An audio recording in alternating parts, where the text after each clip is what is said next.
everyone. I need to put a highlight on my Instagram story because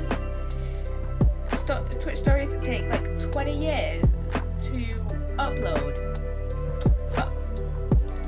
This is why I do this before stream. But not my fault. Not my fault. Not my fault. Okay. Not my fault.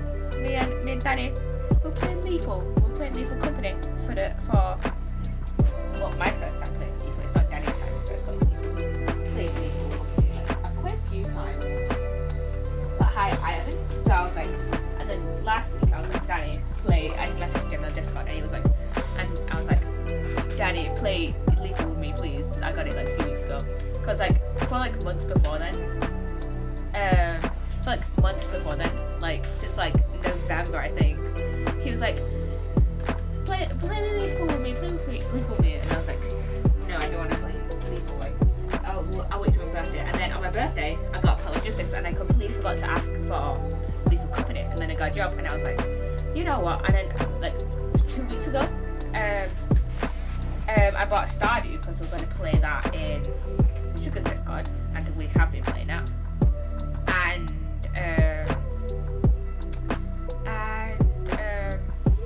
I was like, you know, I might as well just buy Lethal because it's like what, a tenner, less than a tenner. So yeah, might as well buy it. And then last week, I need to turn my mic up actually because I turned it down to play Lethal. But yeah, I was like last week. I messaged him on Discord with me like, play Lethal with me, and he was like, shit, I don't really log on to Discord. And why is that? Why was that sound weird? So yeah, I messaged him today because I had like a little bit of time before stream, being like, play Lethal with me, and he was like, you know what? I get home in 20 minutes. Let's play Lethal then. And I was like, yeah, sure. So we played a bit of Lethal. We played 2 quarters. We did 2 quarters.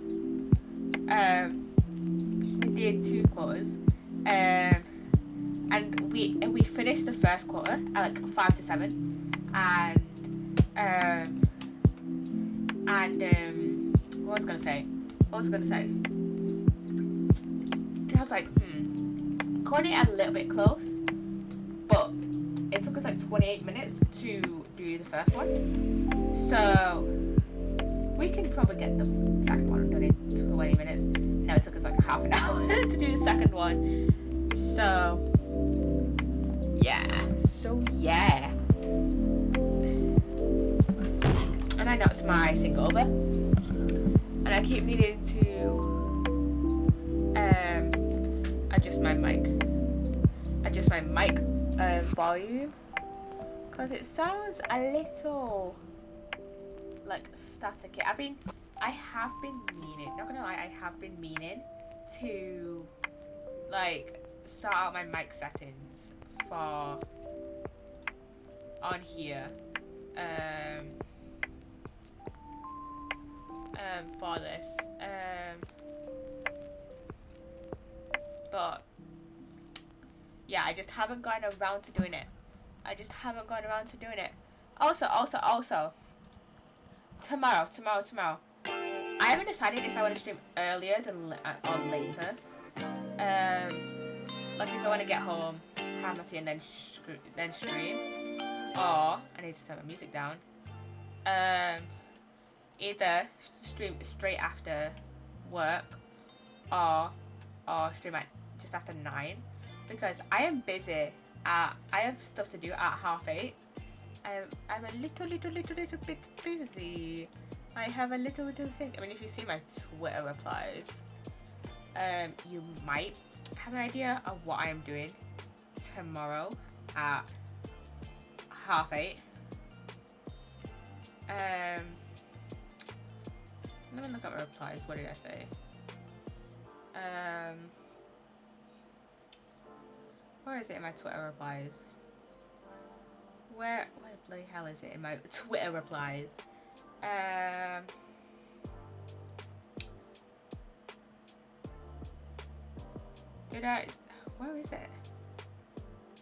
Where is it?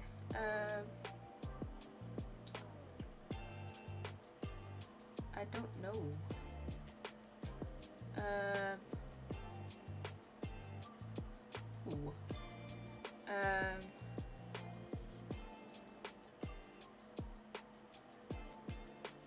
might be in my Twitter replies somewhere. But yeah, I replied to someone saying like, hey, I want to do a mini interview for YouTube, and I was like, yes, because they're doing it on their, they are, I should really get at pronouns. She's doing it on, she's doing like a YouTube mini interview on YouTube, for like different streamers. She's interviewing like some streamers, and yeah, so stream will be late to tomorrow. I mean, not much later, probably only a half an hour later, but still, I still haven't decided what I want to stream. I still haven't decided what I want to stream tomorrow. But we can decide that tomorrow. Cause I'm home pretty much all day tomorrow. And I have to do uni work. And I have to do some uni work tomorrow. Yeah, I have to do uni work. And can I turn my? But yeah, I have to do uni work, and yeah, I have to do uni work. I just have to revise really because I have a test at the end of I have to do uni work. I have to revise for my test at the end of, not end of May, middle of May. When is the test actually? I'm going to have a look on the website to see when it is. I believe it's on the 13th of May, but I could be dead wrong about that. Let's be honest, I could be dead wrong about when it is. I know my presentation is due on I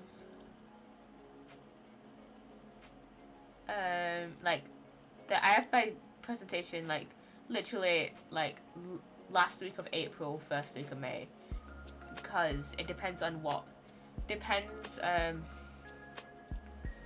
how many we get done in like how many presentations get done in the first week depends on whether my presentation will be the first or the second, whether it will be like last week of April or first week of May. When is the exam? When is the test? 13th of May. 13th of May is, which is in 2 months. 13th of May is a Monday, so my test is on the 16th of May. My test is on the 16th of May. And then I have a research methods report due. I don't know. Do I have the module guide downloaded? Do I have it downloaded?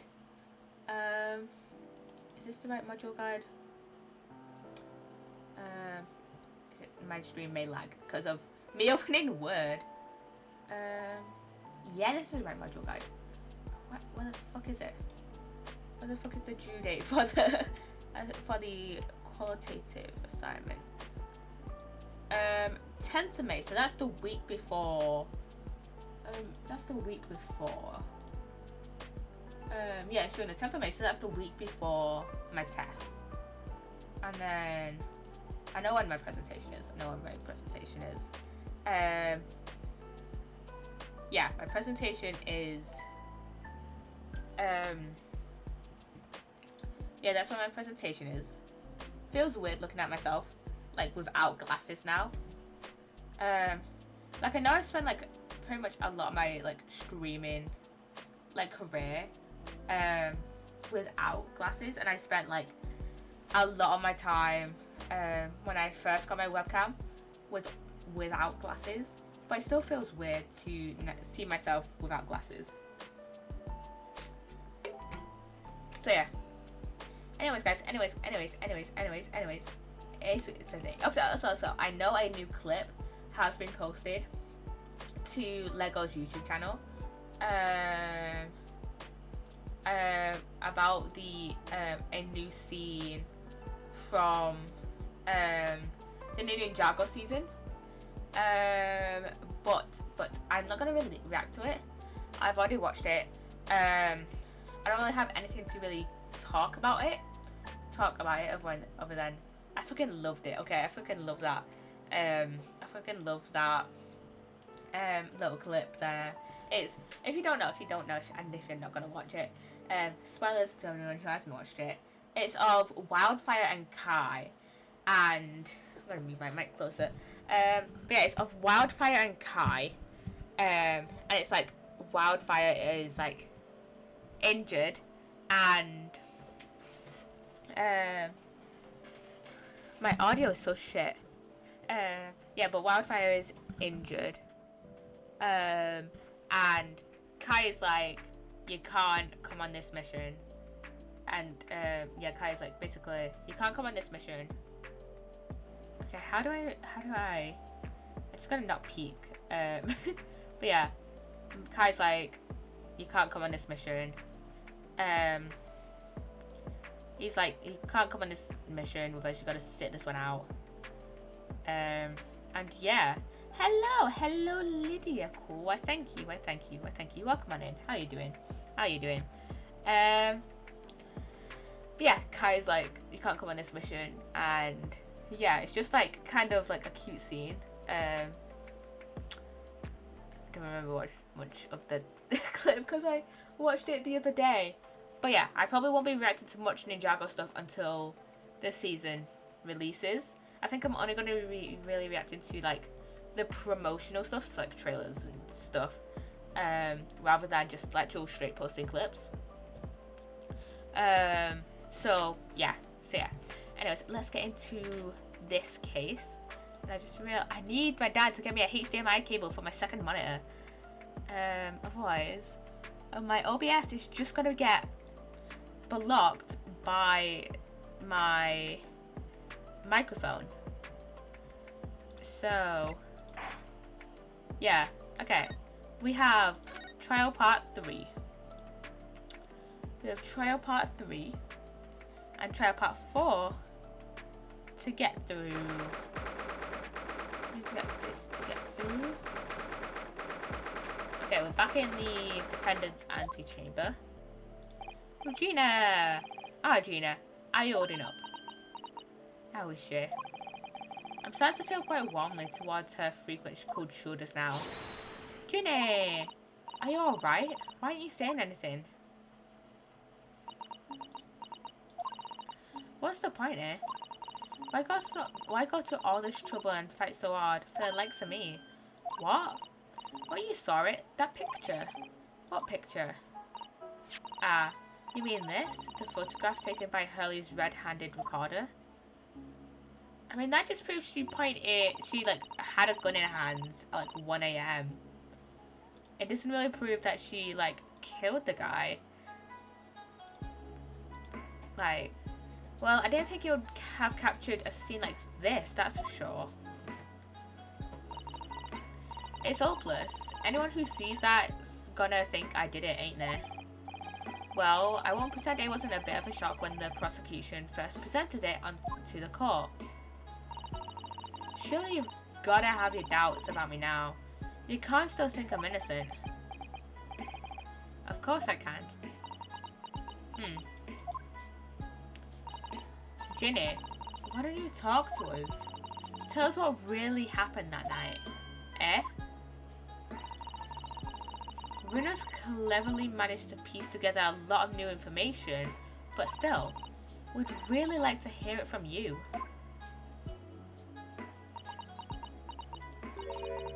Alright then. It was after we'd had that dinner together at your place, right, Iris? Then we all had a chat in your office, didn't we? Yes, I remember.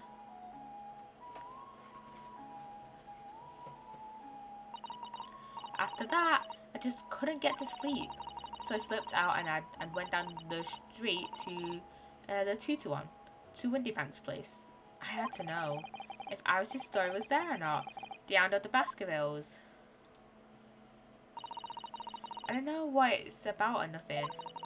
But if you ask me, there's something in that Sholmes don't like. Something what he don't want people reading. So that's why he lied to Iris about sticking it in Lugwave, Windybank for safekeeping. At least that's what I thought at the time. So you broke into Windybanks? I just had to know if it was there or not. I mean, I had no idea all that was gonna kick off, did I? No, she didn't, did she? I struck the lock and snuck inside. It was dark as you like it in there. So I gave the oil lamp on the counter a bit of wick, and that's when. What do you think you're doing? I nearly died, I did. And next thing I knew,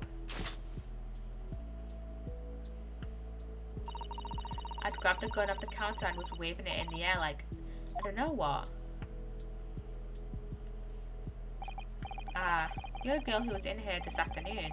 I don't think pickpockets went in for armed robbery. The manuscript. Have you got it here? Did Sholmes leave a load of papers with you? A story? I beg your pardon? The Hound of the Summoner of her. If it's here, I want to see it. I'm sorry, young lady, but I'd sooner die than relinquish an article belonging to one of my customers. I don't want it. What would I do with it anyway? I just want to see if it's there, that's all. Oh, you want to see it, do you? I want to know if Sholmes really pawned it here or not. Please, just let me see it and I'll go. Oh, very well then. But for pity's sake, stop waving my gun around, would you? I mean, that was a fair enough request. I mean, she did break into his place, but, you know, it was a fair enough request. So then the old cove unlocked the storeroom door and we both went inside. And it was there, alright. The manuscript. Sholmes weren't lying after all. You did all that just to check for me, Ginny? Oh, I feel so bad for Gina now. What did she say? Anyway, then there was a bit of a kick-up in the main bit of the shop. The Skulking brothers arriving on scene, yes. What was that noise? Someone's breaking in. Just like you did.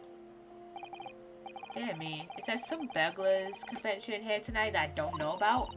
I think I forgot to shut the door behind me. Sorry. I better go and take care of it. Could I possibly have my gun back?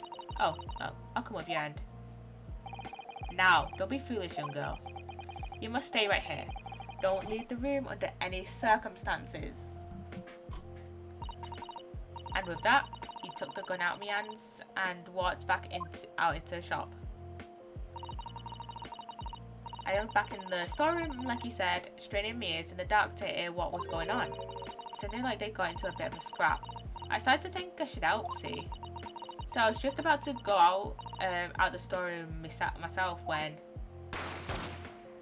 Two shots. She heard 2 shots. I heard a couple of shots go off. 2, I think. Almost at the same time. Which is weird, because I'm pretty sure both guns only had 1 shot fired out of them. Single discharged, single round fired. Yeah, so was there another gun? Or was this around the time that Herlock came in? Oh, I know. And there he was, right at my feet, lying face down on the floor. I was right next to the storeroom door, so I slammed it shut and locked it quick as you like. Because you thought whoever had shot Mr. Windybank might come for you. Yeah, so I wanted to grab the old cove's gun. I figured I'd put up a fight at least. But when I got a better look at him, I knew. Oh, I feel bad for her. So it was actually the Skulking brothers. Windybank was a goner. I mean, it might not have been the Skulking brothers, but my suspicions lead to the Skulking brothers being the ones that killed him. I felt funny in my head all of a sudden, kind of dizzy. And after that, I don't remember nothing. That must be when you passed out, Gina. If I hadn't done what I'd done, the old cove might still be alive. Did you tell the police everything you just told us? course I did, but they didn't believe a word of it, did they? All they said was if I kept telling lies, it'd make things even worse for me. But it's not lies though.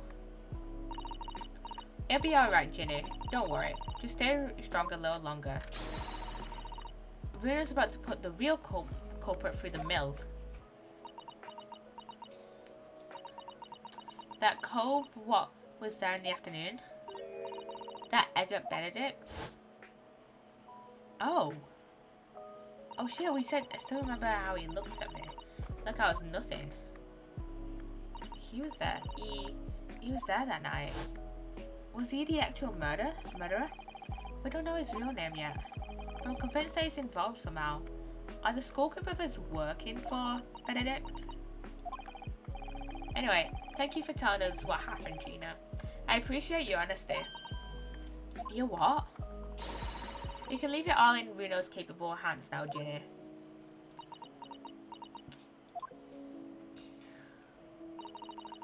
Mr. Naruto. Yes? How come you trust me? I don't get it. Yeah, how come we do trust Gina again? I mean, have you forgotten what happened there before? Come on, it was only 2 months ago. Me and McGill did. We told you a whole pack of lies. And you got the bog trotter off with him, even though he was a killer. No, I could never forget that. Oh. I did what I thought was best at the time. But the pain of that error of judgment doesn't get any easier to bear. So don't forget that I also made you a promise. Yeah, we did, didn't we? I told you that I'd be on your side to the bitter end, no matter what. But what if I'm lying? We could be working to get another kill off the yoke, for you know. I mean, if you were lying, you wouldn't just say that. I was once in your position, Gina. I was the accused in a trial. You were? Before I left Japan, I was accused of murder.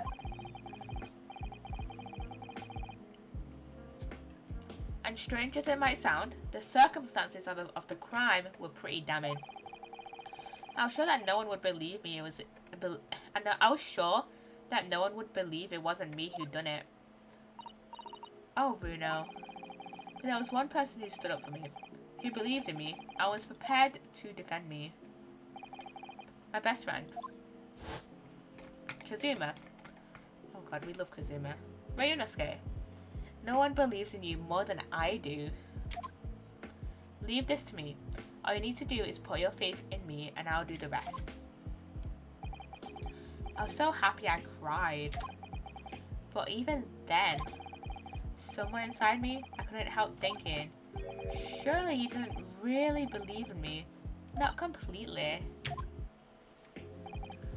But I was wrong. There shall be an ad in like half an hour. As soon as my trial began, it was obvious that he had an absolute unwavering belief in me. And in turn, I developed an absolute unwavering belief in him. Until his bitter end. Which is so bittersweet. Since then, I came to realize, if you want someone to believe in you, you have to believe in the other person first. What are you saying? I promise you, Gina, that no matter what happens, I'll keep believing in you. So you don't need to worry. I won't let you down. Even though I'm a diver and a no good liar. You're not like McGill did. I know that. Eh? That's right. You're our friend, Ginny. Iris, we know you better than you think.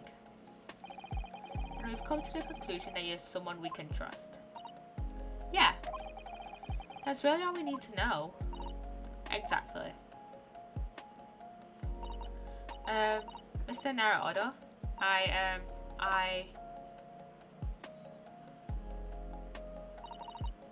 No, Gina. Don't make me cry. Defendant Gina Lestrade and her legal representative. court proceedings are about to resume. Please head into the courtroom immediately. Yes, of course. Thank you. Come on, Gina. We got this. We got this, Gina. I've been both a defendant and a defending lawyer in my time, so I knew only too well just how hard it was to put all your faith in another. And I also knew just how hard it was to bear the burden of another putting all their faith in you. This is it at last. The final chapter, the final battle.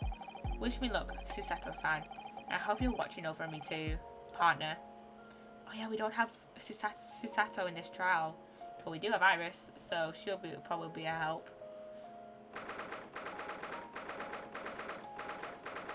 She's probably gonna she's acting as the Psssttt in our trial, as our little assistant. I hereby call this court to order as we resume the trial of Miss Gina Lestrade. Lord Van Zieks, have you successfully subpoenaed the witness? The subpoena was delivered to the communication station where the man works immediately, my lord. Why do these games love the word subpoena so much? Subpoena is just such a weird word. However, the heavy rain has delayed the arrival of his carriage, it would seem. I see. Then let us turn our attention to Inspector Gregson's precisely the case heard by the court this morning. The glaring omission of the third bullet in your report is a serious blunder, Inspector. Yes, I can only apologize, my lord. And although the defense's chemical analysis of the blood at the scene makes for a compelling argument, I cannot permit such untried methods to be used as evidence in my courtroom. You know what, that is kind of fair enough. That is fair enough. It's a big mistake to cross Hurley and me. A very big mistake. My lord! The subpoenaed witness has just arrived in the building. Thank you, officer. Show him to the stand without delay. Why have I got... No, I just was checking a Discord notification.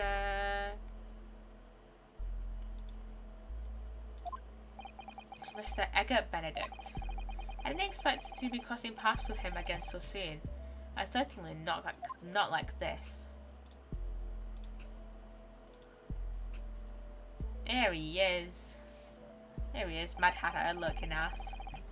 Thank you for complying with the court subpoena at such short notice, sir. You know who he looks like, actually? You know who he kind of looks like? This is guy it's one of the villains of Numberjacks, believe it or not. I have to look it up. Numberjacks villains. There's this kids show that I used to watch all the time called Numberjacks, and it was just numbers. He kind of reminds me. It's just the white suit, really. Okay, I need to put in a image.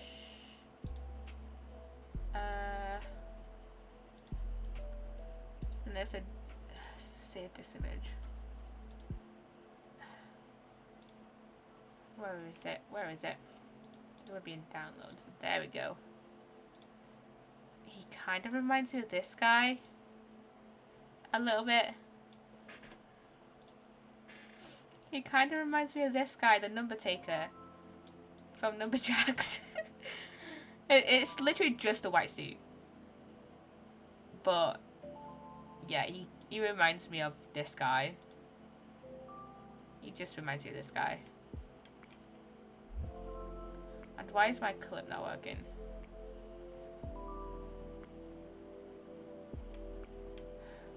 I swear my clip on my quick actions never bloody works, and why isn't it?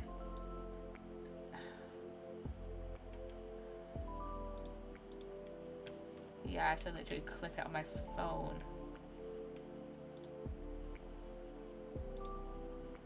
There we go. There we go. There we go. There we go. Okay, I can delete this now. Where is it? There it is. Delete. Okay, let's actually get back into this case now. But of course, my lord, as an upstanding member of London society, it is my pleasure to oblige. Now, kindly state your name and occupation for the record. Ashley Graydon, Communications Officer. Mr. Grade and I both work at London Central Communication Station. Which, like, would make sense why he said his real name in court, because he doesn't want to get fucking called out on it. Now perhaps somebody would kindly explain what all this is about. You are apprised of the situation by the court officer on your way here, I presume? Yes, I was. Something to do with a murder that took place at a pawnbroker's on Baker Street. And some nonsense about me having been there on the night in question. Yeah, I'm pretty sure you were there. Gina literally said so.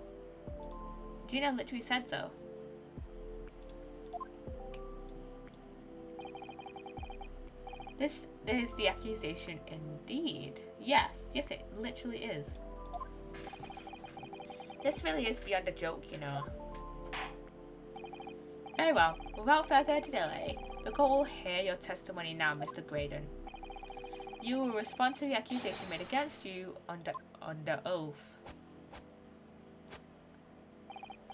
Gladly, my lord. Gladly. Just do what you asked. Honestly. Naturally, I have occasion to make use of pawnbroking services from time to time. Yeah, like a lot of people do in this game. But are you seriously suggesting they colluded with these folks to break into the place on the night of the murder? Well, no. Not really. The door was open, so it wasn't really breaking it in. I had no intention of admitting to such an outrageous accusation, even if certain parties here present claim that my blood was found at the scene. Some Skymatch detective's homebrewed tincture can hardly be taken as serious evidence. Yeah, we're gonna make sure.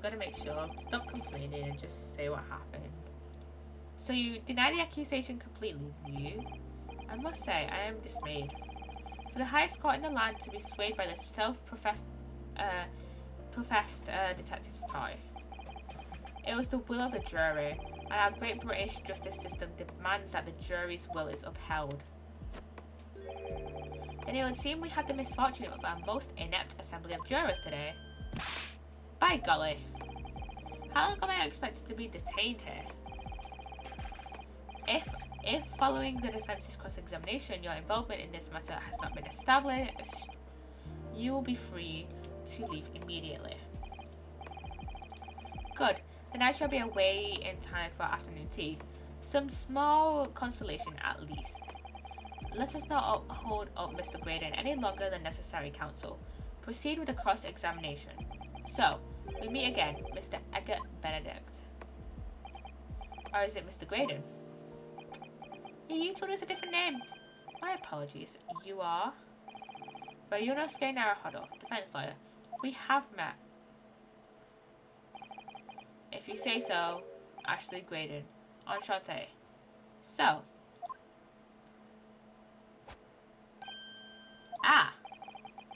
I trust we can conclude this quickly.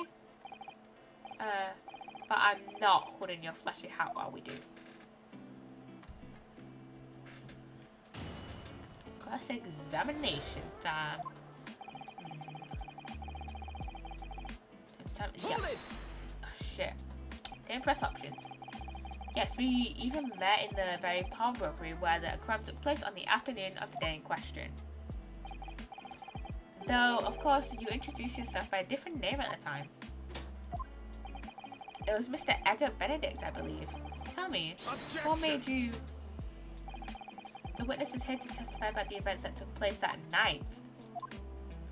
You know, yeah, give me a break, I clicked the wrong thing. Jeez, can't a guy get a break? He is under no obligation to answer such unrelated questions. You can't be serious. Thank you, because I certainly do not feel inclined to answer such an inappropriate question. This is going to be invasive, is it? In an effort not to give anything away. This could be tricky.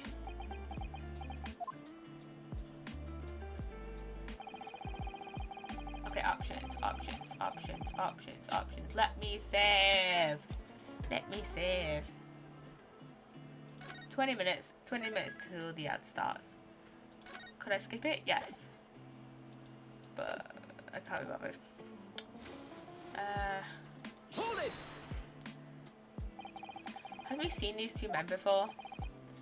This pair? No, I don't associate with criminals. Sci-fi man who introduced himself as Edgar Benedict. I'd like to know who I have to thank for this. Who made this outlandish accusation against me? The young lawyer there in the black. This is a farce. Whose idea was it to permit an outsider to work in a British court anyway? The fucking government. The fucking government. Well, needless to say,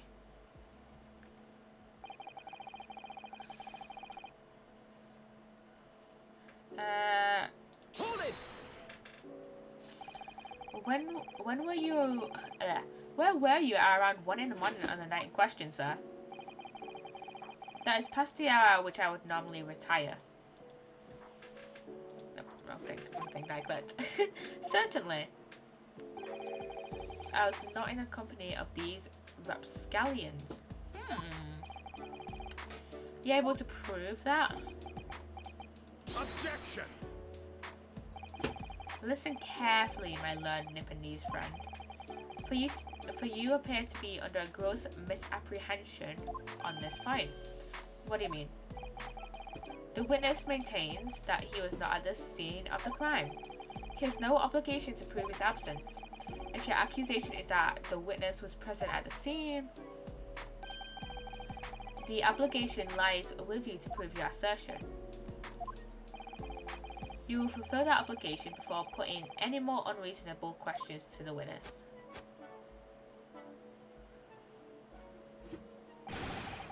A silent victory wiggle. Thanks. Yeah, thanks, Van Zeeks. I drove his better. Hold it! Blood was found at the scene of the crime. There's no question of that. Mr. Sholmes' chemical analysis has positively identified the substance as such.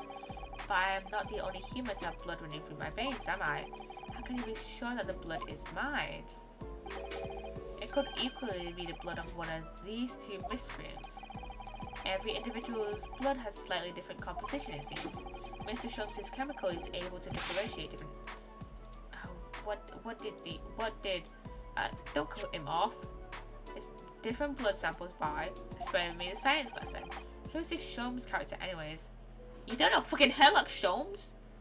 You dickhead. Honestly. Oh, I assumed all Londoners would know the name. He's a renowned detective. So even you are unable to bring yourself to say great detective. A great detective, you say? Now we're in the realm of fairy tales, are we? Ooh. Excuse me. You good? Do you have something to say about that, Mr. Skulkin? What, me? No! No, the Mr. Skulkin next to you. Right, I've had it up to here with this. How many times have I got to tell you? Not the other one! Yes, I know, you're not the big buff skull. It's okay. Mr. Nash Skulkin. Can't blame me, Governor. You what? Is it not the case that when Mr. Graydon just spoke, a thought went through your mind? Would you care to share that thought with the court? Me thoughts? I don't have none of them. It must have been him. You what? Mr. Nash Skulkin, answer the question, please. What went through your mind when Mr. Graydon just spoke? Nothing, honest, Gov, nothing. I was just thinking, if he waves his arms around like that much more, it'll open up the wound again, that's all. What wound? Well, he took the bullet, of course. It was only 2 days ago. He ain't gonna be healed up yet. So I was, I was worrying for him and... Oh, LL's bells. Mr. Graydon, did you hear that? What? Your comrade is worried about you, it seems.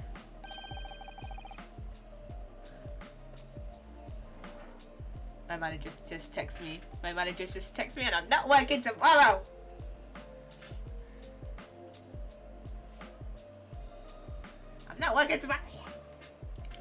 Not working tomorrow. Okay, I need to text my grandma and my dad. Which means I'm pretty sure I'm only working Friday. I'm working. Not Friday. Saturday. Wait, what am I working tomorrow? Not tomorrow. Next week. Saturday. I'm only working Saturday morning. Fuck yeah. I mean, I don't know if I'm working. I mean, I don't know if I'm working Sunday, but not working tomorrow. No, fucking working tomorrow. Woohoo! An account of your injured arm. My lord. Yes, Mr. Graydon. Which means I could probably stream earlier. Maybe. Depends what time I get my work done and what time I have to. But I might be able to work earlier. I can text my grandma and my dad later. I have no idea what these two ventures are talking about. Certainly I shouldn't be expected to answer anything in relation to their mindless insinuations. We know that someone other than the victim was hit by a bullet at the scene of the crime 2 nights ago. And from the height of the bullet hole in the wall, that person was likely hit in the upper arm or thereabouts. And we know it wasn't Herlock, because Herlock just had surgery to take out the bullet, and the bullet was in the calendar. So, perhaps you'd allow a court official to examine your arm, sir?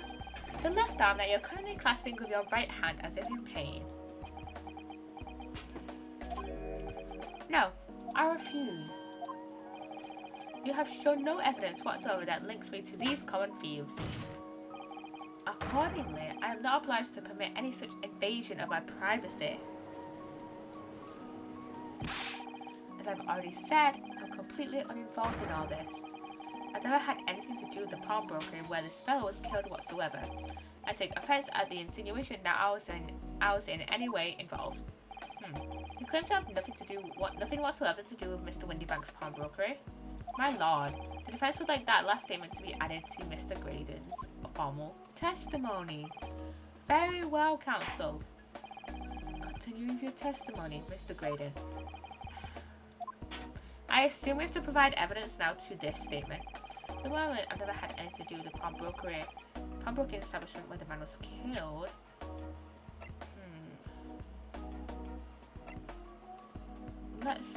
Let's see. Do we have actually any evidence that he was actually there? Because we know he was there. Like in the afternoon. We know it was there in the afternoon time. That's the crime scene photograph. That's the floor plan.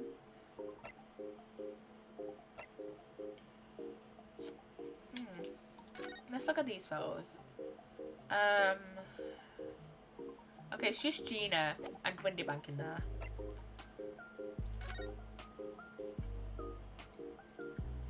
No one's in that one.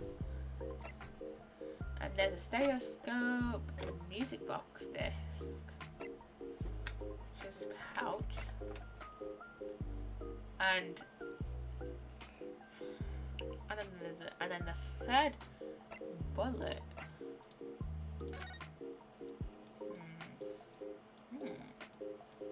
This is the one discovered lodged in Mr. Shams's pouch. Wait, have we examined this? We examined this, right? Yeah.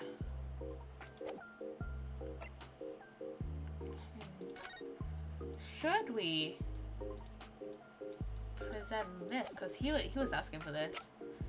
I have a feeling. Let's press this statement first, though. Hold it! Never had anything to do with it. You forget that I was there, Mr. Graydon, on the very afternoon of the incident. Obviously, I am not a complete stranger to the pawnbrokers. I'm currently on the lookout for an armchair to furnish my study. Objection! No, you were there to redeem an article. Is that right? I have no idea what you're talking about. Gregson. Excuse me. What is up, Gregson? Do you have something to add, Inspector? Yeah, what is it, Inspector? 10 minutes till ad, by the way. 10 minutes till ad. Come again, Sunshine? You were there too, in fact. Weren't you, Inspector? That afternoon. Oh yes, I do remember meeting yourself in the pawnbrokers that afternoon. You, your young Japanese assistant, and the accused were all present as I recall. Say, you remember meeting Runosuke, Susato, and Gina. It feels weird saying Runosuke, by the way, but because I've called him Ryunosuke like for so long. And at that time, this witness, Mr. Graydon, was trying to acquire a particular article. Well now, I'm afraid I don't remember too clearly. What? But you must. I'm not going to lie and pretend I remember something that I don't. What's going on here? You actually showed us a picture before, didn't it? You know, from the cameras that Hurley installed in the windy banks? Yes, of course. Indeed, and the gentleman pictured bears a striking resemblance to the witness, I must say. Oh yeah, he showed us that one, didn't he? Exactly, which proves that Mr. Graydon was in the shop on the afternoon in question. At no point have I denied that fact. Oh yeah. He's just denying that he was there in the evening. There at 1 AM. I merely entered the shop to peruse the articles on sale and have a word with the broker. Nothing more. This makes no sense. I understand why Mr. Graydon might be trying to cover his tracks. But why would Gregson be trying to avoid giving testimony about what happened? Yeah. That's all he's got to say on the matter, is it? What do you think, Bruno? I think he has no intention of telling us anything. He's well aware that the less he says, the less chance he has of giving himself away. The complete opposite of Hurley then. He seems to think that the more he says, the better. Well, at least I managed to press a little more information from these witnesses' lips. All thanks to the Skulkin brothers. Yes, they were the key to it after all. So he says he had nothing to do with the windy banks. Well, we know that's not true. Perhaps now would be a good time to have a proper look through the court record. Good idea. You never know what tiny scrap of information could become a valuable weapon. I have an idea. So,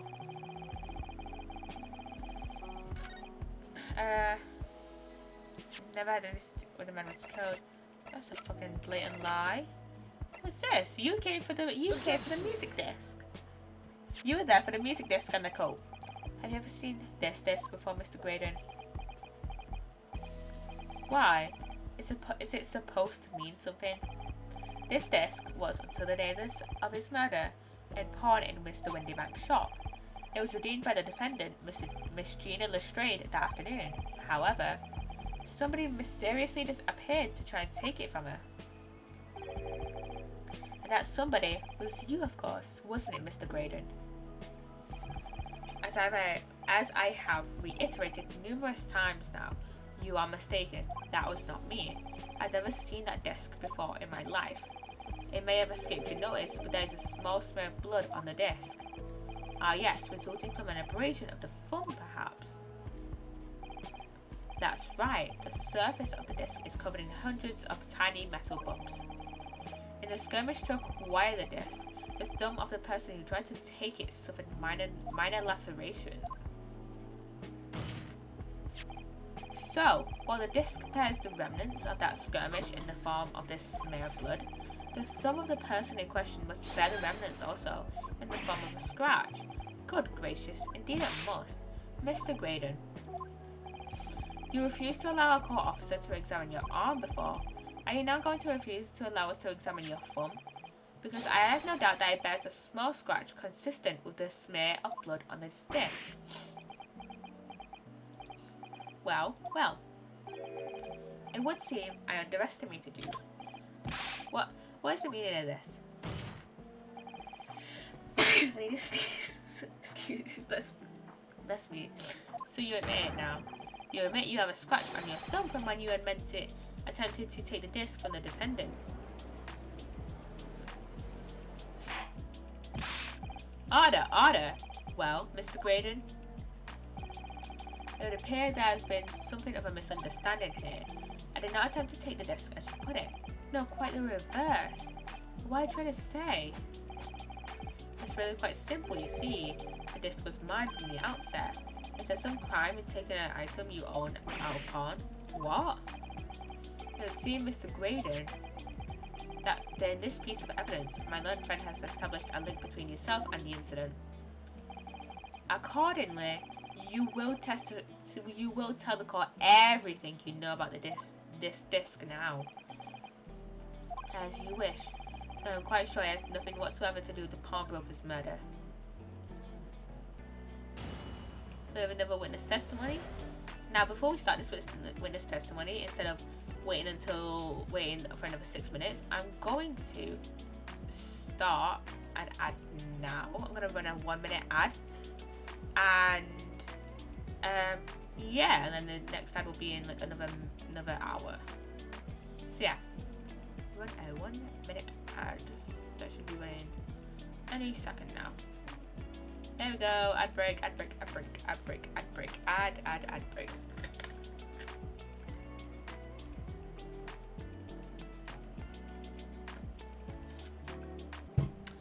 I need to refill my drink at some point. It's like half full, and we're only like what, an hour into stream. So yeah.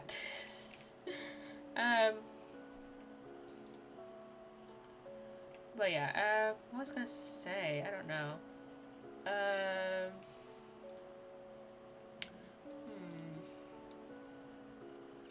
I don't know, but yeah, not in work tomorrow, so I can probably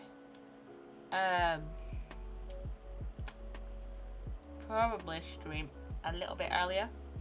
Maybe start streaming at like 6 or 5:30. Depends on when I have tea. And the ad should be ending in a few seconds. And we're back.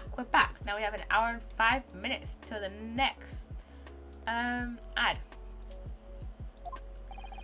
There's a note on the disc saying for McGilded, but the item belongs to me. The redemption ticket was stolen from me by the accused, that filthy gutterling, on the day in question.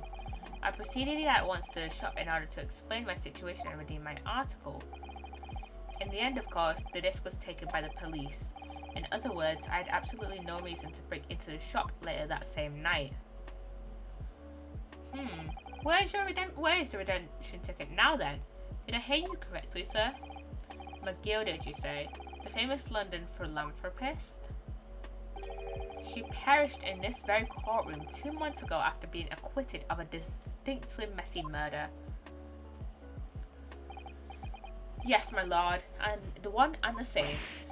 Good lord, Mr. Graydon. I see that Mr. McGilded and yourself were acquainted. Yes, that's correct. Yeah, we've already established that like during the investigation last week, but we didn't establish it in court order. Well, I certainly didn't expect to hear that name uttered here in my courtroom again. According to what Gina told us, this disc was placed in the pawn on that fateful night 2 months ago. I tried to lean around my mic just to check OBS. Mr. McGilded himself gave instructions to deposit it at Windybanks. It's funny that Mr. Graydon here is claiming the disc belongs to him then, isn't it? In all likelihood, he's lying. So he appeared that afternoon at Windybanks in order to get his hand on McGilded's disc for some reason. Counsel, you will commence your cross-examination, please. Cross-examination time. And it's time again to save.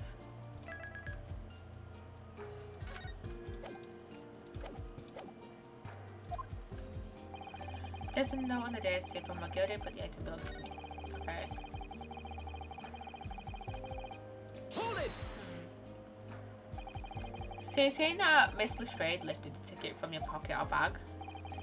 That's right. Despite being mindful of danger when walking in the salubrious areas of kind movement.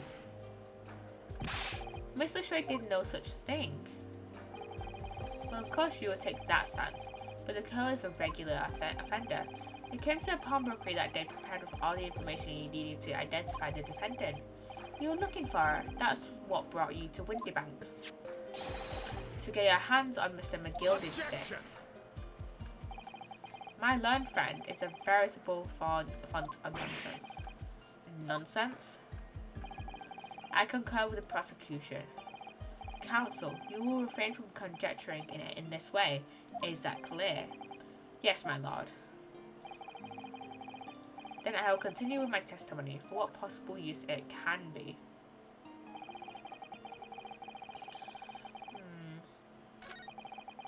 In the end, of course, this was taken by the police. Absolutely no reason to... Oh no, we had the disc though. I don't remember how it came into our possession. I'm not gonna lie to you. Yes, it was taken by Inspector Gregson here, wasn't it? That's right. This was the very man. Apparently the police are collecting anything that has a connection to Mr. McGildy as evidence. Oh shit. That's what the inspector said at least as he seized my disc. Excuse me. Is something wrong, Inspector? What do you mean? The last remark Mr. Graydon made in his testimony seemed to trouble you in some way.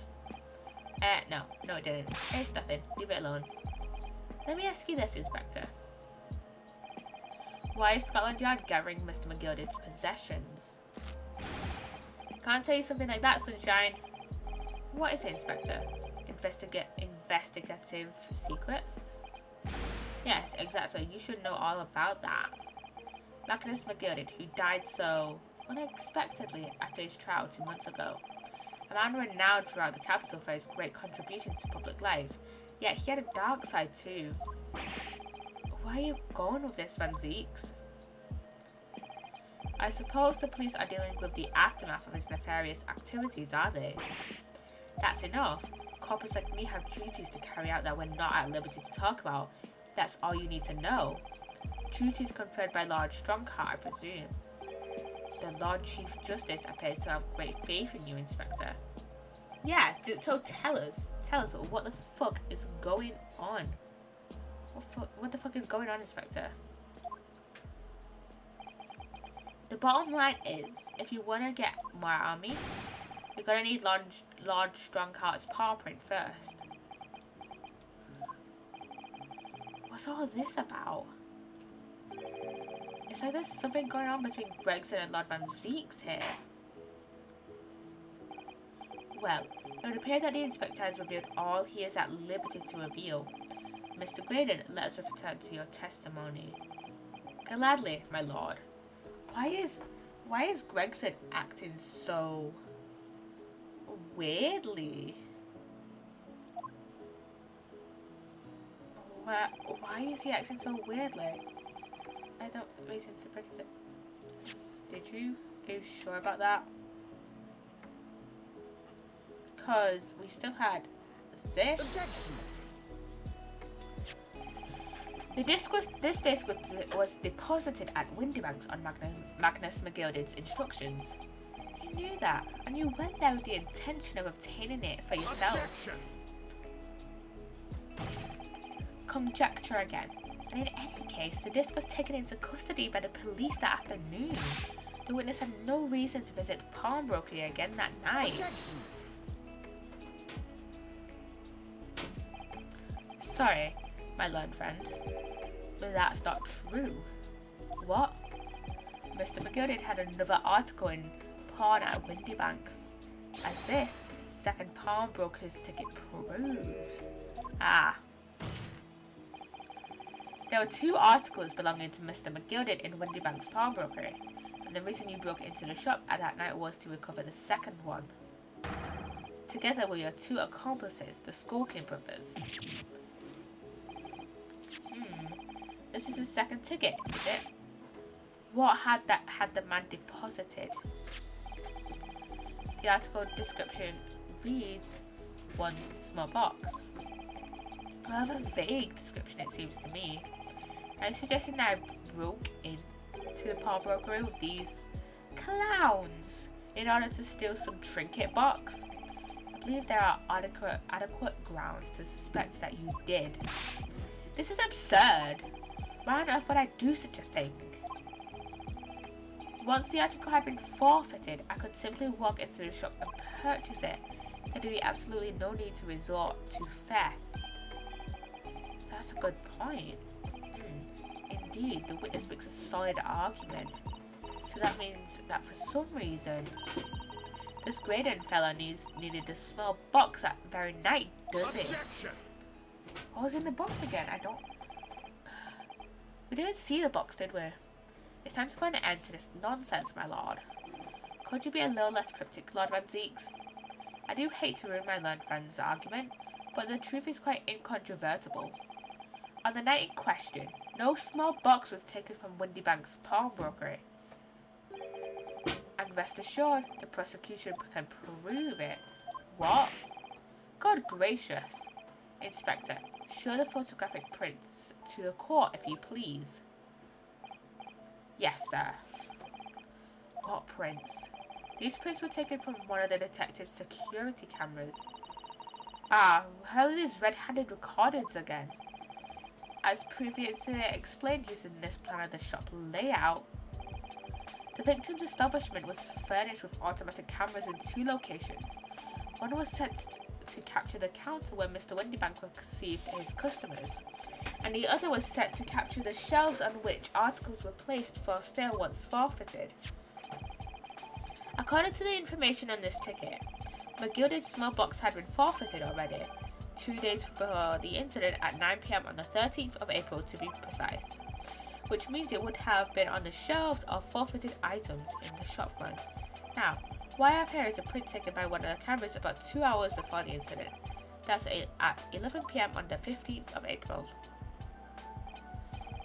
The victim certainly had a very full shop, it would appear. And then here we have another print. This one was taken about 2 hours after the incident. I see, so we have 2 pictures to compare. So I must say that placing them side by side leaves me cold.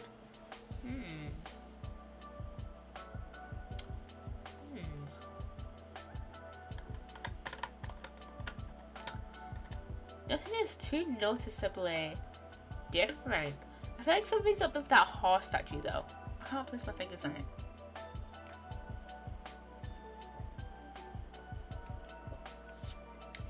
And I'm not seeing anything that's noticeably, like, gone.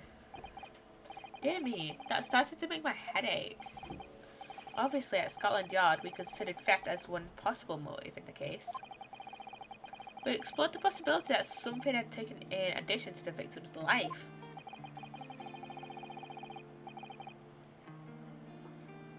So your men have already compared these 2 prints thoroughly, Inspector? Yes, sir.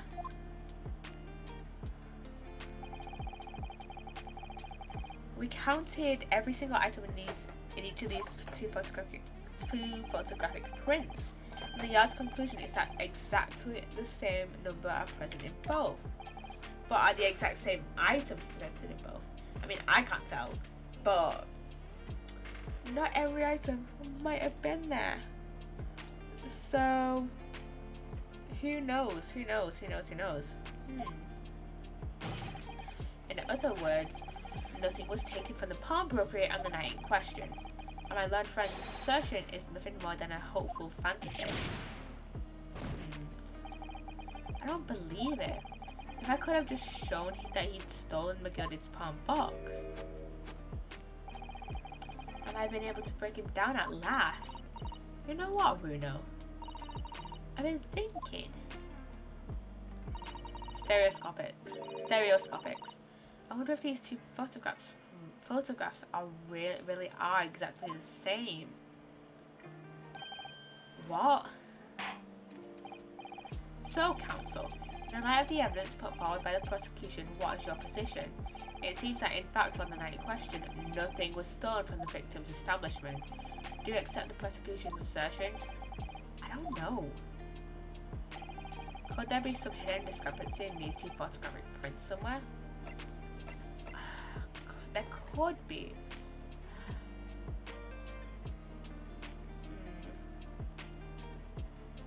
Could be.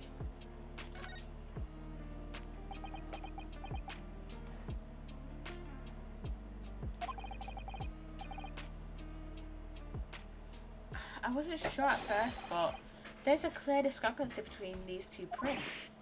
What? You must identify the location in question with the court counsel. Indicate the precise location of the discrepancy of which you speak.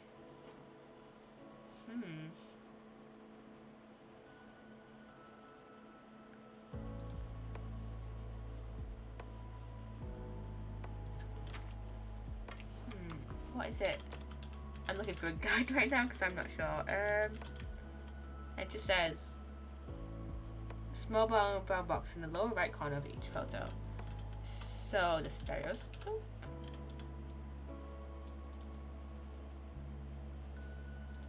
But then they would have said this. The stereo. Oh, is it this? Take that! Granted, these two prints are almost identical. However, there is one minor discrepancy between them. What? When you view the two pictures stereoscopically, that box was moved. A single area stands out as being different: the location of this small box. Wait, unbelievable. So it wasn't the horse then, but I was on the right tracks. By Jove, you're right, how extraordinary. What this tells us is a very simple... I need a stretch. God. Mr. McGildy's small box was indeed not stolen from Windybanks on the night question. However, there can be no doubt that somebody picked up this particular box and then returned it to its place on the shelves. Are you suggesting that the small box originally deposited by Mr. McGildy is in fact... Yes, the very same small box I just identified in those photographic prints.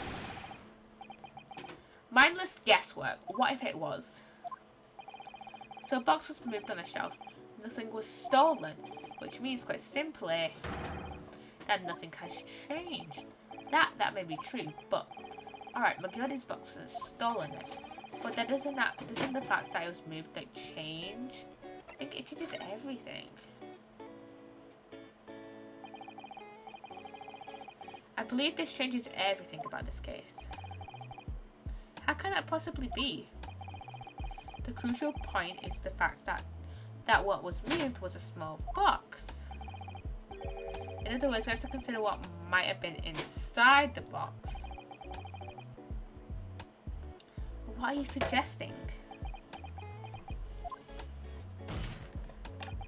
I'm suggesting that we need to examine that box as soon as possible. A vital piece of evidence is sitting on the shelves as Windybanks as we speak. That won't be necessary. Some little box belonging to a man who died 2 months ago can't possibly be relevant to this trial.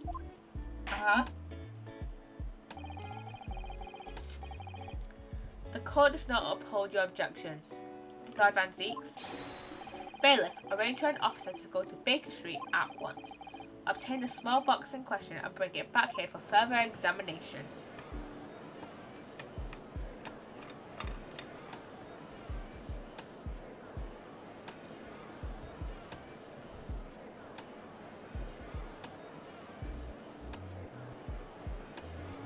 Dun dun dun.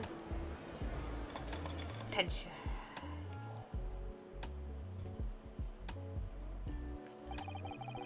We should have a report within half an hour. I think perhaps we should recess for a short while until the evidence is brought forth. To be hoodwinked by such a farce. Disappointing. I beg your pardon, Lord Van Zeeks. This is nothing but a smokescreen. A Nipponese specialty, it would seem. What are you trying to say? My learned friend has persisted with the same line of reasoning from the very beginning. that this witness's intent was to steal an article belonging to Mr. McGilded from the pawnbrokery. Yet common sense tells us that none of the articles have value enough to be worth stealing in the first place. Exactly. It would be beyond absurd to break into a place for the purpose of stealing such commonplace property.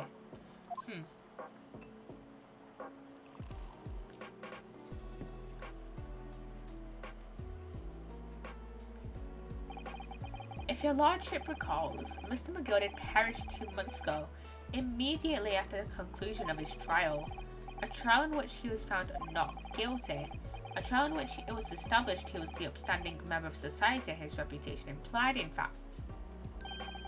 So I propose a toast to my learned friend and his most insightful defence. The articles this upstanding member of society pawned were entirely ordinary. A black overcoat that just happened to have a music box disc in one of its pockets, and a small box. I assure you, I wouldn't accept even if the man tried to make a gift of such things to me. You know, that does make rather a lot of sense. It's not as if it was gold or jewels, is it? Though goodness knows Mr. McGilded was rich enough, but he can't deposit cash at a pawnbroker, I'm quite certain of that. The prosecution's argument is undeniably compelling. It is incumbent on the defense now to bolster its argument. To explain what possible significance these commonplace articles pawned by this fine citizen could have. Well, counsel, is your argument in fact demonstrable? Are you able to prove that the disc or the box are in any tangible way related to this case? Well,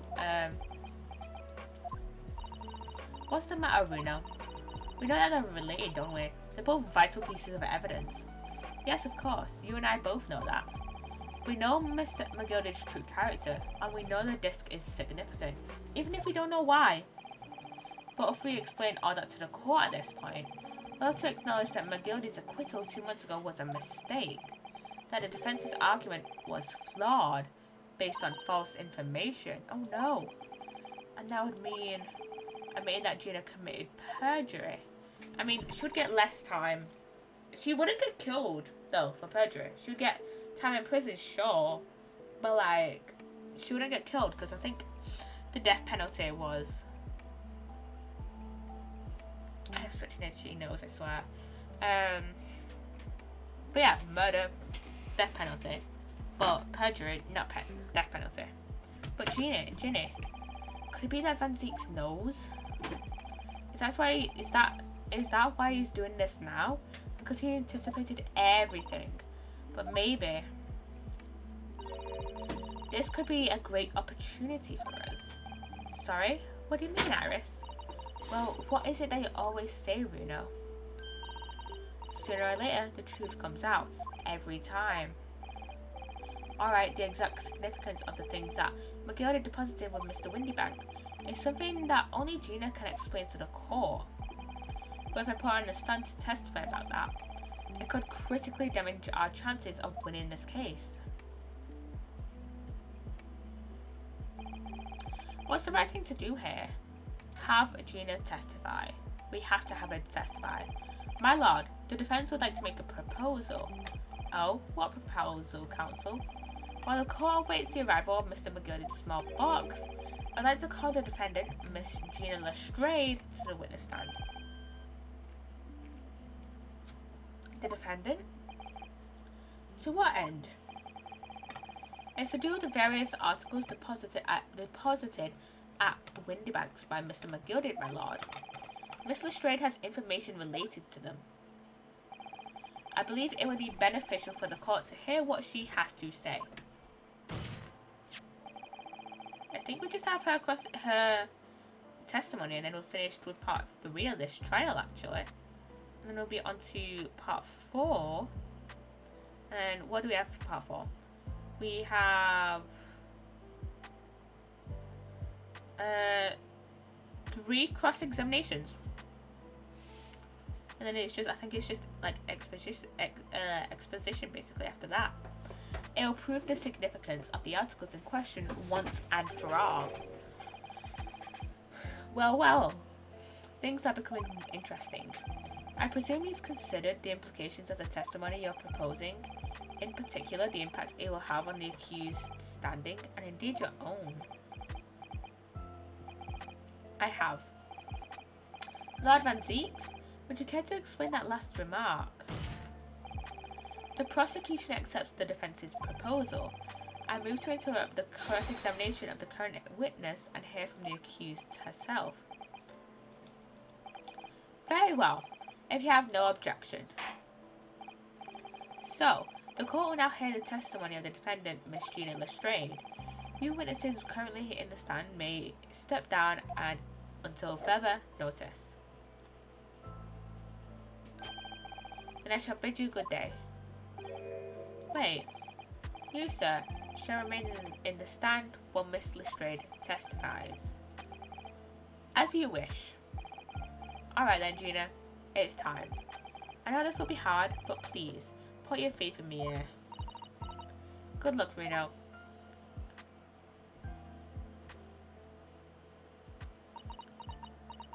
It's Gina. The article that Mr. McGooded had deposited in Windybank's pawnbrokery are intimately related with the omnibus case, the trial of which was heard in this courtroom 2 months ago. Yes, and I remember this young lady being brought before me in that trial as well. That's right, my lord. Her testimony helped to establish the innocence of the defendant, Mr. McGooded. The omnibus case was intriguing, to say the least. And now, here we are. Why can't I read that sentence? And now here we all are again. The same players in that trial facing each other once more. A twist of fate, perhaps, my Nepalese friend.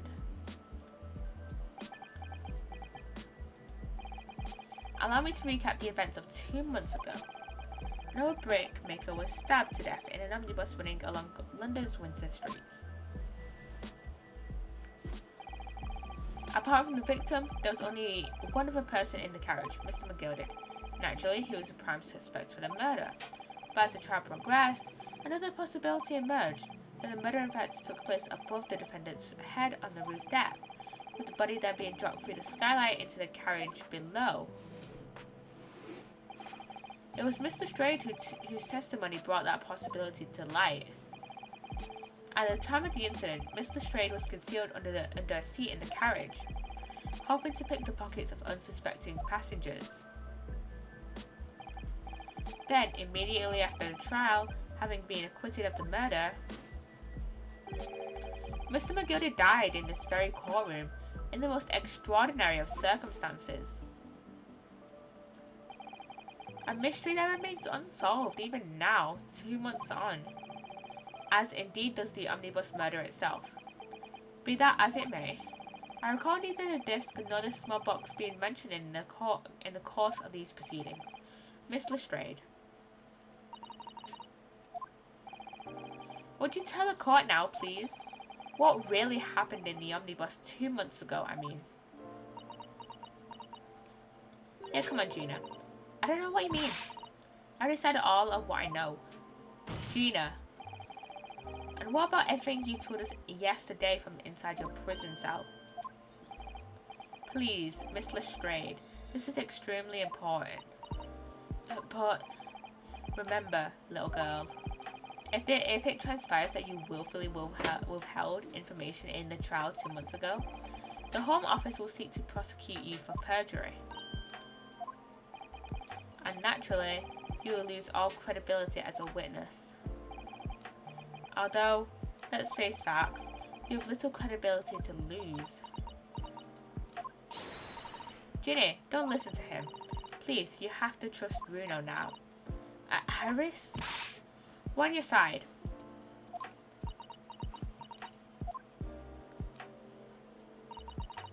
Alright then. I'll talk. It's the right choice, Gina. Well, it would seem that my learned friend is hell-bent on bringing the entire courtroom down about his ears. So be it. I must confess I'm struggling to understand what on earth is happening here. However, it would appear that Mr. McGilded's pawned articles and that extraordinary case of the omnibus harbour secrets of which we have been hitherto unaware.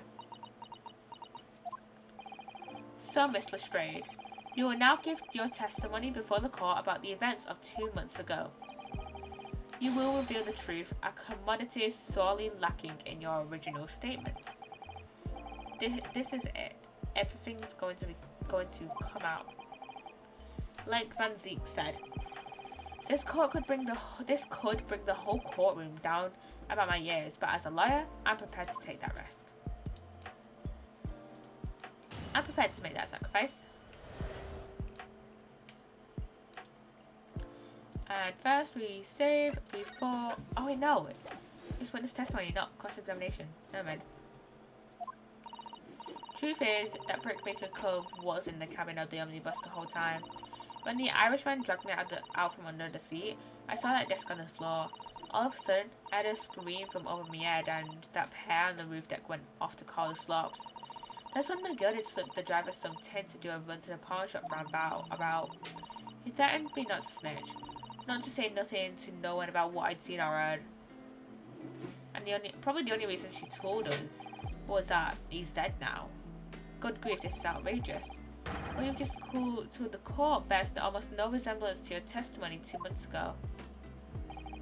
As you say, my lord. Then there's every chance I may have adjudicated an error in McGilded's trial. It sounds very much to me as if the man deliberately deceived this court in an effort to cover up the most wicked of schemes. Without doubt, your lordship is correct. A great injustice was done in this courtroom 2 months ago. The actions of the accused in that trial, of this witness, and of my learned friend are entirely inexcusable. I don't believe it. The whole trial was a farce. It was all lies.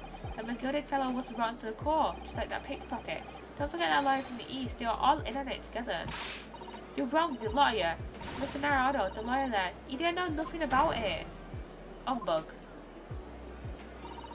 I don't think so. Are we really expected to believe that? He really stitched everyone up, didn't he? On operation to get the man off scot-free. Whoa! Wow! Unforgivable, stop. The lies have to stop. Stop. Whoa. We didn't know shit. I mean, we suspected that he maybe wasn't the man he said he was, but we didn't know anything for certain. We were relying entirely on Gina's testimony. The testimony that she was basically forced to propose, because otherwise McGilded was like, look, I'm gonna get the police to drag you and all the other orphan kids from the what was it, East End. I'm gonna drag all the orphan kids from like the East End or from this street. Ow! Like, come on, have some fucking sympathy for, you know, homeless fucking orphan kids. Like, come on.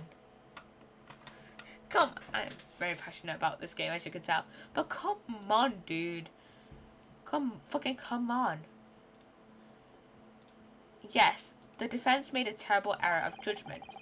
I intend to take full responsibility and suffer whatever consequences are deemed appropriate.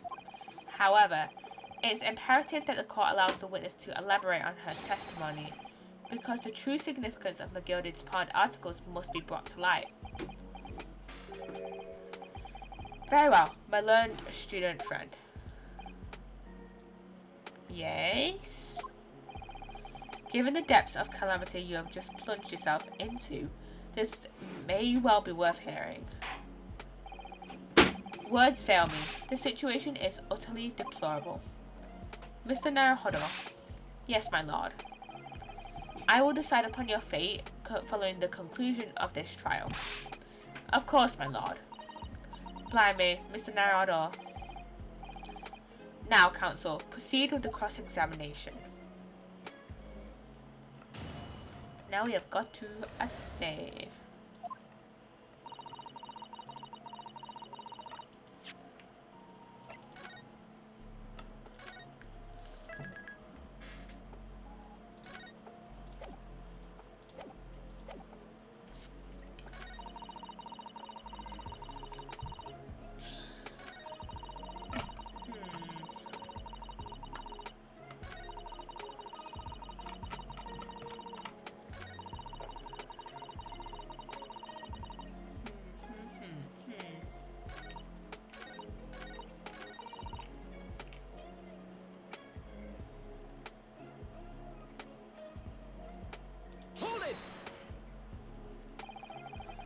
And you were hiding in the cabin at the time as well, weren't you, Miss Lestrade?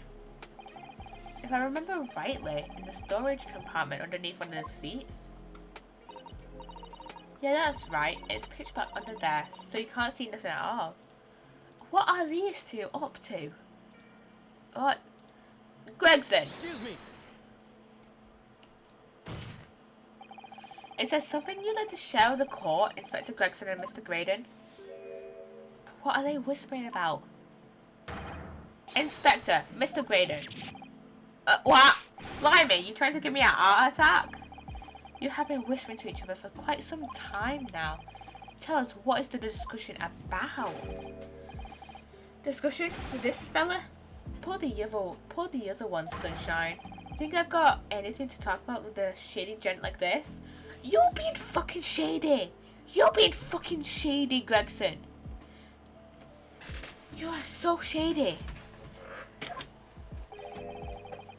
And I have nothing to say to this uncouth detective after he deprived me of that disc that was rightfully mine. But they've clearly been talking the entire time I've been cross-examining Gina. It's as if they've been negotiating.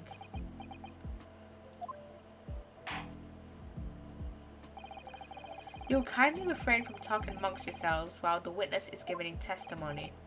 Yes, sorry, my lord. What were those two talking about? Mr. Strayed, continue your testimony, please. Those two are fucking weirdos. Okay, we're gonna continue talking to her about this one. Because we didn't get the full testimony. If I remember rightly, in the storage compartment underneath one of the seats. Yeah, that's right. It's pitch black under there, so you can't see nothing at all. Now, in your testimony 2 months ago, I feel certain that you claimed Mr. McGilded was the sole passenger, did you not?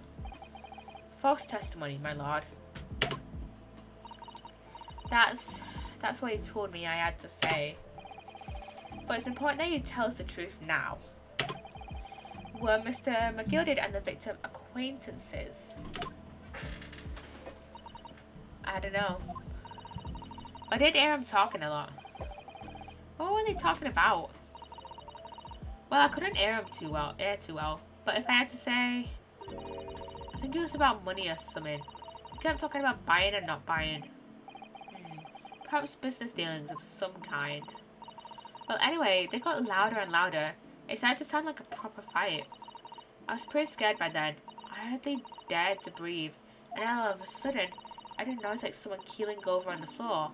It was blooming loud and all. And I believe you let out an involuntary scream. Yeah, that's what gave me away.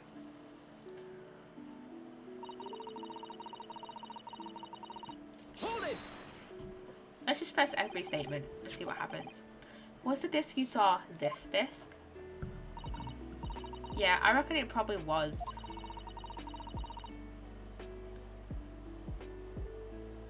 It was right next to the clothesline on the floor. Could this disc have belonged to the victim, perhaps? I don't know, but Mr. McGilded picked it up pretty smartish. And then he sat the cove with the knife in his belly up on the seat. What did he say to you at that time? He told me not to say a word about why I'd seen or heard to no one. About the disc and all. I was dead scared. The way he was looking at me, I thought, if I didn't go along with it, I'd get stuck with that knife too. Then he started asking me a lot of questions. Like what my name was and where I lived and that. He asked me about being a diver too. But after a while, what happened in the carriage was noticed. Yeah, that's right. First there was a kind of rapping noise.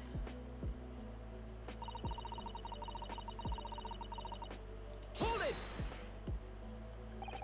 There were two gentlemen occupying the seats on the roof deck, I believe. That's right. Oh yeah, these two. They must have looked down through the skylight and noticed the cove with the knife in his guts. When they screamed, the driver pulled up the horses and McGilded got me out of sight. Out of sight? Where? Back under the seat where I started off. Once the carriage came to an halt, the two coves from the roof ran off to fetch the slops. they immediately left to fetch the police. It would appear they were entirely unrelated to the incident. So that left McGilded, the driver, and Eustace at the scene. Yeah, only the driver didn't know I was there because I was under the seat. I had the cabin door open and a voice from outside. The driver, yes. He also testified in the story, I believe.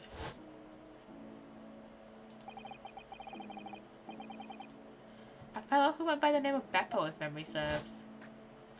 Oh shit, I forgot about Beppo.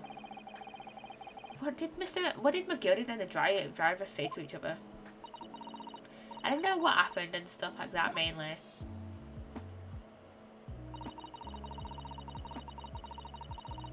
Hold it! That pawn shop obviously being Windy Banks on Baker Street. Just a moment, counsel. Do you mean to tell me that the driver gave false testimony in that trial as well? Perhaps the excursion to the pawnbrokery slipped his mind when he was in the stand. Indeed, Lord Van Zeeks. McGildy took off his coat and gave it to the driver. He folded it up all carefully before handing it over. When I saw him do that, I remember thinking, that coat and what's in it gotta be worth a few bob. Yes, Gina was sure the disc must be worth more than Mr. Windybank was suggesting, wasn't she? I remember her quibbling with him over the price that afternoon at the pawnbrokery. The driver looked pretty happy when McGilded flashed some brass in his face. He went off running off at a lick. Then the bog trotter called to me and told me to come out from the drag's cabin.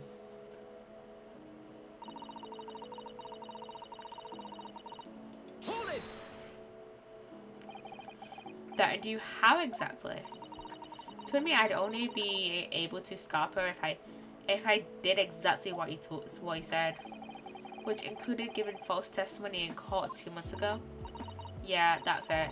And there was one other thing he said, which was, he told me I'd have to hang on to the ticket from the pawn shop and make sure not to lose it. The ticket? Well, I never. Said that if he didn't show up to get the ticket off me before 2 months passed, I had to go to the pawn shop and pay the money to keep it in lug, to stop it being forfeited. He left me with some brass to pay for it. But really, why on earth would Mr. McGilded have done such a thing? Depositing his overcoat with a pawnbroker before the arrival of the police? It makes no sense at all. There would seem to be only one logical explanation, my lord. What McGilded had the driver deposit at Windy Banks was something he didn't want the police to see. Something very important that he needed to hide at all costs. Anyway, after that, he let me go, so I left it before the coppers showed up. Thank you, Mr. Strayed.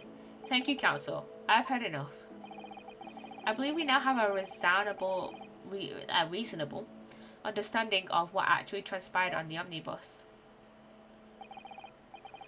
It would appear on that night 2 months ago a negotiation was taking place on that omnibus.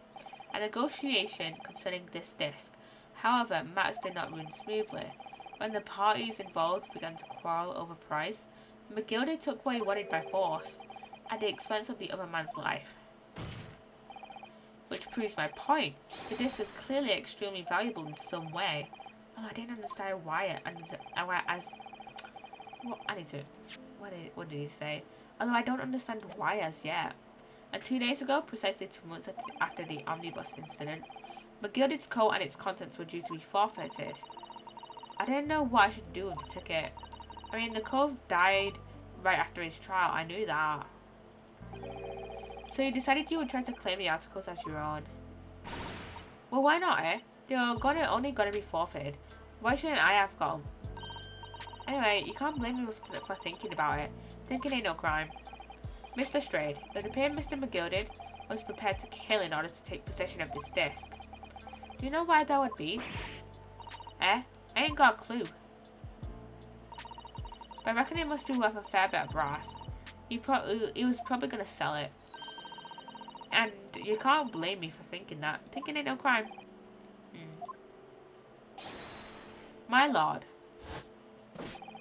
The evidence your lordship requested has been located and is ready for the court's inspection, sir. Oh shit, yeah, the box, isn't it? The box is here. The box is here. The box is here. The mysterious little box deposited by McGildy 2 months ago.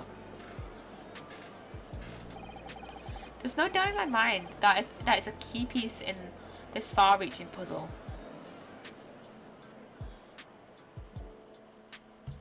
To be continued. And I'm gonna start an ad now instead of start. Kai! Hello, Kai. Do I have alerts? I don't think I have alerts. I don't think I have alerts set up on. Do I have alerts? I don't know if I have alerts. I don't think I have alerts set up on this screen. I should really set up. But thank you for the raid. Thank you for the raid. I was literally gonna start an ad, but I might as well not now. Yo, hope you're good. I am. We're about to start the last part of this trial. How's your stream? You're playing Phasmo, right? You played Phasmophobia, right? Hope your stream was good. How was it? How was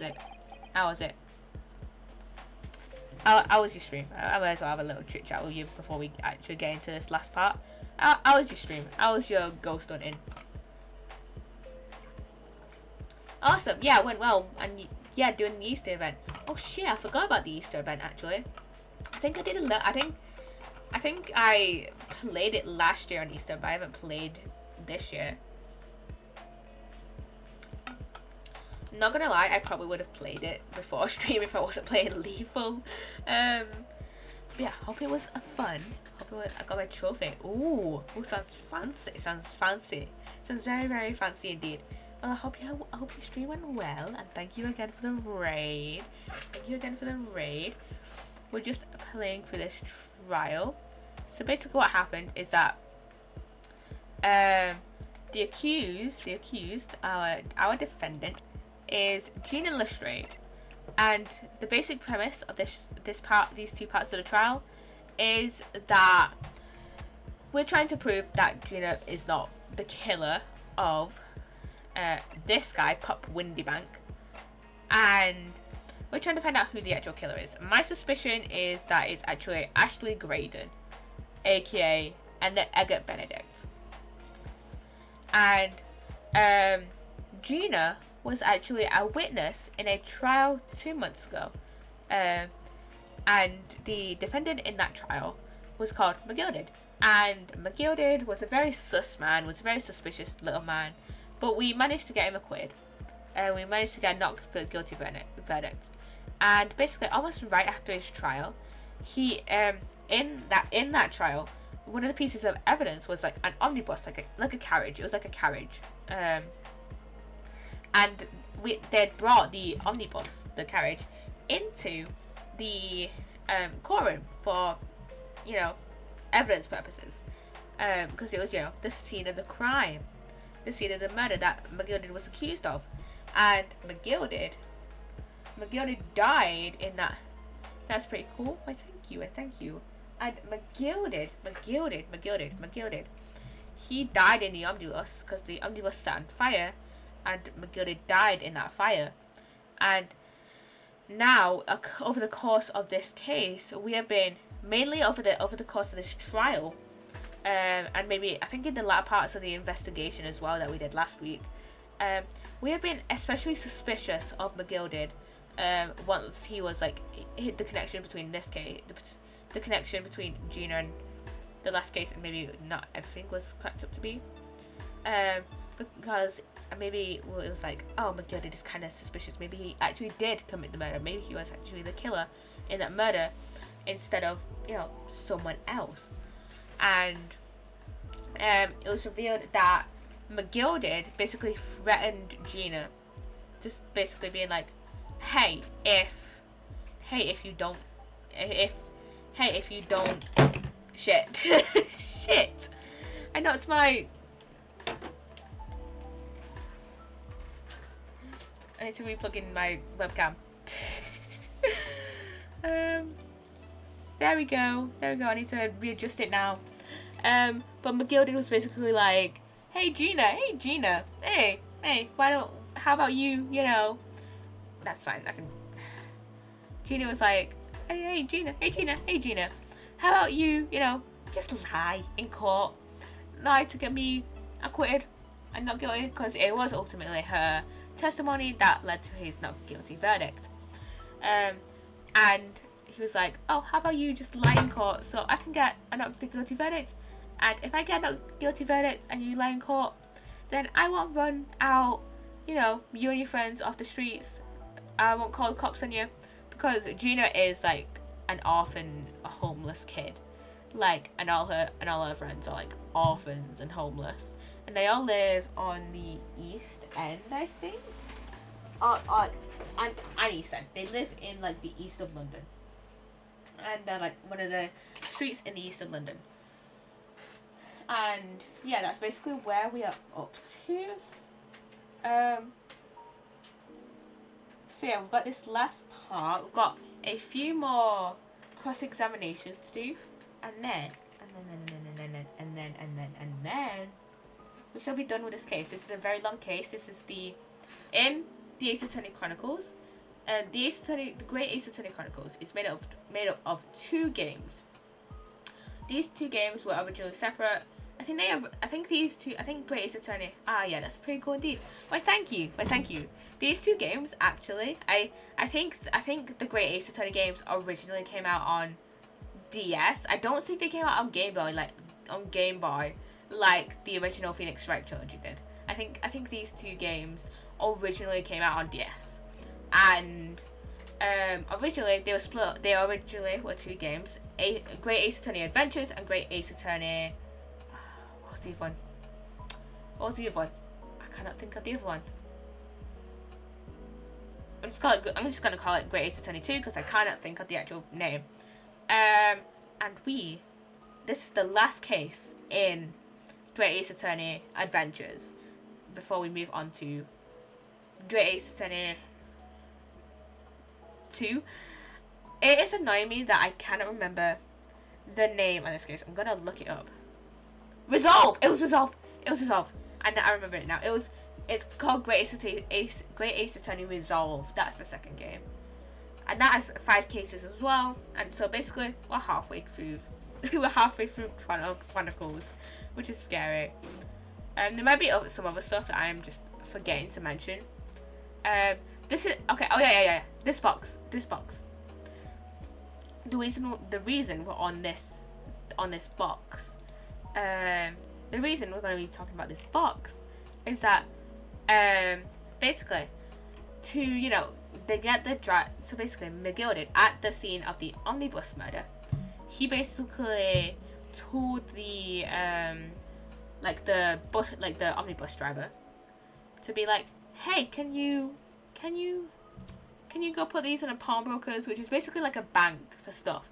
Sounds like there's a lot to this game. Wow, there is so much to this game, and I could probably not do this game justice by just rambling on it for like the next few minutes. There's quite a few essays on it as well if you want to go look those up. But yeah, there's a lot to this game. Basically, McGilded had a scene of the omnibus murder, like after the cab had stopped, because basically this omnibus, you could sit inside it or you could sit on top of it, and there was 2 people sitting on top of the omnibus, and they screamed. So the omnibus driver was just like, it just stopped, and everyone was just like, what the fuck is going on? And then after he had stopped and like everyone was kind of investigating in it, McGilded was like, hey, take my coat and this box to the nearby pawnbrokers. Pawnbrokers, they're just basically a bank just for stuff. If you don't know what pawnbrokers is, they're just a bank for stuff instead of money. And if you don't, in Windy Banks, which is the pawnbroker that had his coat and this box in, you get 2 months before the stuff is then put up for sale. Basically, like, it's no longer yours. I mean, you could extend it longer, but like 2 months is like you have to. It's like, like the minimum amount you have to. It's like the minimum like thing before it goes on sale, basically. So yeah. In this box, We have no idea what this box holds. What the fuck? We don't know what the fuck McGill was hiding other than a music disc.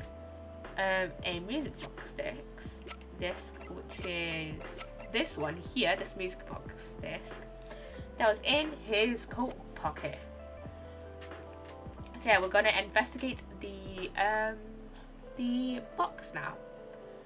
So this is the article in question, is it? The small box deposited with the pawnbroker by Mr. McGilded 2 months ago, and on the night of Mr. Windybank's murder, the only item on the shelves that was touched by whoever broke into the shop. Quick, let's open it and see what's inside. What is that? Is this like a mini music box? Good gracious, this is no ordinary box, it seems. Wow, although in truth, I had an inkling that it might be the case. It would appear that the box houses a miniature music box movement. Yeah, I was right, it's a music box. Then, is it too much to expect? I think it would be reasonable to assume that it is a device for the playback of this disc, my lord. What's on the disc though? What's on the disc though? So here we have the means to play back Mr. McGilded's disc deposited at Windybank's at much the same time. Not strictly correct, my lord. It was not McGilded's disc. It was the disc of the victim in the omnibus. But why, for heaven's sake? Are we to understand that the brickmaker was trying to sell this music box disc to Mr. McGilded?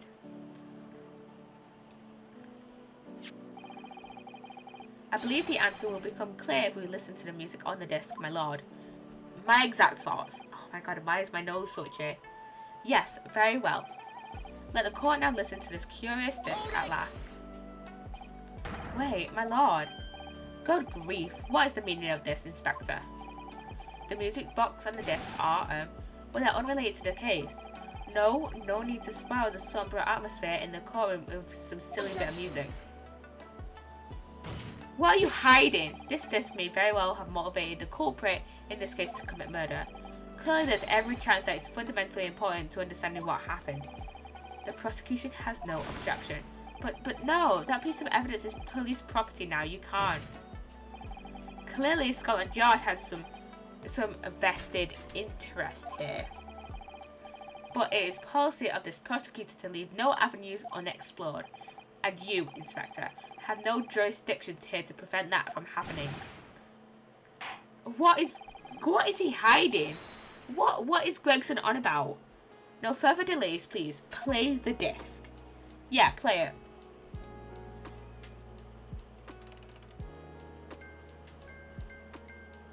I'm gonna pause my music.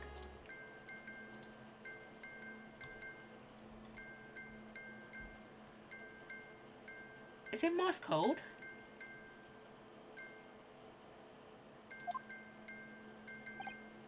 What on earth? That's certainly not what I would call music. No. It's just the same note playing over and over again in an irregular sequence. It's definitely Morse code then. It's definitely Morse code. Mr. Graydon?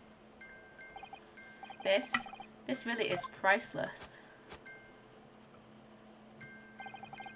After all that, the music box is broken. Broken? It can't be, can it? Well, obviously. In fact, I wouldn't be surprised if the officer sent to fetch it didn't drop it on the way back to the courtroom. Well, with much regret, I feel the court must accept that this music box offers little in the way of clues. That's definitely Morse code though, right? It's definitely Morse code. Are you ready to move on, counsel? Come on. Yes, alright, it does sound as though it's completely broken, but is it? No, I don't think so. I'm writing it on my whiteboard because why not? Morse code. Could this music box emanate could this music emanating from the music box possibly be a new clue? Yeah, it's Morse code. mean, I don't know any Morse code off the top of my head. I'd probably have to find a translator. But still, I believe that it could be relevant, my lord. Good lord, but how can it be? It's an abomination, council. Mere noise. I fail to see how it could have any meaning whatsoever. This sounds strange, I agree, but there's one thing bothering me. While Graydon stands there, chortling victoriously, the inspector beside him has a rather telling expression on his face. It's as if Gregson recognizes the sound, as if he's familiar with it somehow, and that's making him appear extremely on edge. If that's the stance of the defense, my Nipponese friend, answer me this. Oh.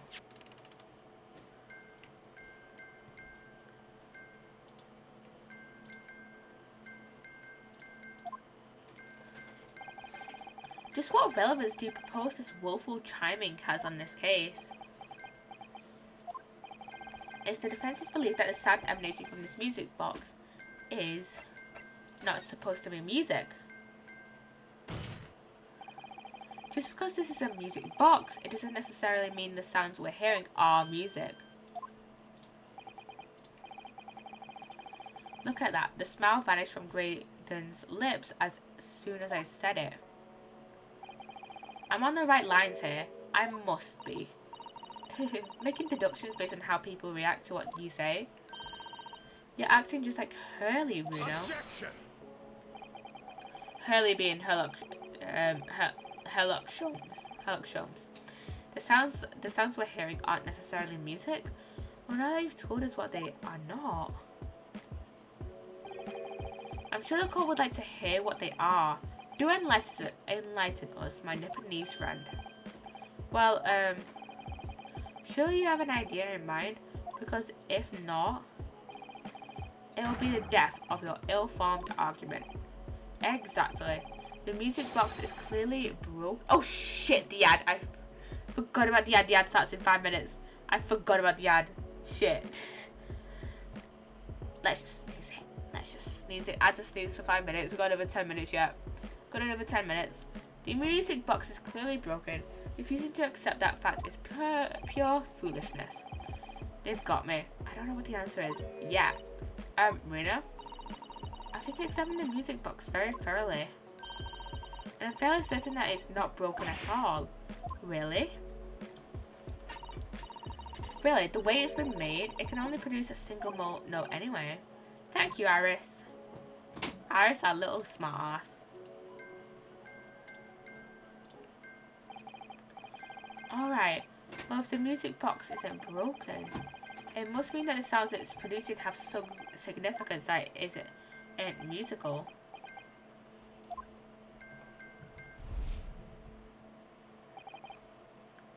Ah, could it be? Is that what these sounds are? Something just struck me, Runo. I feel like recently, in the past few hours even, I've heard another sound very much like the one this music box makes. Yes, it's a familiar sound.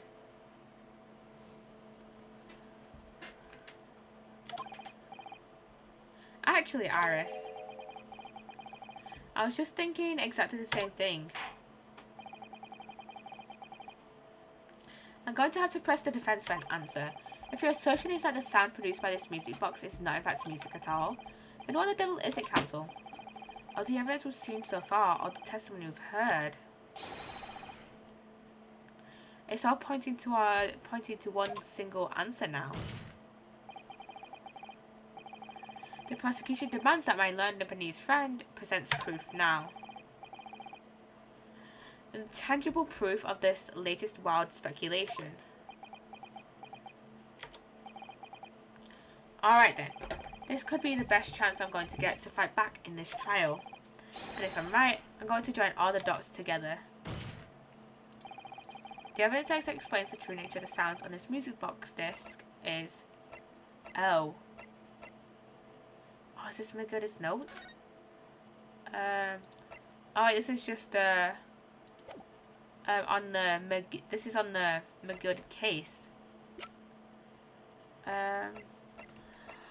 What evidence do we have? I have no idea what proves that this is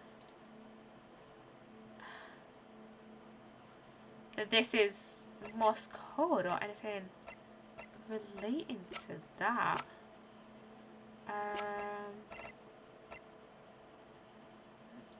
Where's the box?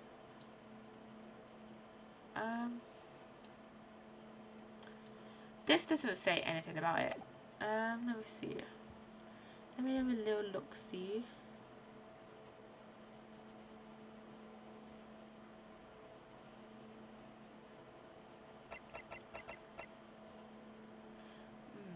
This? Take that! Today's paper council? The headline is Pawnbroker perishes in pick-purse plunder. Highly supportive of your cause. No, my lord. I was hoping you'd look a little further down the page. Further down, Ministry mole. Classified secrets may have been leaked overseas from Ministry of Justice. Yes, this is a very serious matter being investigated at the highest level, I understand. I've heard that international transmissions along supposedly secure lines are somehow being intercepted and leaked to various other countries. And presumably, those transmissions are in the form of wired telegrams. Of course. Juror number 5, your input, please. Stop. Oh, Misa, whatever is the matter? You told the court before that you worked at the same communication station as Mr. Graydon, did you not? Yes, that's correct. And the particular station where you work deals with government communications and newspaper reports. Oh yes. We're not a run-of-the-mill communication station at all. Our work is extremely important. Then tell me, is this not a very familiar sound?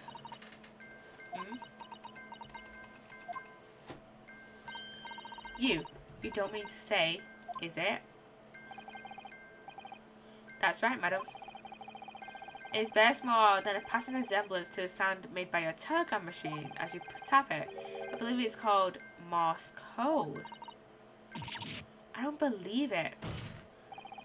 Now correct me if I'm wrong, but when it comes to leaking telegrams from government departments, there could be nobody more perfectly placed than a highly skilled communications officer. Are you suggesting that the music box disc contains stolen government secrets in Morse code? Order, please, everyone. Order, but this is high treason council, deserving of capital punishment. Too much new court vocabulary. What is this treason, and what is capital punishment? The sorts of words I'd half expect you to know. For our sovereign government's confidential information, hostile nations would surely pay almost any price. Yes, and on that night 2 months ago, that was the very negotiation that was taking place inside the omnibus. But in the end, McGilded perished, and the all-important disc lay unclaimed in the pawnbrokery. My word. In which case, whoever stole that information in the first place must surely have been beside himself with worry. Because if the disc were to be discovered before it found its way out of the country, it would reveal an act of high treason punishable by death. So the culprit had no choice but to retrieve it. And in order to do that, he would have to gain entry to the pawnbrokery illegally in the middle of the night. Because the article left behind by Mr. McGilded would incriminate him too much if it got into the wrong hands. Isn't that right, Mr. Graydon?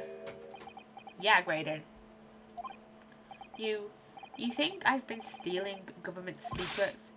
Preposterous. Absolutely preposterous. So in response to the defense's accusations, you claim complete innocence, do you? Well, of course I do. I've had to stand here in silence while that pretentious foreign lawyer has been prattling away.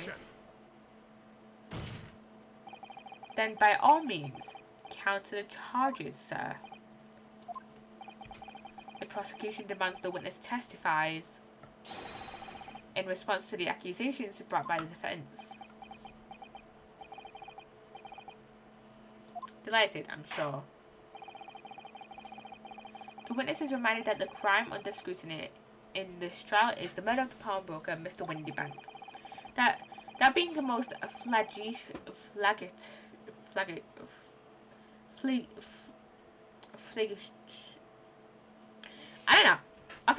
for which the law of this land sanctions a capital punishment. How the fuck do you say that? Fallacious? I'm gonna look it up.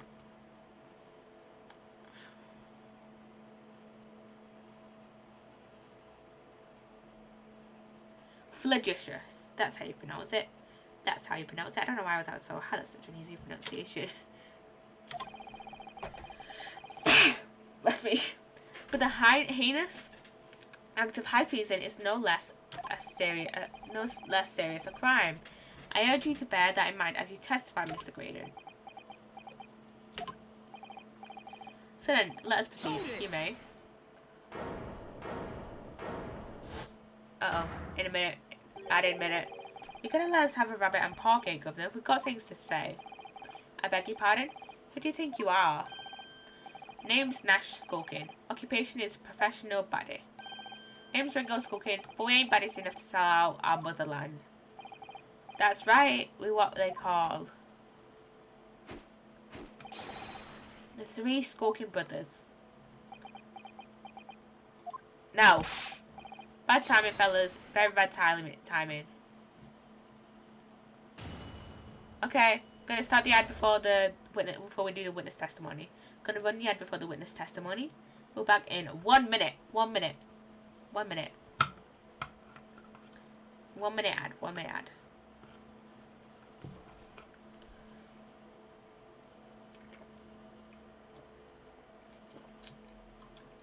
Need to refill this actually. Also, hello to everyone watching on YouTube and like subs and people who use the ad blockers.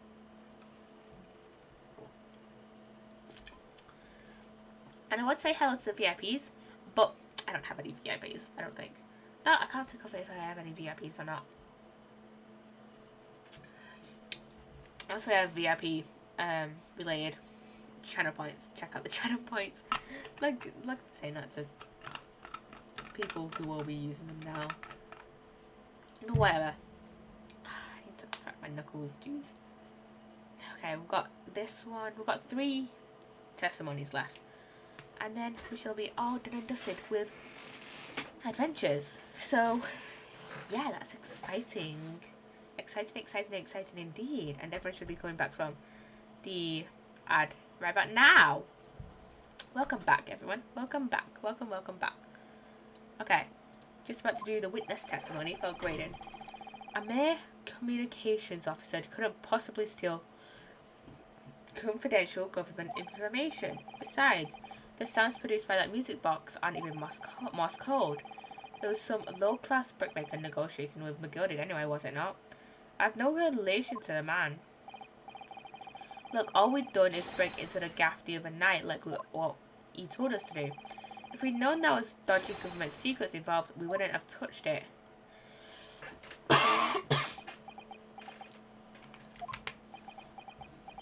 Damn. The thieves of morals. The thieves of morals. Mr. Skulkin. One Mr. Oldus, Governor. What's up? Do I take it that you now admit to the crime? That on the 9th question, you did indeed gain entry to the premises illegally? And moreover, you did so as a party of 3 in collaboration with Mr. Grayson. Not Grayson, Graydon.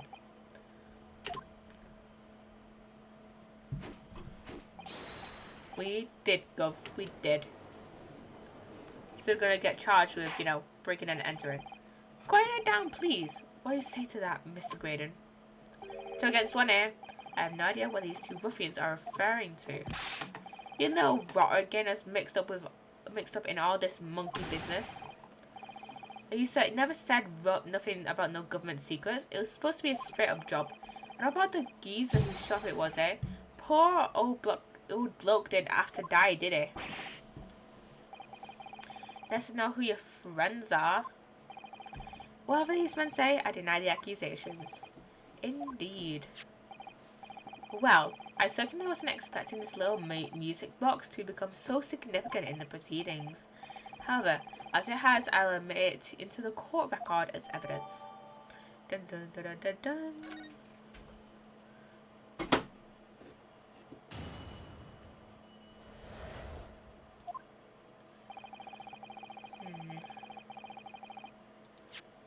Is that so? Is that so that you that mere communications officer couldn't see that? Are you actually a mere communications officer though?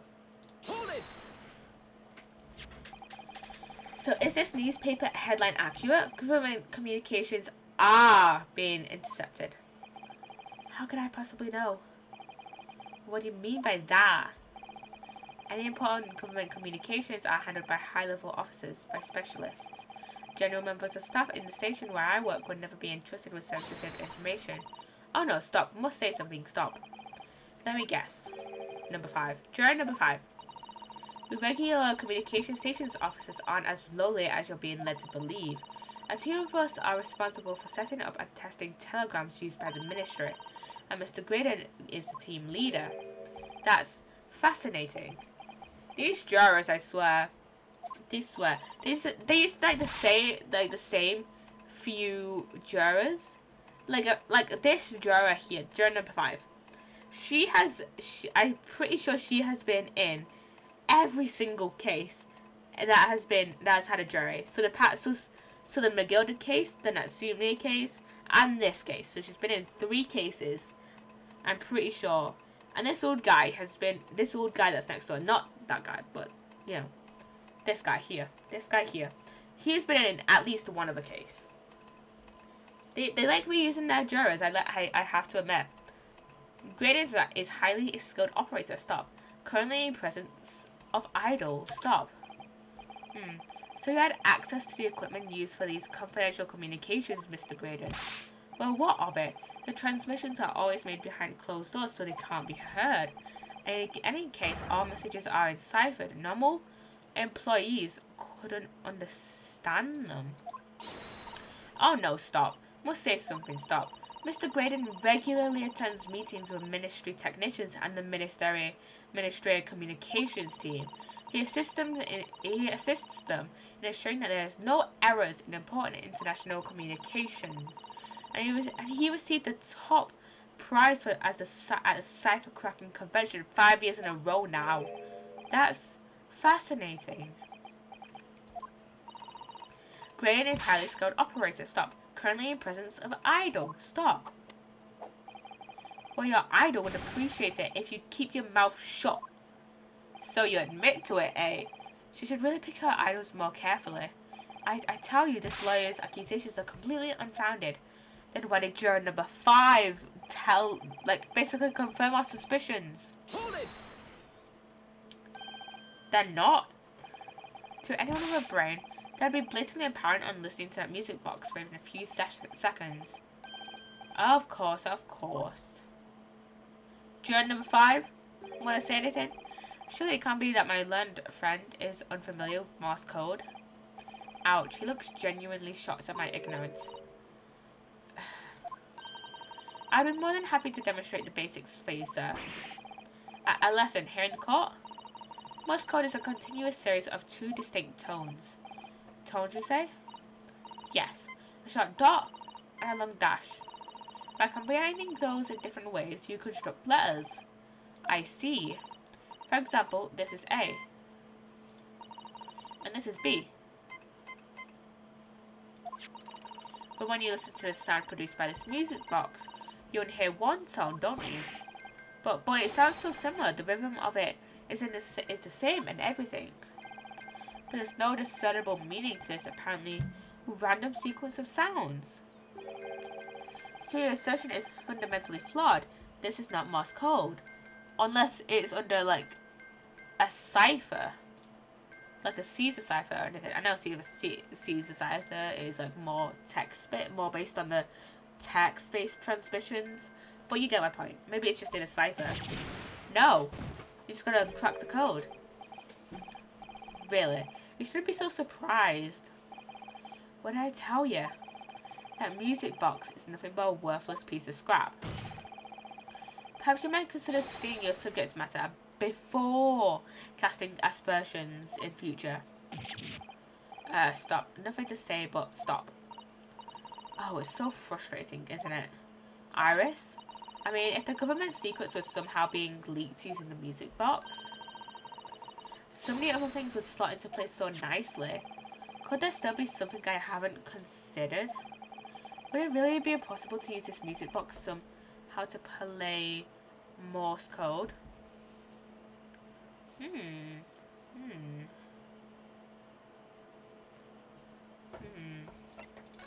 could be possible. There's still every possibility that this music box was instrumental in the leaking of government secrets. That's the belief of the defense, at least. Objection! Does it please you in some way, my Nipponese friend, to repeat the same line of argument ad infinitum? It's already been established that to be Morse code, 2 tones are required. Dots and dashes. Yes, I'm well aware of that. Then what?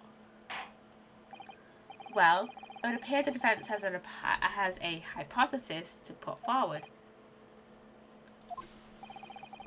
You would better present your idea at once, counsel.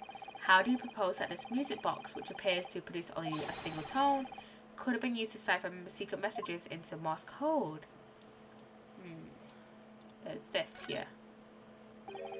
Oh, what is it, Bruno? I've just noticed something about this music box. It looks like the bottom of it opens up as well. Ah, you're right. Well, come on then, what are you waiting for? Let's open it. Alright then, here goes. Look at that. There's another movement on the other side. So, does that mean you can set another disc to play it on this side? Yes, I think so, and it looks like the 2 movements are linked together. They're linked. So if you had 2 discs, they would both play at the same time. Let's present this. Good gracious, what am I looking at here? Another movement on the underside of the music box? What? Also, that got it sounded incredibly British. That was just very British. It appears, my lord, that the 2 movements are linked together. In other words, you can put 2 discs in this music box, and the sounds of both will play back at the same time. Good heavens. As the court has heard, Morse code comprises of 2 tones, a short dot and a long dash.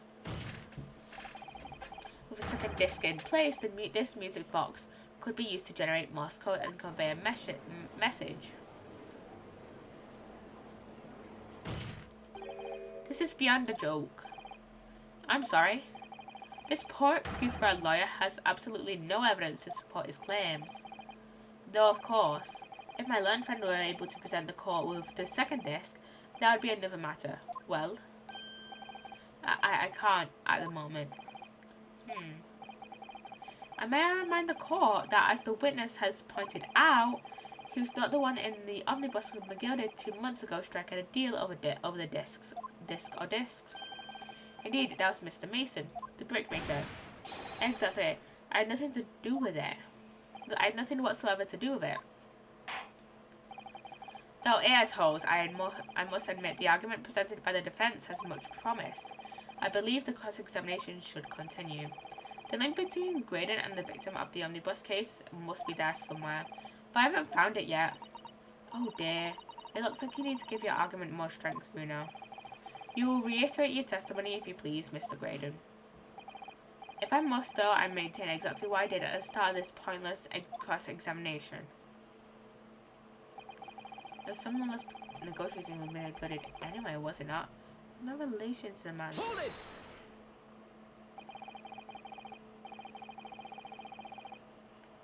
So 2 months ago, in that omnibus, McGilded killed the brickmaker and stole the disc.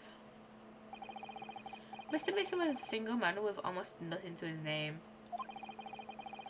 It seems he lived in an artisan quarter some years ago, but people there remember little about him. That doesn't make much sense though, does it? How would a humble brickmaker come to acquire secret government information? How indeed. There must have been somebody else involved behind the scenes in all this. Somebody who acquired the disc and gave it to Mr. Mason in order to take it to the meeting with McGilded and negotiate a deal. Dear me. You may have it in for me, sir, but I assure you I have far more class than that. An old brickmaker from an artisan quarter and this well-to-do communications officer. If only I could find some evidence to link the two of them together. If you have nothing more to add on that note, let us return to the witness testimony.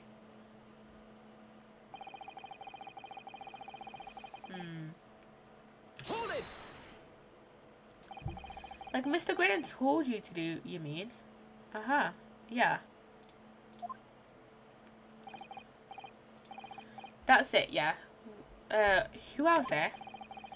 Some of me thought you was just popping over for a natter after all them years, but the rotter had a dodgy job for us. Ash?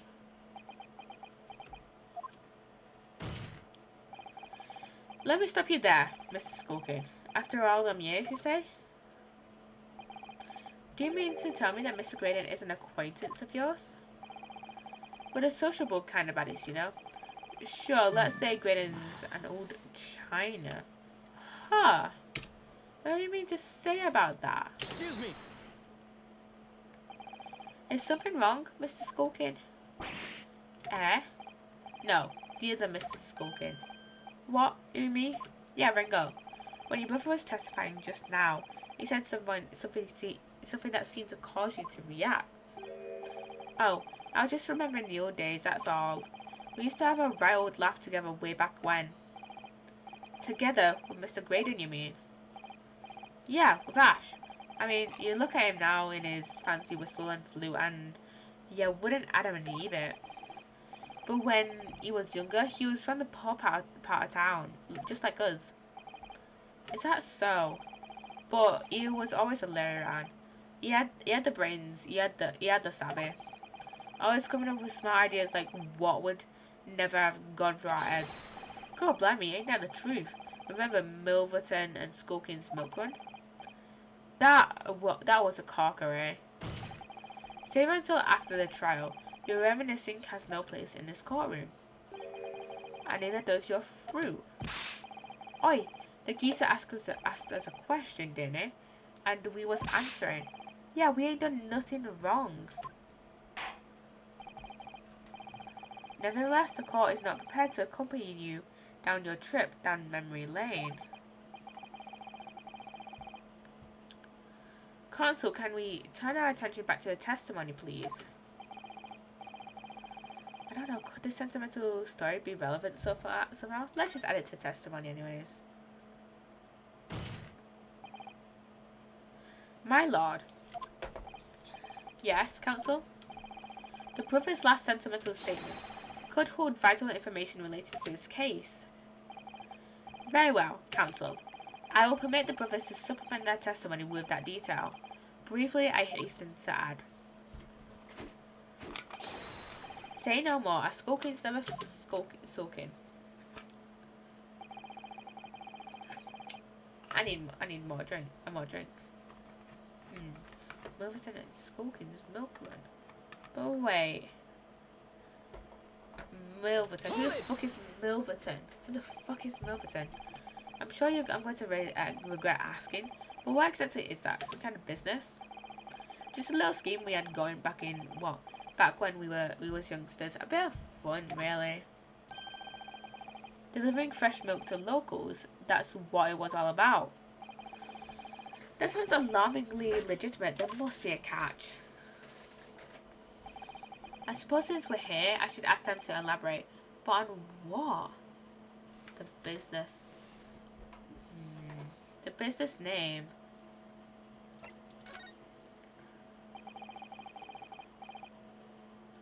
So this business was just a bit of fun, you say? And it was just yourselves and Mr. Graydon involved? Yeah, that's it. Milverton and Skulkin's milk run, was it? Yeah, that's it. And where did the Milverton part come from? Alright. I thought clever clocks like you'd have it out by now. Wait, what did it say? But what's that one out? That says, oh, enough of this. How much longer are we expected to listen to this? I can never read what they have to say. Let me guess you don't accept anything these two witnesses have to say. How much longer are we expected to listen to this drive? I don't.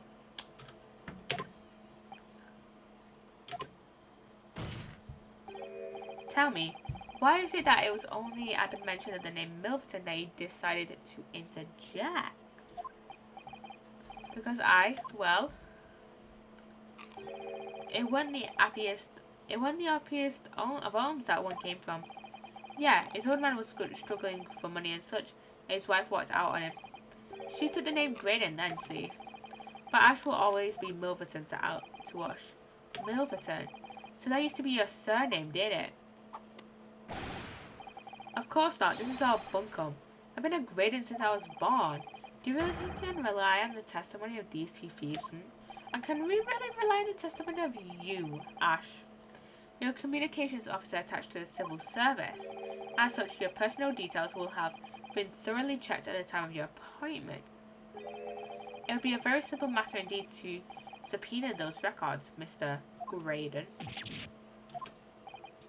Well, it would appear that Mr. and Mr. Skulkin's testimony has been reliable, for once. You're born Ashley Milverton, then.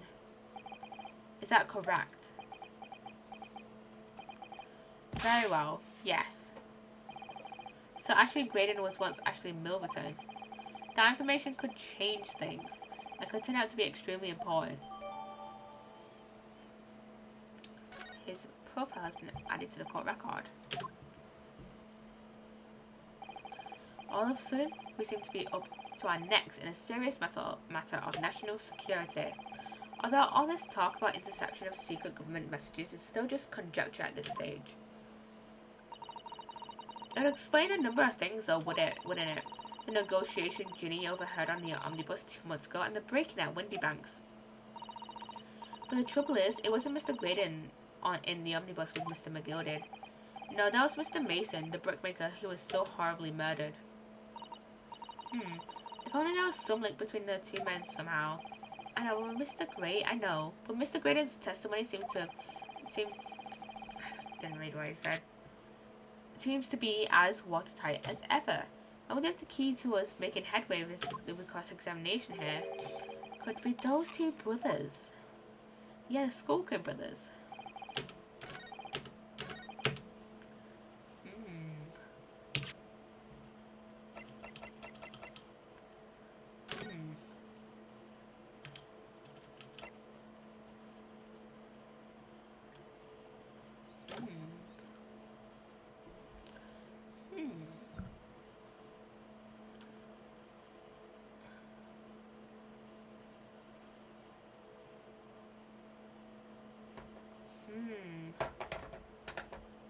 Sure. Mr. Ashley Milverton. Tell me, why did you try to hide your former name from the court? Because I haven't gone by that name for years. It means nothing to me. No, I don't think that's a real explanation at all. The truth is, you had a reason to hide that name. Explain yourself, please, counsel. I have here the notes from the omnibus case, my lord. And as we all know, the victim, the man who we now understand to have been negotiating with McGill did. Yes, Mr. Mason, the brickmaker. That's right, only Mason wasn't his surname at all. It was his given name.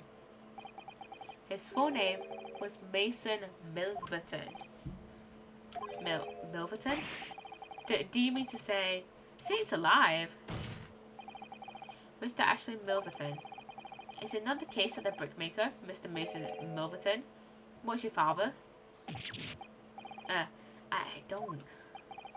As I believe I mentioned earlier, your family history will have been thoroughly checked when you join the civil service.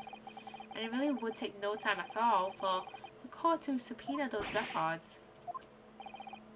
The truth is, you have been illegally acquiring highly confidential government information and sell it onto McGilden in collaboration with your father.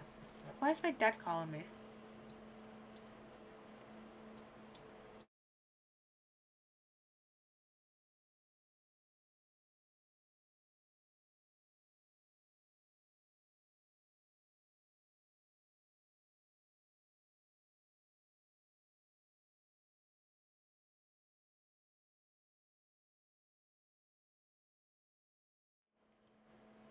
My dad was just seeing if I was alright, because he's gone out. And so I didn't unpause my music. And selling it onto McGilded in collaboration with your father.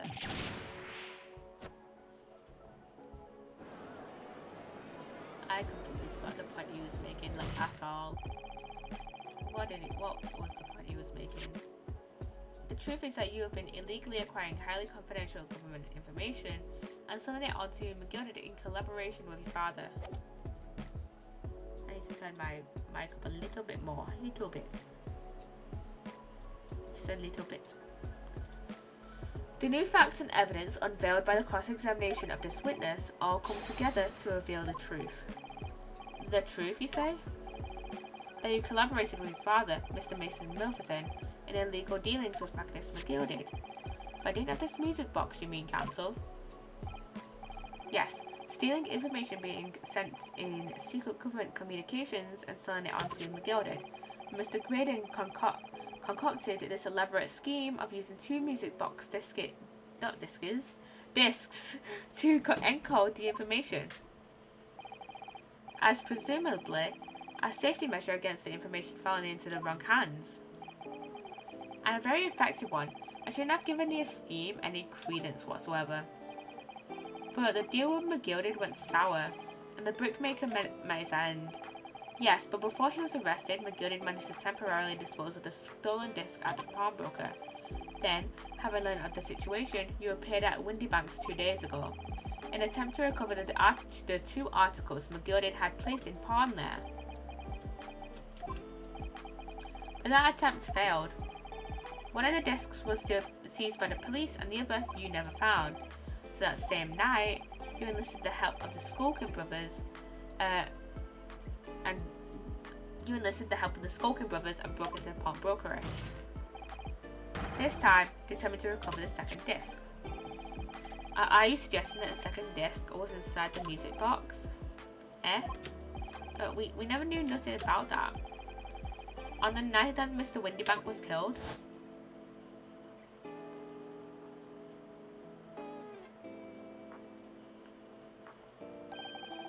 the intruder to the pawnbrokery touched one item and one item alone, the music box. As rather ingeniously demonstrated using the two prints from the security camera indeed. So, the question that naturally begs answering is this: why was only that one article disturbed? The answer is obvious, because it contained the second disc, which the intruder was desperate to retrieve. Since, if it were to fall into the hands of the police, it would be proof of high treason. Well, Mr. Graydon, do you deny that all of this actually began on that fateful night 2 months ago? I refuse to accept any of this nonsense. Sir, there appears to be blood seeping through the sleeve of your jacket. What? Problem was wearing a white coat. 2 nights ago, we know that 3 shots were fired at the scene of the crime in Windybank's pawnbrokery. One took the life of the pawnbroker himself. Oh shit. One struck the pouch of Aaron. Did he say anything? One took the pouch around Mr. Sholmes' waist. And the final bullet struck the calendar on the wall of the shop, having first placed the arm of one of the intruders. Mr. Graydon, that wound on your arm that you seem to be trying to hide, it's a bullet wound, isn't it? It's got you now, me old China. Time to call it quits and croak, I reckon.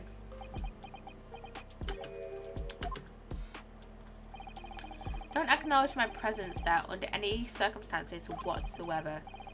Those were my terms, remember, and I paid you handsomely to comply. Clearly I was a fool to think I could trust some common backslum thieves. Fine, I admit it. I was there in Windybanks that night. I paid this pair 10 guineas to accompany me. As you've noticed, I sustained an injury in this course of my adventure. But that is all. I admit to nothing more. Stealing government secrets and negotiating with Mr. McGilded.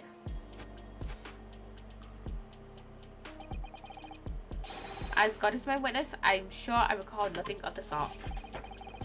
It's not going down without a fight. Not until I can show hard evidence, I suppose. Nevertheless, the defense has now established a crucial fact, which is, well, we know that one bullet was fired from each of the two firearms we have in evidence. The bullet from the Skulky Brothers gun hit the pouch around Mr. Sholmes' waist, and the bullet from Mr. Windybank's gun clearly must have been the one that caught Mr. Graydon on the arm. Indeed it must. We can rule out the possibility that the man shot himself. And that leads us to only one conclusion. Mr. Windybank was shot by a third gun, which can only have been fired by the third intruder. Goodness. That's right, Mr. Graydon. The only person who could possibly have shot Mr. Windybank that night is you. I'm just going to check this Discord notification.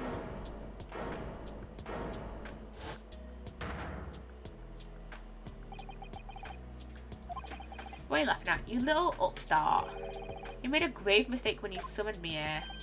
What? What's that supposed to mean? Yes, as you rightly say, I was there at the pawnbrokers. I did my best to hide the facts naturally. I had no intention of ruining the distinguished career I'd built for myself at a communication station. But did the thought never cross your mind? Did you never consider the possibility? What do you mean? What thought? What possibility? The possibility that if I was there at the scene, I may have witnessed the crucial moment. You see, this makes me a key witness in this case, and I have my hands firmly around the neck of your client. What? Are you suggesting?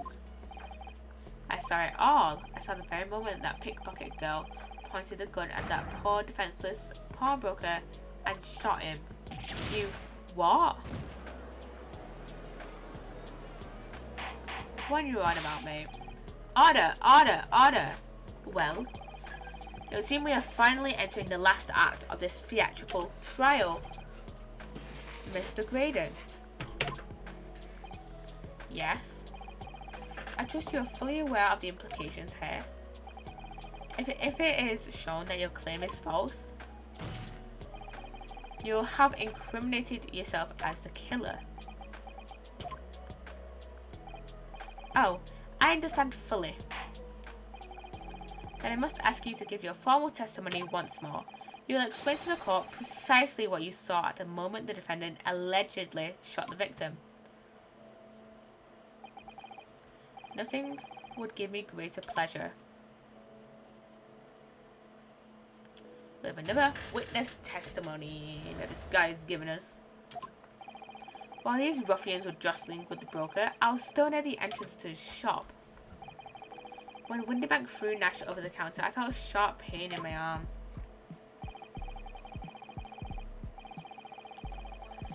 I pursued the man, but he shut himself in the storeroom. I could see him through the peephole in the door, though. The accused in the black coat shot the man in the back as he was trying to flee to safety. I saw the blood splatter all over that wretched girl. Then she tossed the gun out of the peephole. So I picked it up and made my escape. Good gracious, this is quite extraordinary testimony.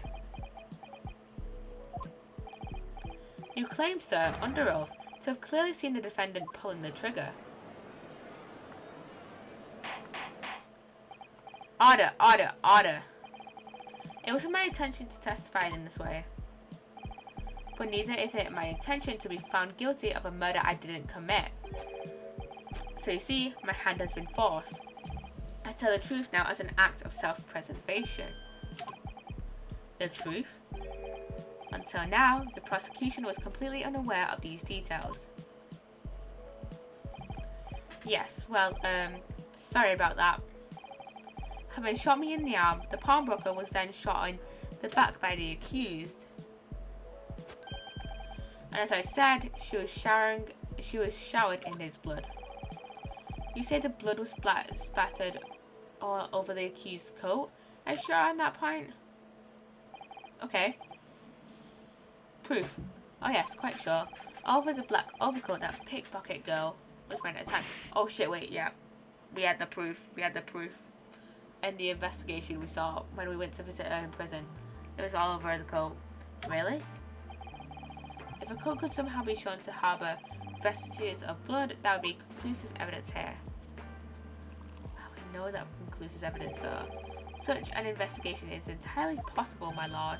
What? Only very recently, a German scientist has developed a technique to identify human blood.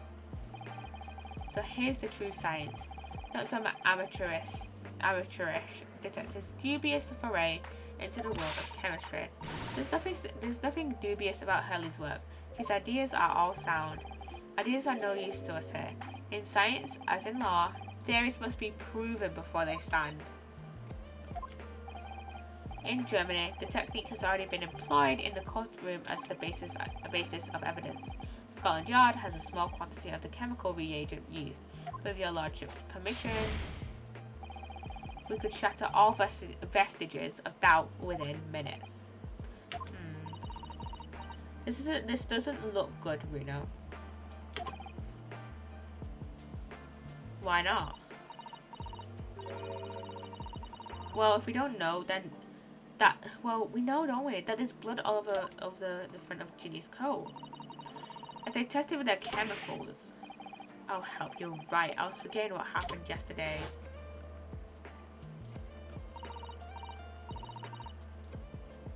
Don't move, Ginny. I'm gonna shoot.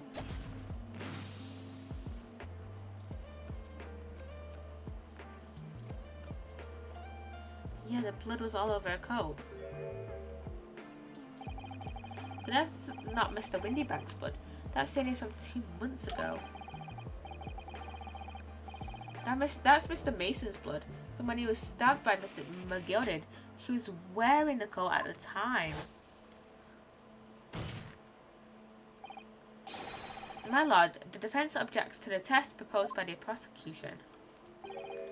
Overruled. Lord Van Zieks, make it so at once. With pleasure, my lord. And while we await the results, the defense may proceed with the cross-examination. Once they find that blood on the overcoat, Gina will be... Counsel, yes, my lord. Your cross-examination. Of course, my lord. If this cross-examination doesn't go well, if I don't manage to uncover some decisive evidence or a really compelling clue now, I have a very bad feeling about the outcome of this trial. Cross-examination time, yeah. First options.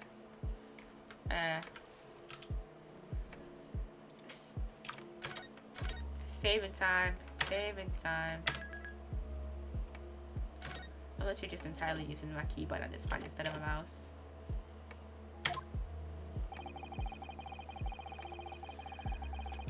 Let's just press him on everything and see what happens.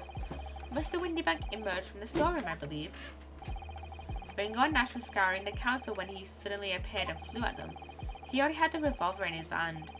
Unfortunately, I wasn't too close. I've never been so scared in all my life. Yeah, we're just your regular mild-mannered burglars, that's all. We don't like violence. Says the pair who carry a gun. What do you mean when you say you were near the entrance to the shop? I was in the doorway, running my eyes over the shelves of forfeited items, looking for the music box, of course. The broker went for Nash in the first place. Then Ringo joined in, making it 2 against 1, so I assumed that they could handle the situation. But I was wrong. I was trying to help me little bruv, but the old geezer chucked me over the blooming counter. So I pulled me gun on the old fella, and that soon made him scarper. The pair of you setting up on the poor defenseless pawnbroker together? Shame on you. Sorry, Gov.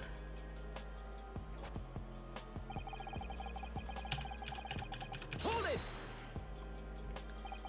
You mean that's the moment you were shot? Yes, I didn't immediately realise what had happened, of course. Things crashed to the floor from the counter as the 3 men were brawling. It was at exactly that moment that it happened, so I didn't hear the gunshot. And the bullet went on to strike the calendar in the wall behind you. So it appeared. When I looked at my arm, I saw I was bleeding badly, so I wrapped my handkerchief around it. Seeing as I couldn't explain what had happened to a doctor, I had no choice but to wait for it to heal. I didn't imagine it would still be bleeding 2 days later. Did Mr. Windybank intend to shoot you, do you think? Well, now, I don't imagine he ever noticed I was there, to be honest. Perhaps the gun went off accidentally. Anyway, it didn't quite strike home. When I pulled my gun on him, he tried to shove me out of the way, and then he scarpered through that door out back. At which point, what did you do? Okay, let's press this thing as well. Hold it! You mean you chased after him? I don't recall the reason why, but I ran after him to the back of the shop. And what about this peephole on the door you mentioned? Well, unsurprisingly, the storeroom door is a solid job, made out of stout wood. There's a small opening in it, about head height, that lets you see what's what in there from the outside. Oh my god, I'm tired. Actually, I should know that, shouldn't I? I looked through it myself that night.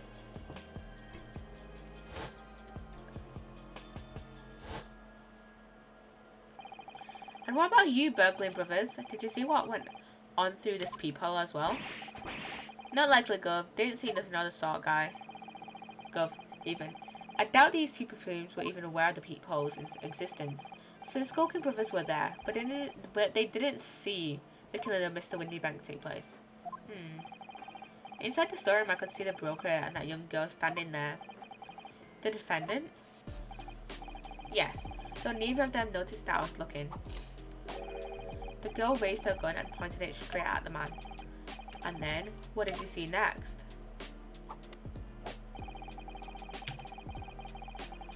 Hold it! Yes, when the crime was discovered, the defendant was found with a gun in her hand. But that was Mr. Windybank's gun, from which only a single bullet had been fired.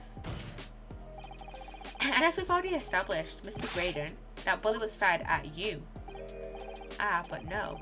It wasn't the broker's gun that the pickpocket girl had when I saw her. Yes, the bullet from Windybank's gun grazed my arm, and yes, the Skulking's gun grounded the detective. But this was another gun entirely, a third gun. The broker's gun was not the murder weapon, so clearly there had to be a third firearm involved. In other words, the accused must have had her own gun with her at the time. But no other gun was found at the scene. What are you laughing at, mate? Been liquid. Calm yourself, counsel. Sorry. You must consider the events in order. At first I saw the broker and the girl glaring at each other, but then all of a sudden, the broker turned to run, and it was at that moment that the little gutter rat shot him in the back. A chilling image, I must say.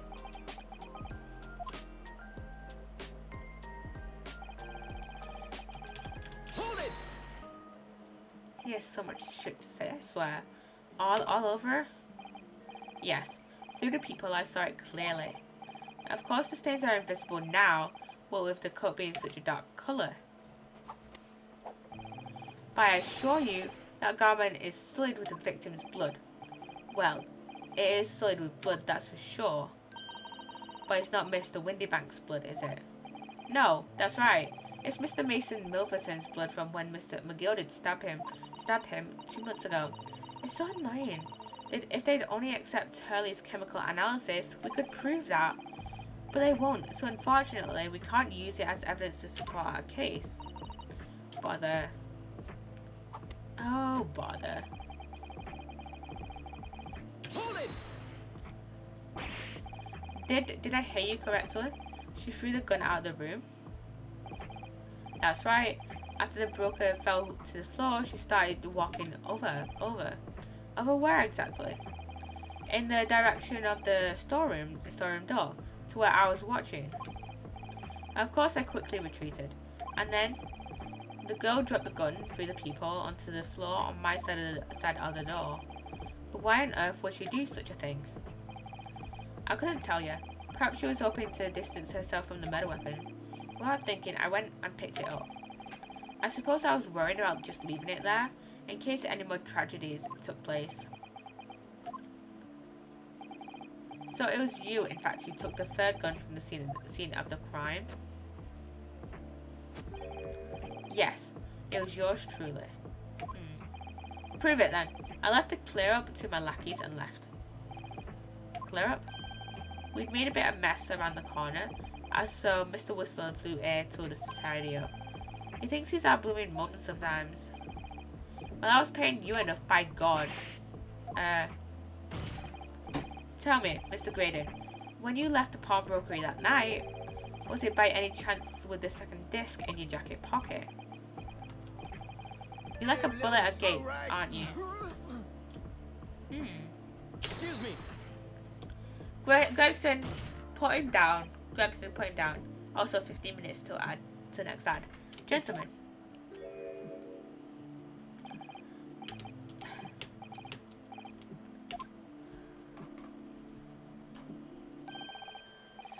Something wrong, Sunshine? That should be my line. You do realise you were just violently shaking Mrs. Skulkin? Blimey, this Dee's a bit of a hooligan, isn't he? What was going on just now? You saw him. He grabbed me whistle. Why the blazes, he said. Didn't you mention the third gun when we got you down to the station? And why didn't you?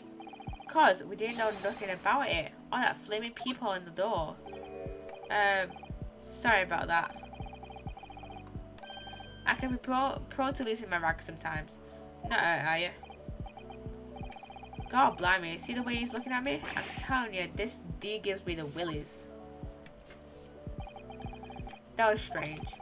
The inspector doesn't normally get quite as worked up as that. He wouldn't normally grab someone. No, that wasn't like Greg's at all. He's normally all sweetness and light, no matter what I say to him. Yes, well, I think you might be a special case, Iris. Yeah, it's nice to you, Iris. Well, anyway, that was definitely our character. What's up, Gregson? My lord. Requesting your lordship's permission to interrupt the cross-examination. Explain yourself, officer.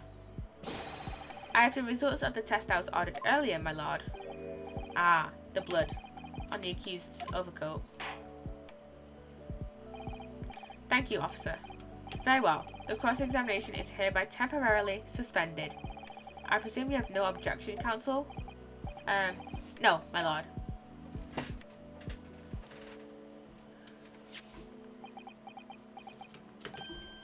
Well, there you have it. The report, please, Inspector. Yes, sir. Traces of human blood were found on the overcoat of the defendant, Miss Gina Lestrade. From the extent of the stains, it would appear that they were the result of spattering following a gunshot wound. End of report. Goodness me.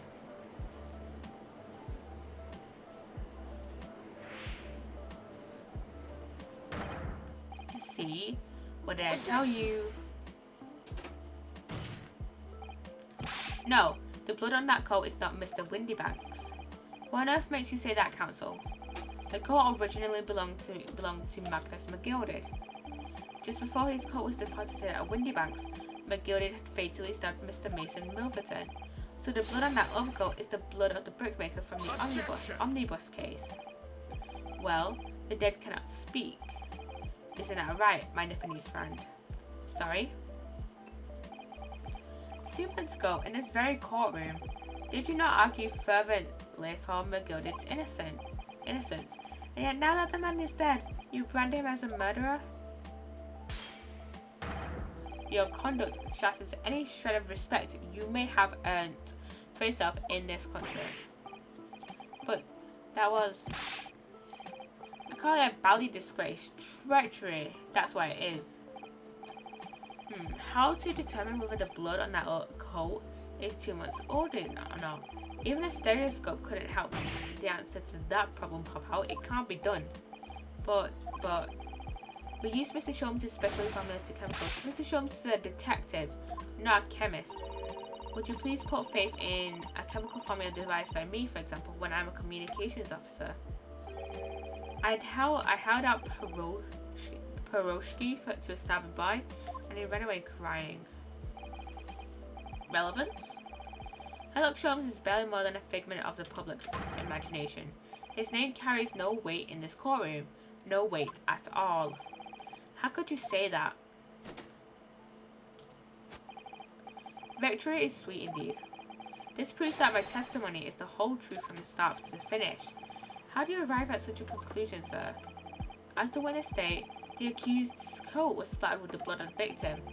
The only way Mr. Greening could possibly have known that fact is if he saw it happen. In other words, his testimony is solid and the conclusion is singular. It was the accused who shot the victim in this case. That is the whole truth. Nuh-uh. Nuh-uh. Nuh-uh. My lord. Been a long battle this one, but this old warhorse has something to say now, if you please. Mr. Foreman, as of this moment, sir, the squadron has reached its final decision. Ready, men? All for one now. Sir? Guilty. Guilty. Guilty. Guilty. Guilty. Guilty.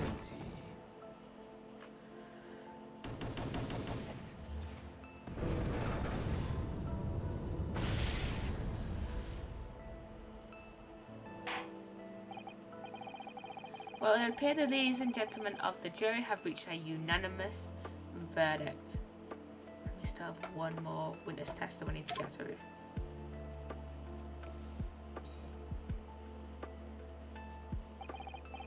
The defense has consistently failed to unpick the witness's testimony. Here's to any attempts you may make at unpicking the juror's decision being equally successful. I don't believe it. After I've come so far, how's it all unraveling on me so fast?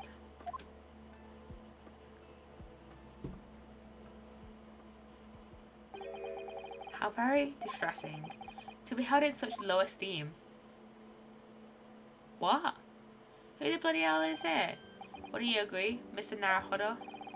Officer, you've delivered the report now. That'll be all. Thank you. It occurs to me with some regularity, Mr. Naruhodo, that scientific truths are determined not by science, but by none other than the human mind. Sherlock Sholmes, our beloved first psychologist. I know that voice. Am I going mad? Ah. Here he is. Here's the man of the hour. Mr. Sholmes. What? What's the meaning of this? Order, order, order. What business do you have here, detective? The last I heard, you were recuperating in hospital. As well I would be, had I not been sent upon an errand. What errand? Early, it's really you. You're awake at last. Yes. Good day, Iris. I appear to be rather late to rise. My apologies. Now, my lord, if you will humour me. In what matter, sir? I have something of great importance I wish to give to the young lawyer over there. I need no more than 5 minutes. Would you be so kind as to spare us the time?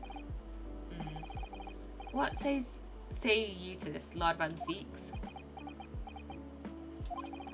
This trial has taken many hours of the court's time. Having spent so long already, we don't want to go wasting any more precious time. As I was saying, having spent so long already, it would seem churlish to deny the defense a mere 5 minutes. Gregson, you are so suspicious. Well, very well then. Counsel, you have 5 minutes. Here he is. My dear fellow, I apologise for my tardy arrival. Mr. Sholmes, are you alright now? Alright? I'm all wrong. Sorry? I've only just managed to summon the strength to stand, man. I have to judge for 5 minutes. I fear even that may prove too much to me. Pray forgive should I pass out. Let's make this discussion as short as possible. Hurley, this place is full of idiots. None of them can see how wonderful your chemical blood analysis is. Ah well, that concoction of mine was really just a bit of a sport to assist me in my investigations. I never took the trouble to refine it for appraisal by the scientific community. An oversight on my part. Right. Modesty? Surely not. But enough of that. I'm here to give you this, my dear fellow. What's that? A lavender furoshiki wrapping. A leaving present from Mrs. Sato. From Mrs. Sato? If possible, matters were to be settled without me giving you this. Those were her instructions when she asked me to do her this favour. I don't understand. Mrs. Sato foresaw today's events, I believe. She knew that the culprit would attempt to escape justice by means both devious and underhand, and that you, Mr. Naruhodo, fighting failure as you are wont to do, would find yourself in considerable peril. At that very moment of crisis, you were to be given this small parcel. Those were the dear lady's instructions. A leave-in present from Susato-san, whoever it could be. What is this? Oh shit, I did 5 minutes. Oh, it's the machine I made. Ah.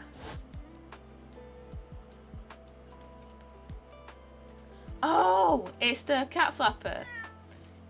Oh, little Wagahai. Kind of forgot about Wagahai for a second there. Look, I use this. It's my latest invention. What is it? I call it the cat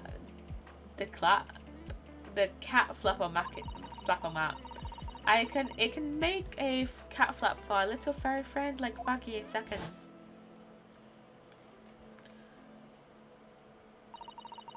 What's Susie up to? Miss Susato muttered the following words before she left. I'm a failure. I don't deserve to be a judicial assistant. What? Didn't she say something like that? You really are the best judicial assistant in the world. Well, that's extremely flattering. But I'm sorry to say that I've been a complete failure.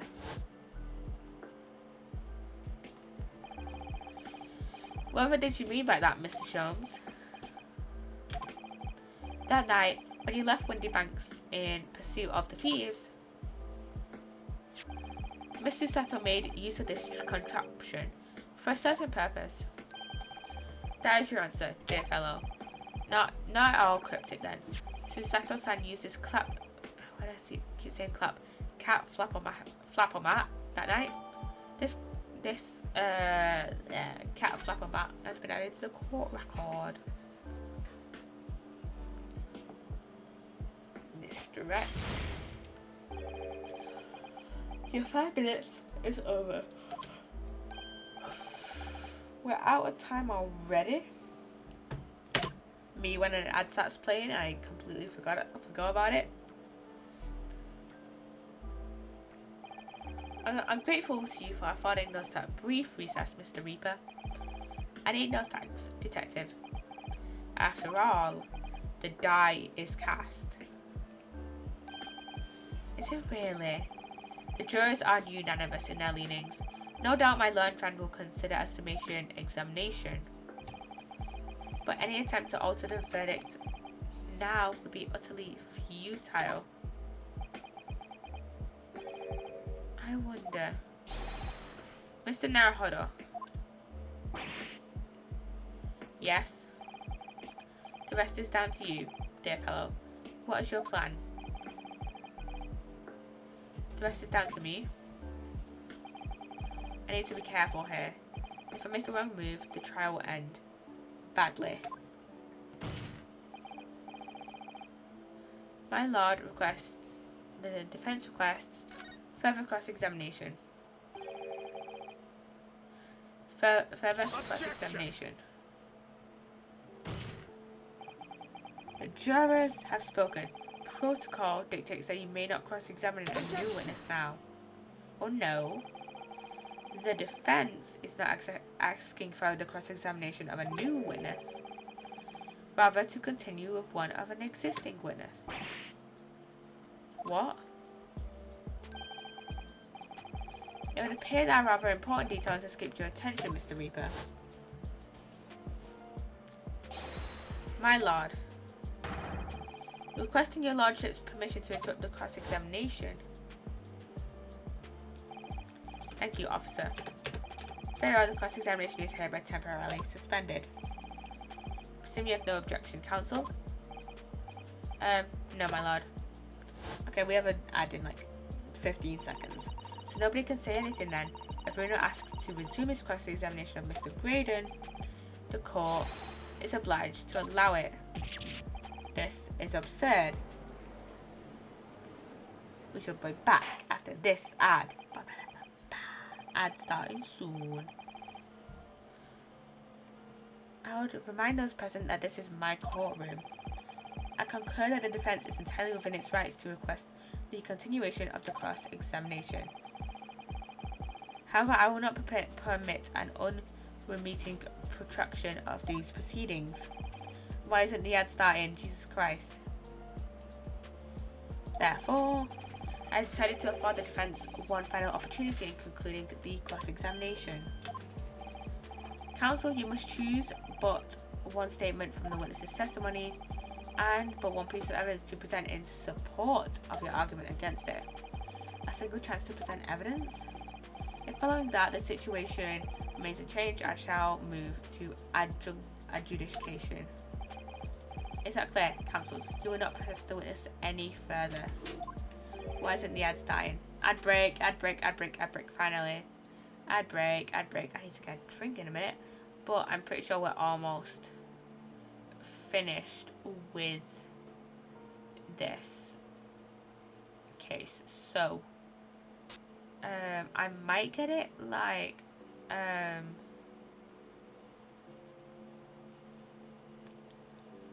might get it like after I've done this cross-examination, maybe.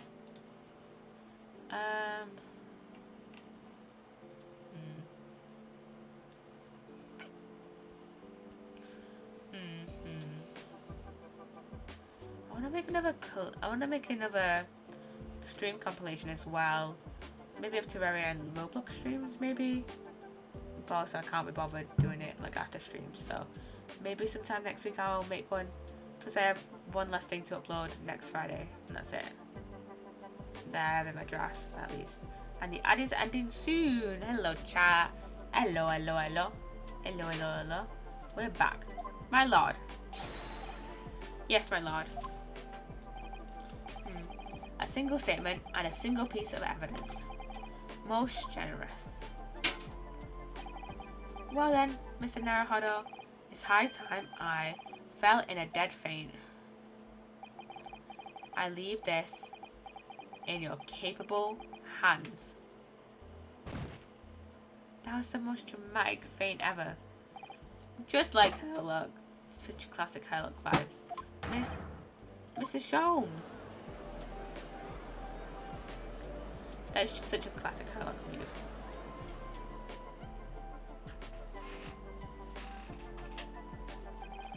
To stand so insouciantly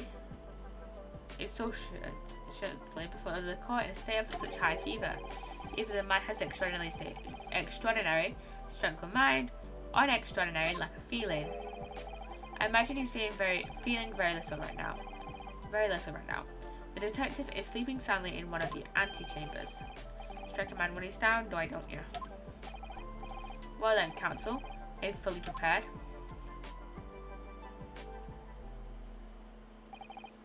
Yes. One statement, one piece of evidence. I won't let Mr. Sholmes down, or Iris. And I won't waste the final chance that Sato-san has given me. This is going to decide the entire outcome of the trial. Very well then. Under the terms I have outlined, you may resume the cross-examination. Another cross-examination. Let us save again.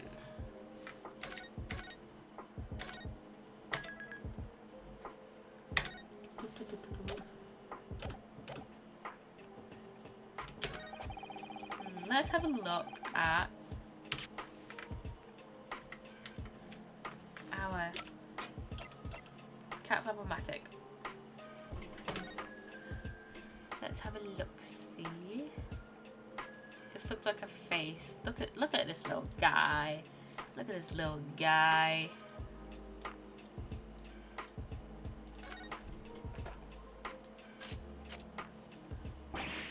Ooh, those vicious teeth look like they could rip through almost anything. They're good, aren't they? They're made of a special ally developed just for this job. The cutter rotates 10 times per second, so it can get through any kind of done in no time at all. And what are the two parts at top there? On top there, are those for attaching hinges to the section of the door that gets cut out? Right, of course. Nothing matches this machine for power. It can make mincemeat of even the toughest of doors. It sounds so charming and friendly when you say it. Well, it's far, but feels like the reality of the cat flap-o-mat. It's like it's a grim weapon of door destruction. Wakaha is so adorable, there's nothing I wouldn't do for him, even developing deadly weapons. I don't think there's anything else we can...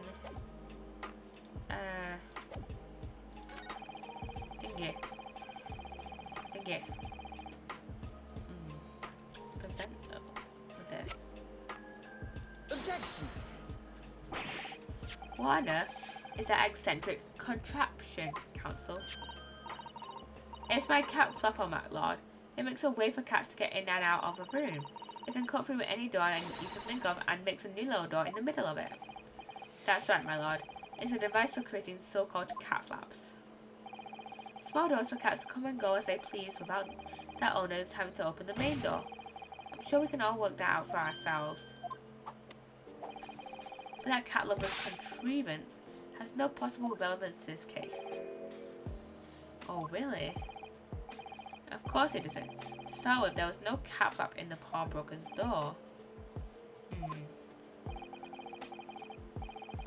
Not being a keeper of cats myself, I'm afraid I fail to see what this has to do with the matter. Perhaps it would help if I described its function another way then. This contraption is able to create a peephole in any door you can imagine, in practically no time at all. I beg your pardon? A peephole, you say? 2 nights ago, we arrived at the scene only 20 minutes after the murder of Mr. Windybank had taken place. That's right. According to the paperwork at the yard, it was you, your Japanese assistant, and Sholmes. Yes, the 3 of us were together, and it recently come to my attention that my assistant made use of this device at the time. Your assistant did what? There's a peephole in the storeroom door. I can attest to that.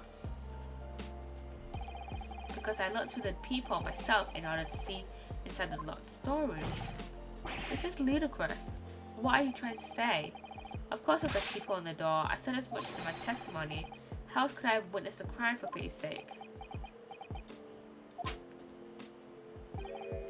Yes. How could you? What? Counsel, kindly say what you mean. Alright, it's time. Time to strike the final blow. What I mean is this, my lord. My assistant made the peephole in the storeroom door, and until such time as she did, the door had no hole in it to look through. What? No! Objection! This is a farce. Are you really suggesting that the peephole in the door was... Yes, it was created only after the incident had taken place, by my judicial assistant using this device. Your assistant tampered with the crime scene whilst being fully aware of the gravity of her actions. This is a most serious act of vandalism, for which I humbly apologise, my lord. It was in the few minutes that I left the scene in order to pursue these skulking brothers and alert the police. Nevertheless, in the light of this new information, it becomes apparent that Mr. Graydon's testimony is riddled with holes.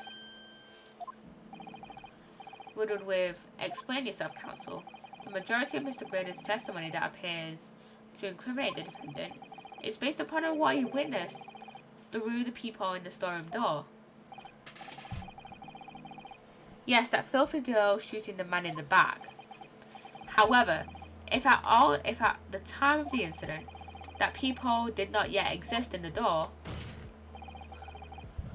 there's no possible way that you could have seen what you claim to have seen. In short, your entire testimony is a pack of lies.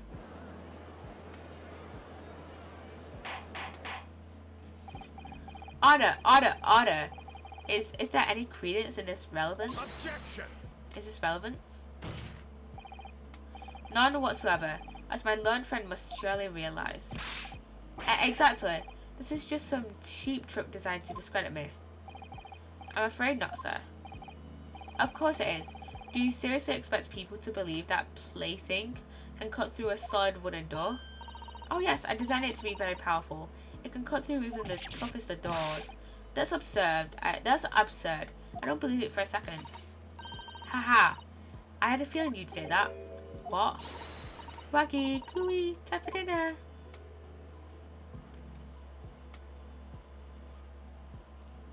Oh, it's Wagga High. Well? Young lady, this is the Old Bailey. One does not make cat flaps in the oak paneling at the old Bailey. I'm not done yet, don't worry. This doesn't mean that the people on the storeroom door at Windybanks was made by your machine. And there's no way you can prove that it was. No? But it's easy. What? The cat flaps my cat flapper mat creates are all of a fixed size, and the dimensions of the peephole at the Windybanks are an exact match. Old Silky's lost for words. Excellent work, Iris. Thank you. And now it's my learned student friend's turn to be lost for words, I feel. I believe your judicial assistant has already left the country for your Eastern Island home. Well, yes, that's true. Then you may have some difficulty in establishing all of the facts. For the sake of argument, let us assume the peephole has dimensions that are perfect fit for this contraption. In that case, when was the peephole cut? The prosecution demands proof for your answer. What is the purpose of your line of inquiry, Lord Van Zeeks? It's very simple, my lord.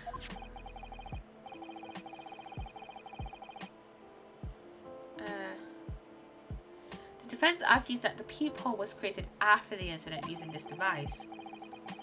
But now that the perpetrator has returned to her native land, she cannot testify to the fact there's no proof.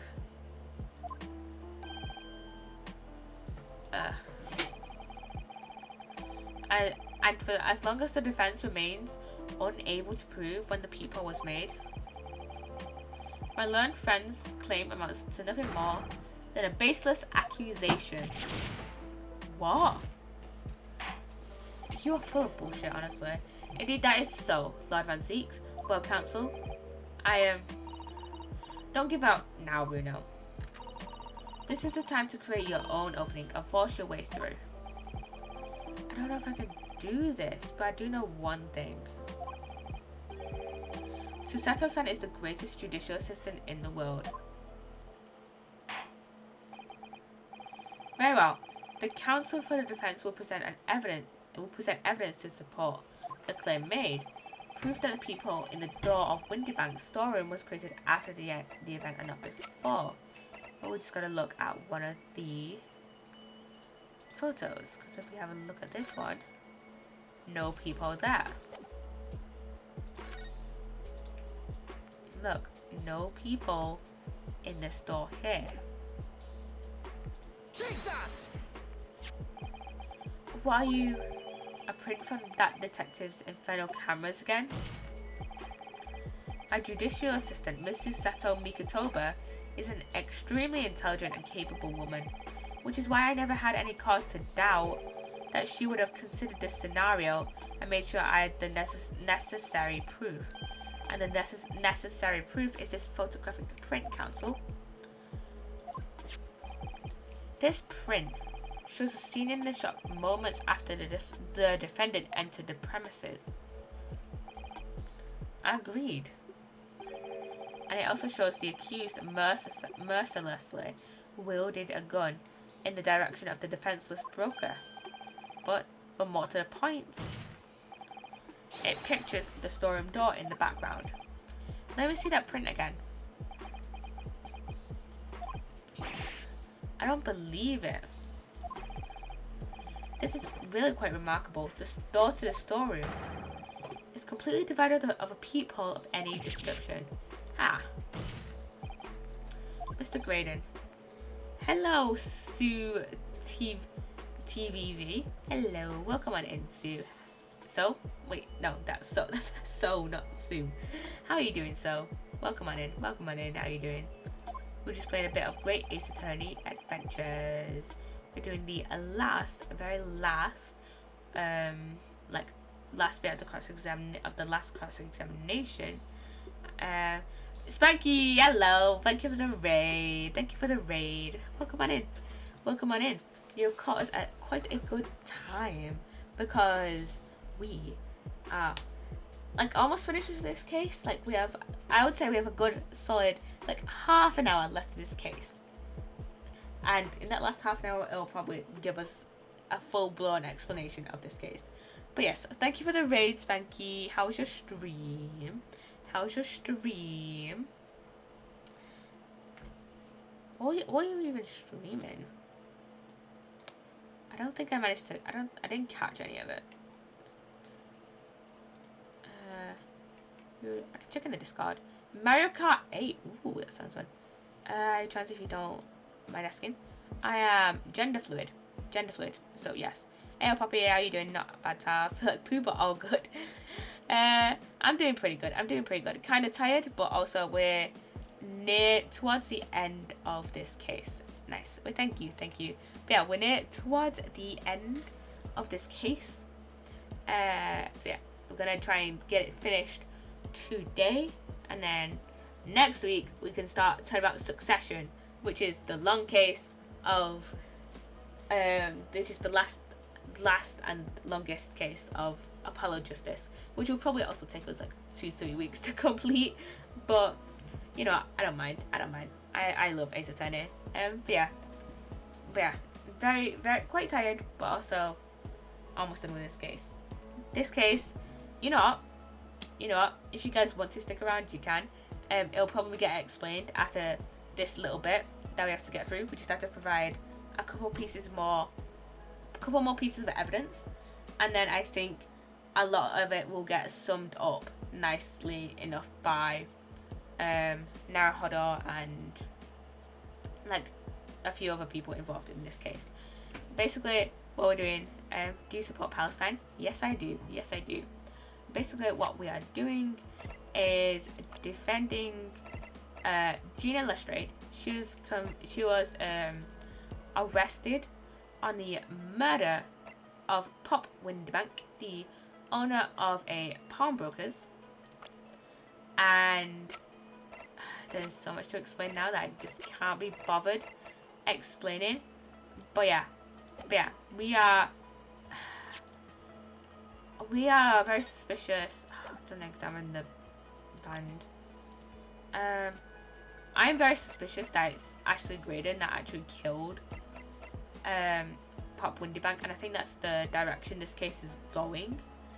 But yeah, we're just trying to get Gina Lestrade off from, you know, the accusation of murder. You know, trying to get her acquitted, trying to get the not guilty verdict. You know how Ace Attorney works. But yeah, I'll be at a good stream, Spanky. Hey, I'll be at a good stream. You couldn't possibly have witnessed the crime as you claim to have done, because at the time it happened, there was no people in the door. Oh yeah. Basically, in this little bit,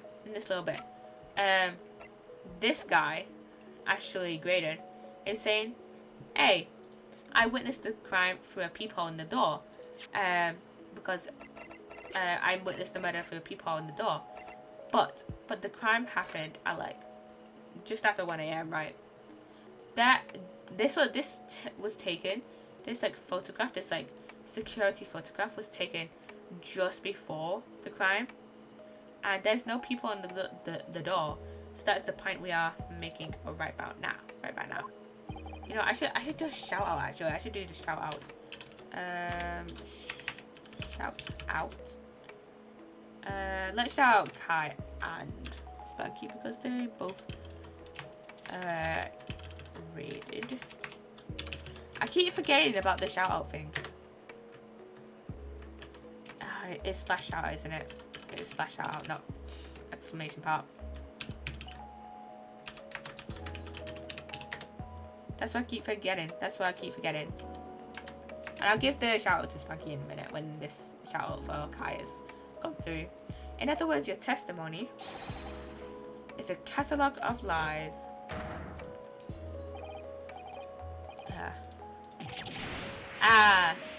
Classic Ace Attorney meltdown. Yeah.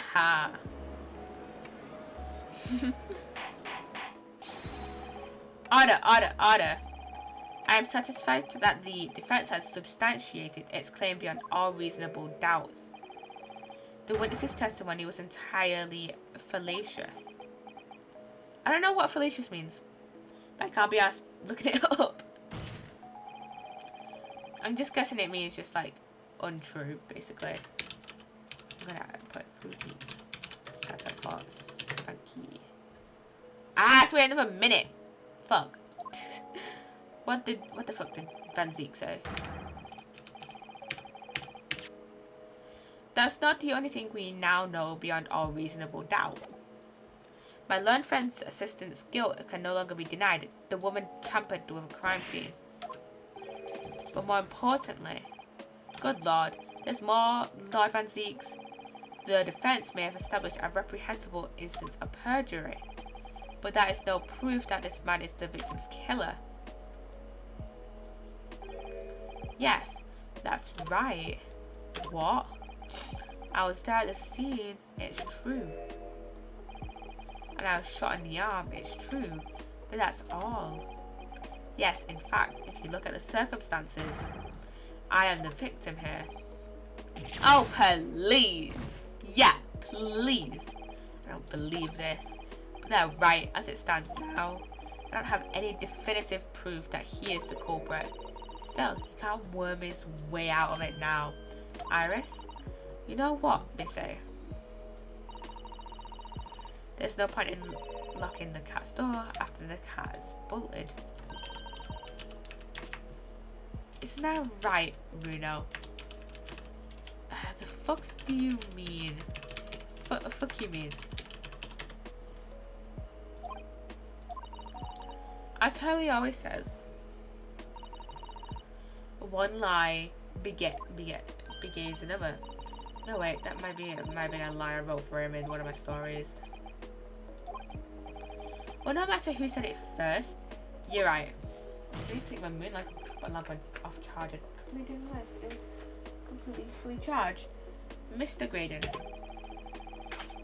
not only did you give false testimony to the court, but the lies you told make no sense. Make no sense? What do you mean by such a remark? what you say in your said in your testimony reveals that you know something you shouldn't have known. In other words, there's a fundamental inconsistency in your statements. What? Objection. This is provocative talk, counsel.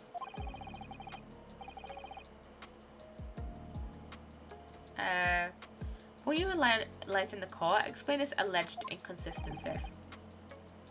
Iris is right. One lie begets another. The inconsistency is revealed by the lies in the witnesses' statements.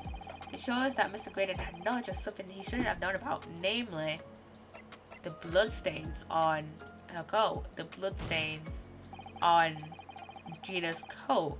Well, it was originally a gilded coat, but you know, the coat that Gina claimed at the pawnbrokery. The bloodstains that were present on Miss Lestrade's coat. That's right. The victim's blood spattered all over her when she shot him. But how could you possibly have known that? Obviously, because I saw her do it through the people in the... There's no peephole though until afterwards when Psssttt made the peephole using the cat flapper mat. The point is not that you lied in your testimony, Mr. Graydon. It's the nature of the lie you concocted that is so revealing. You're not making any sense. Then let me ask you a simple question. How is it, Mr. Graydon, that you knew of the existence of the people in the storeroom? What? Well, obviously you were never there after Psssttt, you know, made the peephole. Has the cat got your tongue, witness? The peephole in the door was made after the incident occurred, and once I returned to the shop having failed to catch the two burglars, Scotland Yard's investigators arrived immediately. Since that time, the police have been at Windybanks constantly carrying out their investigation. Isn't that right, Inspector Gregson? Well, yes, of course. The place is chock full of pawned articles and my lads have to thoroughly examine them all. So I gave the order to have officers working around the clock in shifts so we get through it all. And consequently, there's no way that you, Mr. Graydon, could have gained access to the shop. Therefore, you should have known nothing about the people in the storeroom door. So the fact that it exists forms the basis of your testimony is completely inexplicable. Objection. And yet, the fact remains that Mr. Graydon did maintain that he witnessed the crime take place through the peephole in the door. How on earth is that possible? Could I have a word, please, Lord Van Zeeks? Speak, Inspector. It's just that I really ought to be getting back to the station now to put in my report. There's really nothing more I can add to this testimony, so if it's all the same to you, permission denied. Oh, it's not all the same to me, Inspector. Not at all. You will remain exactly where you are until this trial concludes. Yeah, I bet Van Zeeks has noticed how suspicious Gregson has been at trial. Like, he's just been like, Gregson has just been like, kind of hiding information and like, kind of whispering and conspiring with witnesses. Like, he has been dead sketchy this entire trial, especially in this, like, in this part. Like he is just dead ass sketchy. You will remain exactly as you are until the trial concludes. Of course, sir. Mr. Graydon. You shouldn't have known about the existence of that peephole. There is no feasible way you could have known, which can only mean that you must have been informed about it by somebody else. Objection! Stop there, my learned friend. You realize I trust that the words you just uttered have extremely serious implications. Yes, but the defense believes that the details about the case that Mr. Graydon claims to have seen must have been revealed to him by a certain person before his testimony, and in fact, Considering a particular clue we have, there's really only one person that could be. Who is this person in question, counsel? Who gave this witness details of the crime scene to facilitate his false testimony? The only person who could have done it was Gregson, because he was whispering with him earlier. The truth is, it can only have been you, Inspector Gregson. Popping off Poppy to get some rest. Have a great rest your stream. Alright, good night, Spanky. Good night, Spanky. Thank you again for the raid. Bye bye, Spanky. See ya. Good night. Amy? Objection. You had better have some proof to substantiate such a rash claim, my learned friend. Consider the fact that we have only been aware of Mr. Ashley Graydon's identity for the last few hours. We learned of it only during the course of the trial today. Indeed, preparations for his testimony were made with great urgency during our hour-long recess. While the police executed the subpoena and brought the man here from the communication station, and until that time, Mr. Graydon would have had no idea, no inkling that he would suddenly be required to appear in court. Are you suggesting that until such time as he was summoned? Yes, my lord. Until then, it's reasonable to assume he knew nothing of the peephole. It was only once Mr. Graydon was in the stand that he realised his position. They would have to defend himself against the accusation that he was the third intruder. He was suggesting to the court that it was while this trial was in progress that he received the information, so that he could commit perjury in order to save his skin. Exactly. And the only person with knowledge of the investigation that he had any contact with is you, Inspector Gregson. This is a blooming outrage. Why would I be giving away details of our investigations to this fella, eh? I was summoned to his lordship's chambers during the recesses. In any case, had you forgotten that? Quite true. I had a number of questions regarding the events that transpired at the pawnbrokery, which means the first time these two laid eyes on one another was after proceedings resumed following the recess. Since then, they've been in full view in the stand where such illicit discussions couldn't possibly have occurred. Don't you remember that earlier? Does everyone just have shitty short-term memory in this game? Oh, I just remembered something right now. What is it, Iris? There was one time before, wasn't there? I think it was when Ginny was testifying. Oh yes, now you mention it. When the bailiff was dispatched to retrieve McGilden's music box from the scene of the crime. That's it. It was during that testimony. I remember finding it strange at the time. Mr. Graydon and the inspector seemed to be having some kind of secret discussion. It would have been possible for you to give Mr. Graydon the information that he needed then. You little toe rag, you're making all this up. I'm a respectable Scotland Yard inspector, for crying out loud. Why would I do something like that? Why would I be giving away confidential details to the likes of this bloke? Admittedly, you wouldn't have had any reason to do something like that for no gain. But perhaps it was part of a deal of some kind. Then it starts to make more sense. What deal, counsel? I wonder if perhaps in exchange for details about the people at the crime scene, Mr. Graydon agreed to give a certain something to the inspector. I'm sure I need not remind the inspector that, if found to be true, striking a deal of any kind with a witness would be considered a gross case of malfeasance. Well,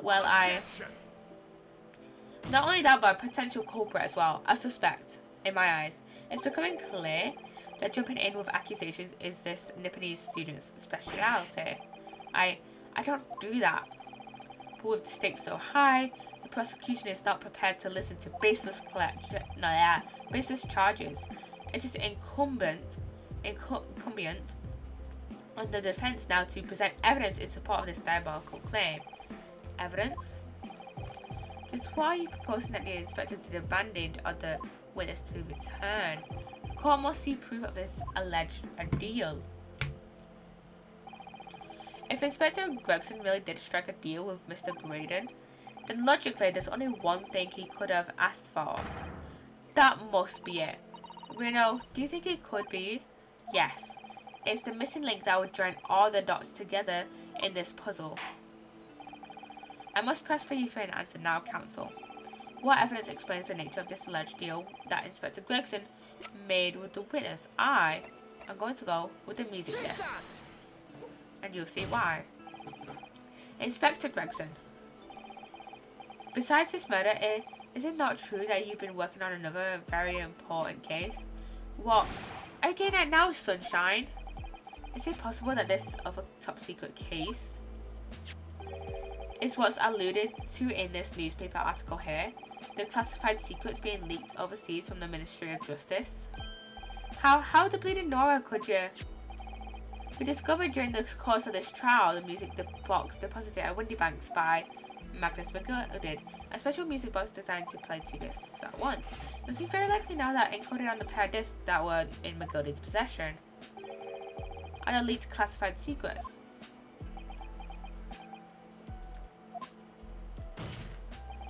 So I put it to you, Inspector, that in order to recover the second of the discs containing those secrets, you covertly made a deal with Mr. Graydon, in which you inspected the disc, exchanged the guilt for secrets in this case. Boom, a boom, a boom. Order. On the day of the incident, when we met you at Windy Banks, you said this.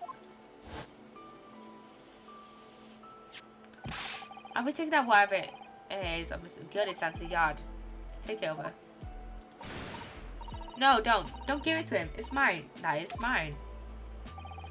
I'm sorry, miss. But anything belonging to McGilded has to be taken in as evidence now. Scotland Yard already knew at that time, isn't that right? That Magnus McGilded was involved in the stealing of government secrets. My orders were recover the medium used to convey the secrets leaked from the ministry and do it on the QT. Strictly hush hush. And that explains why, when I presented this disc as evidence to the court, you objected so heavily, I presume. Because you knew it contained highly confidential information. Blimey, not luckily, I mean, I wasn't sure of that myself. I realised there was a possibility, that's all. Inspector, surely you're not saying that in order to acquire the second of these music box discs, you did indeed reveal confidential details of the crime scene to the witness, to aid and abet this man in giving false testimony. There's no other way that Mr. Graydon could have known of the existence of the people. It's the only explanation. A deal was struck between these two men. No. Objection. If, and I stress if, the sobering assertion turns out to be founded in truth, it would mean that the second disc is, as we speak, here in this very courtroom. Wait, what? In this room? How could you possibly make a claim like that? Because Inspector Gregson is a Scotland Yard detective. What? What's that supposed to mean, eh? As a seasoned policeman, the inspector will have approached this alleged deal with caution. Certainly he would not have accepted a gentleman's agreement in this matter. No, he would have insisted on having the article agreed upon in the palm of his hand. Good gracious, then you mean to say Inspector Gregson already has the item in question in his possession. He has the second disc actually on his person. The defense demands that the inspector is searched at once, definitely. They could have struck a deal with each other when Ginny was testifying before, and Gregson hasn't moved from the witness stand since. My lord, please, order an examination of his personal effects immediately. Well, Inspector?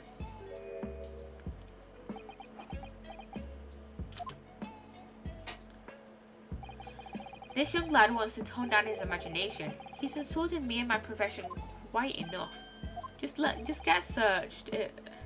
However, if he'll put this matter to bed and dispel any doubts about my involvement, then I'll happily submit to a body search.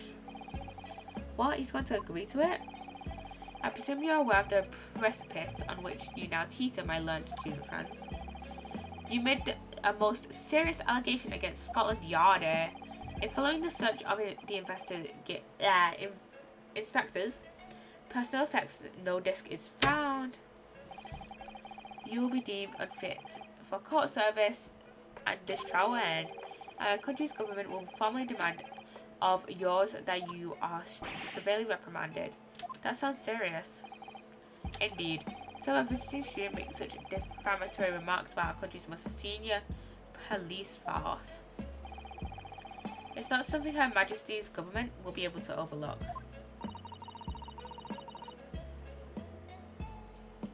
You're just threatening Bruno because you're scared.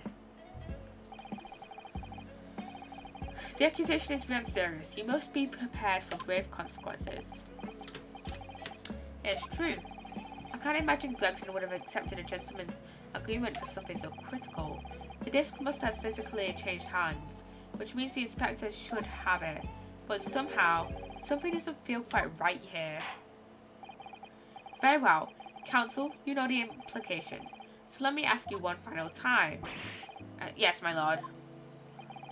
Do you still persist in formally requesting a search of the inspector's personal effects? Search someone else instead. Search someone else. Yes, the defense formally demands the search be conducted. Well, don't say you weren't warned, but your typical Nipponese stubbornness may well land you in hot water this time. Perhaps the lesson will do you some good. Fair enough, I've got nothing to hide. Very well then.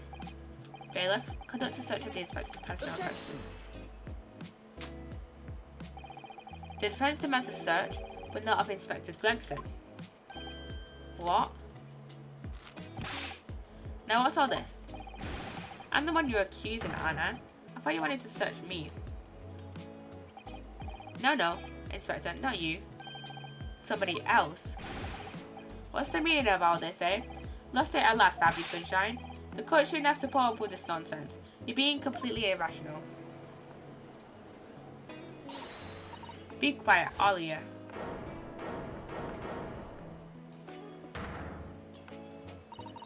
Bruno's doing what all you told him to do and having the courage of his convictions.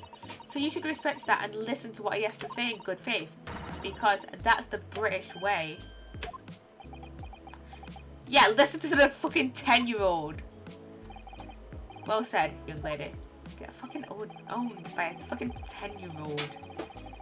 Indeed, this court is in awe of the defense counsel's conviction and eagerly awaits his next words. You what? Now don't be hasty, my lord. If I'm not mistaken about the things I've seen in court today, I'm fairly certain that I know who has the disc at this moment. There's only one person who it can be. Counsel, of whom do you request this search of now? It is got to be one of the brothers, hasn't it? It has to be one of the brothers. Take that! Of my lord, Mr. Nash Skulkin. Well, I never. I just got my phone on charge. This is it on 37%. Very well then, bailiff.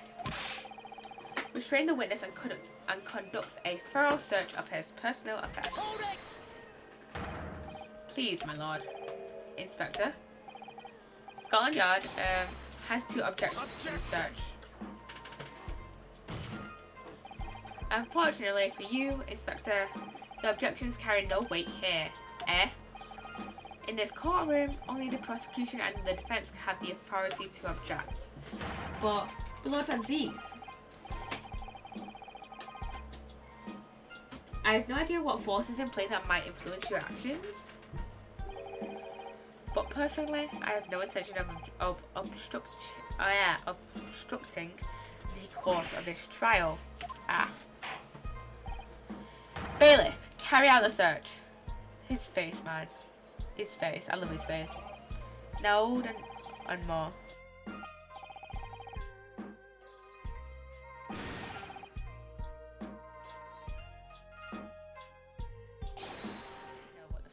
I don't even know what the fuck Nash said. Hey, my lad. In the witness's pocket. Let me see. Now, wood on a mo. I don't know nothing. Nothing about no disc. And notice it. I found this. The disc. Good lord, that's another music box disc. I don't know nothing about it. Nothing.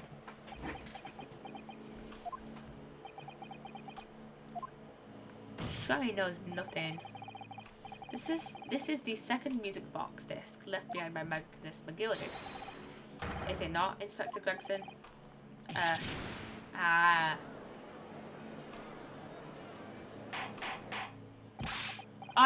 Order. Mr. Skulkin, what have you said for yourself? What do you say? What have you to say for yourself? Gordon Bennett. I mean, just Gordon Flaming Bennett. I swear I didn't know nothing about that disc. Honest to God. Counsel, would you please explain what exactly is going on here? The alleged deal that was struck was between the witness and this detective, no? Without question, my lord. Then for pity's sake, why on earth was this man in possession of the disc that the inspector traded for information? Inspector Gregson is a shrewd, calculated man who rarely loses his composure, but at one particular point in this trial, he exhibited some unusual behavior for a brief moment. I don't recall what unusual behavior. It was, yes, during my cross-examination of Mr. Graydon. Tell me, Mr. Graydon, when you left the pawn brokerage that night, was it by any chance there was the second disc in your jacket pocket? I admit to nothing of the sort. While Mr. Graydon answered my questions, the inspector appeared to have grabbed Nash Skulkin by his coat and was shaking him violently. Yeah, he did that and all. I thought me noggin was gonna fall clean off, I did. I was wishing I'd been born as my brother I was. And what exactly happened to make the detective attack you like that? I ain't got a clue. He just suddenly turned and grabbed me whistle like that and started shaking me. Why the blazes didn't you mention the front gun when we got you down the station? That's what he said. He yelled it right down my ear, all he did. Me head's so throbbing now. The way the detective behaved then was extremely out of character, but looking back now, it must have been then that he did it. That was the opportunity Inspector Gregson created for himself in order to hide the disc. Well, bless my wig, he hid it. You. I'm afraid I failed to comprehend the motive here. If the detective had acquired the disc he was after, why on earth would he then proceed to hide it in another man's pocket? This is the court of law. He could have submitted the item as evidence. It would appear, my lord, that the inspector was not at liberty to do that. Why ever not? As the man himself revealed earlier, his current assignment has some special conditions. My orders were, oh shit, I keep knocking over my bottle. Recover the medium used to convey the secrets leaked from the ministry, and do it on the QT, strictly hush hush. Hush hush, a top secret assignment, is it? As far as we're aware, the information stolen comes from confidential government communications. It would seem that if that information were to be revealed in court as evidence, it would be problematic. Does that sum up the situation, Inspector? I'm operating under direct orders from the ministry. I'm afraid I'm not at liberty to answer that question. So, realizing there's a chance that you may be searched here in court, you took steps to hide the disc you had acquired from the witness. And does this mean? He only pretended to attack Mr. Skulkin in order to get close enough to him to slip the second disc into his pocket. So this was all a pretense?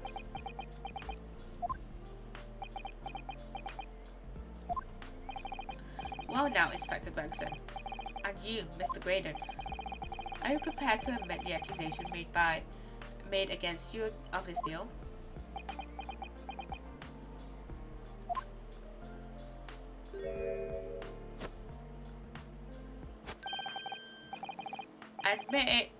Admit to it, yours truly, please. Mr. Graydon. Clearly our Eastern visitor has an uncommonly active imagination.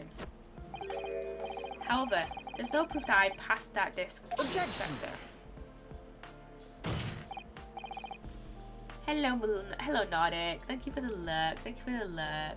But then, how do you explain the reason why you knew about the peephole? I'm under no obligation to explain. What? Yes, I lied in my testimony. That I admit. So sentence me accordingly. But that is all I admit. Murder? Leaking government secrets? Striking a deal with the detective? All of it is this young Eastern man's fantasy. Fancy even, not fantasy. I have no idea what any of that is about. You what?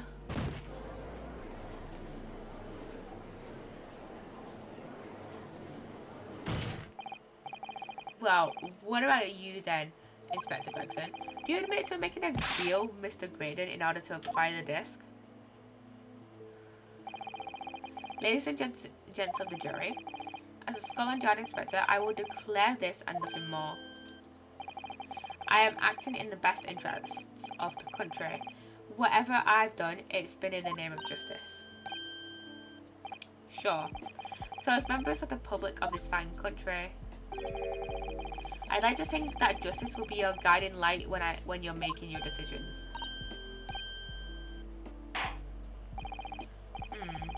This is quite a quandary indeed. Rarely have I encountered such extraordinary tumultuousness in the concluding of a trial.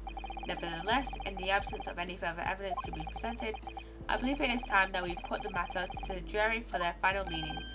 Well now, as a fellow servant of the Queen and country, I must say I sympathise with the old inspector. Yes, he's a dependable man, I'm quite sure. In service, one becomes a good judge of character. Even crossing your eyes doesn't help when it comes to looking at this case. It's all blurred to me. We got 10 minutes to another ad. Well, as a fellow professional, I'd like to put my faith in the detective, really. Graydon is highly skilled operator. Stop. Currently in presence of idol. We're obsessed with Graydon. Detective has very much trust in their eyes. More than this, I cannot say. I don't believe that these 6 jurors are. They're gonna believe Gregson. If they declare that decision now, is Ginny gonna be found guilty? If we don't manage to produce some definitive evidence right now, then we're gonna lose. Either some proof that Graydon killed Mr. Windybank, or stole those government secrets, or some evidence to force Gregson into admitting that he struck a deal with the witness. Well then, counsel, I think it's time I imposed on the jurors to declare their final decisions, no? That is, unless you have some compelling evidence you have thus far not presented to the court.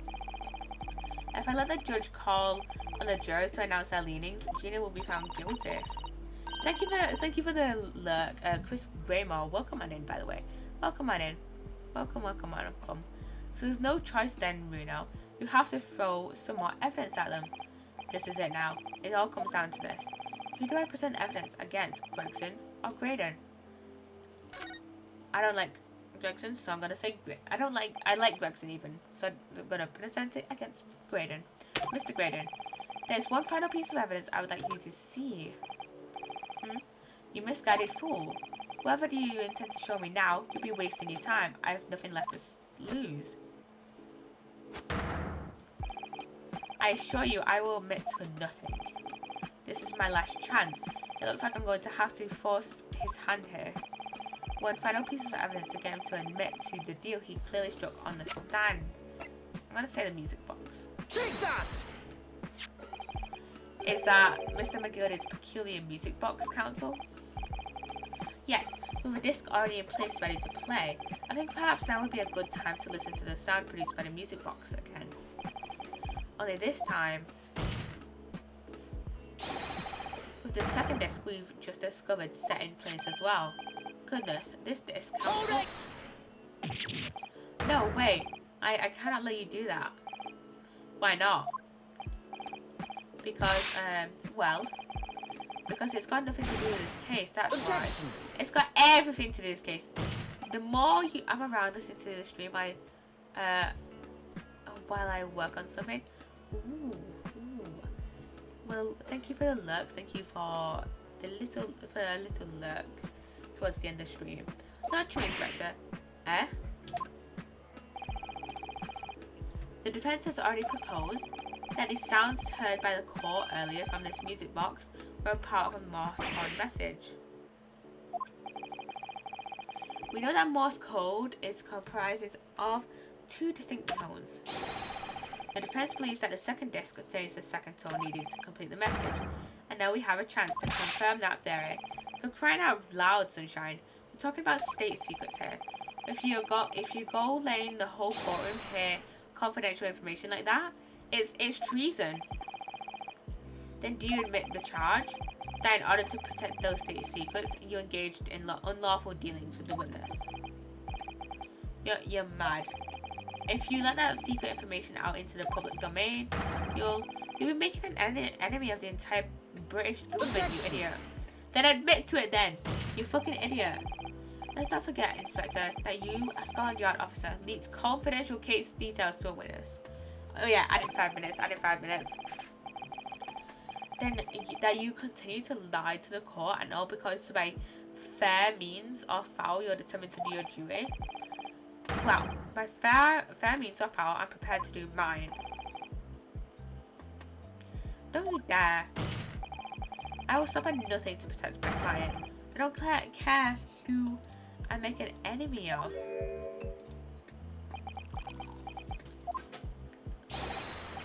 My lord, if you please. The court must hear the sounds made by that music box.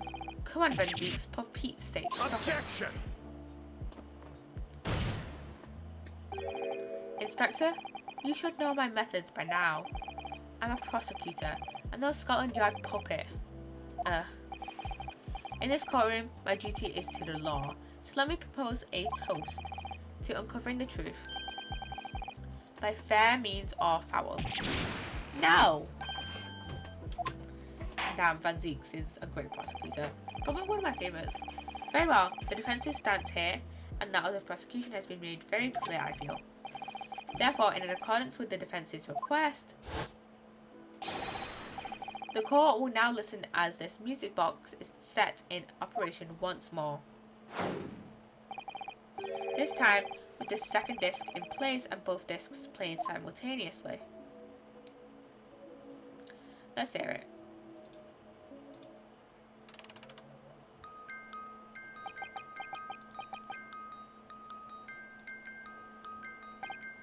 Oh, listen to that.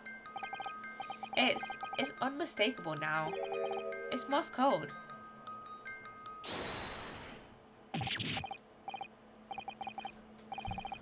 Alright, I'll obey it. Whatever you want. For the love of God, shut that blooming box up.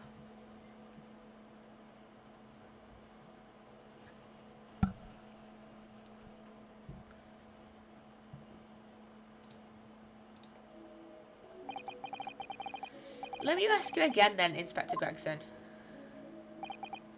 Did you, or did you not, strike a deal with the witness next to you in the stand, Mr. Ashley Graydon? Specifically, did you furnish the witness with confidential case details in exchange for the music box disc? Did they?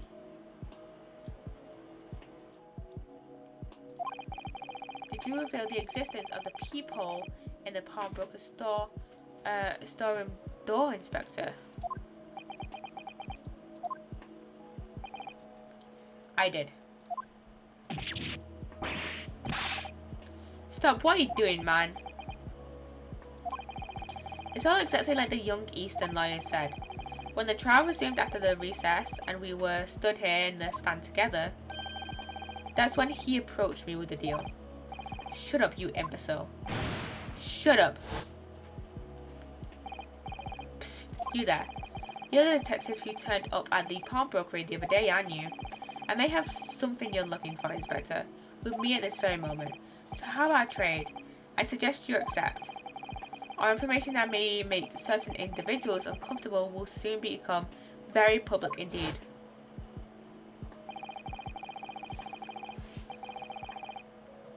I couldn't let that information become public knowledge, not under any circumstances. So I accepted the man's proposal and told him the details about the case that should have put him in the clear. The people on the storeroom door and the bloodstains on the overcoat. By giving false testimony, this witness intended to have the defendant wrongly accused of murder.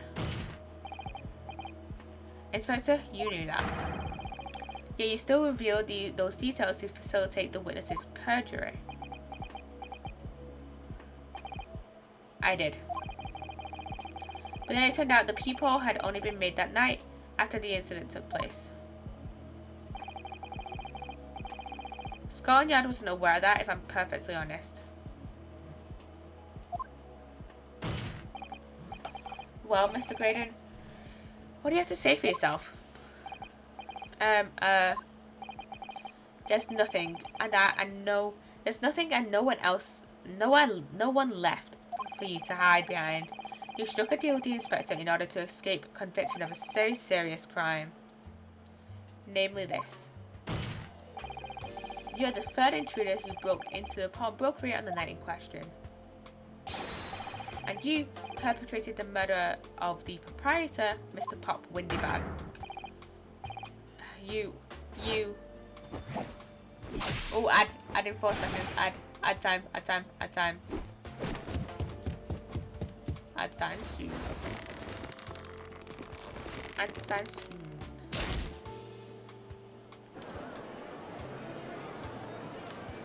How long does it take for an ad to start, actually? Hurry up. Can't even actually start the ad myself now that it's already... Oh, I can. 1 minute ad. 1 minute ad. Wait, will it run? There we go. 1 minute ad. Another little stretch.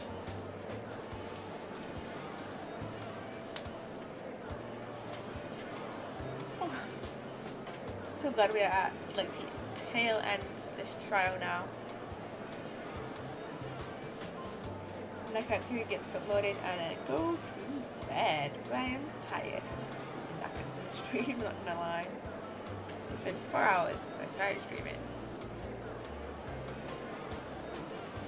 This was much longer than Friday stream. And at least I'm not in work tomorrow. That's good. 10 more seconds. God, I wish I put a 3-minute ad on instead. I just went down for a drink. Whatever. The people should be coming back from the ad right about now. Okay. We're back. For the last little stretch of the trial. Bailiff, restrain that man. At once.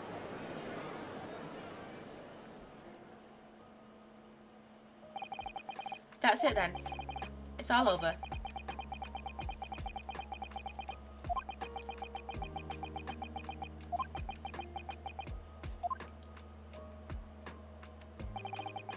I despised my life growing up. Those slums are vile places. I was cursed from birth, born into poverty, the son of a penniless artisan. My parents did nothing but quarrel all day long. What little money they had was never spent on me.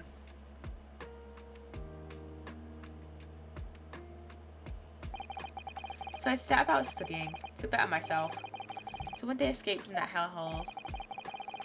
So I eventually became a communications officer. I admire your determination. But then you decided to try and sell government secrets. How you been liking this Psssttt so far? I've actually been really enjoying it. I quite enjoyed the original Phoenix Wright trilogy when I played that. And I might as well just talk about this now since this is the last case. We are in the last part of the last case. This is probably like the last 10 minutes of the case. This game has been super I have loved this. And like the investigations and stuff like that. For example, I remember really liking. I really liked the second case where we just did an investigation around the SS Burya, and it was, Kazuma. And it was just like, it was just like investigating Kazuma's death. And yeah, this game has just been like super fun all around. And yeah, it's just been a fun time. And yeah, it's just been great. Yeah, I think this is probably this Ace Attorney has been extremely polished. Now there are probably some problems with it, but I see it as very much polished. And with the investigations especially, there's a much more clearer path of where you need to go compared to previous Ace Attorney games. I haven't played this one yet. You should. I mean, if you want to, of course. But you should. This is an amazing game, and if you want to play an Ace Attorney game, in between finishing Apollo Justice or whichever one you just finished, and between the release of Ace Attorney 7 or whichever one will be released or ported next, then I would highly recommend. I'll play it since you said I must. Yes, it's great. This one is great. In the investigations, it's much more clearer of where you need to go. I remember in Phoenix Wright, there was a lot more ambiguity of where you needed to go. And I already knew of a lot of the story beats of the cases since I'd watched the anime before watching the Phoenix Wright trilogy, and the anime is based off the original 3 games except for Rise from the Ashes. Rise from the Ashes was left out. But yeah, I'll check it out for real though. I've played all of them, but it's great, isn't it? This is just a great spin-off. This is a spin-off and it tells the story of Naruhodo, Phoenix's ancestor, and I enjoy the characters and stuff like that. And the investigations are a lot more easier, but it's still a lot easier. But it's still a compelling story all around. And I need to keep messing around with my volume, and I probably will need to mess around with my sound because I feel like my audio sounds weird from previous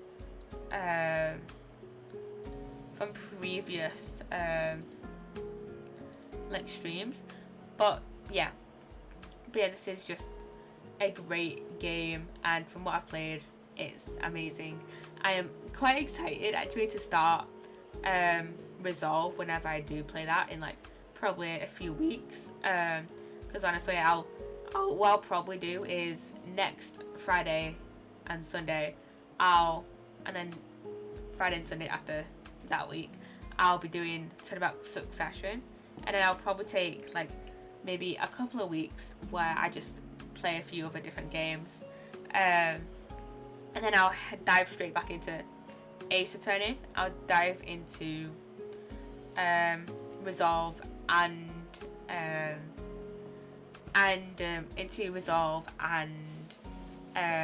Dual Destinies. That's the next Apollo Justice game.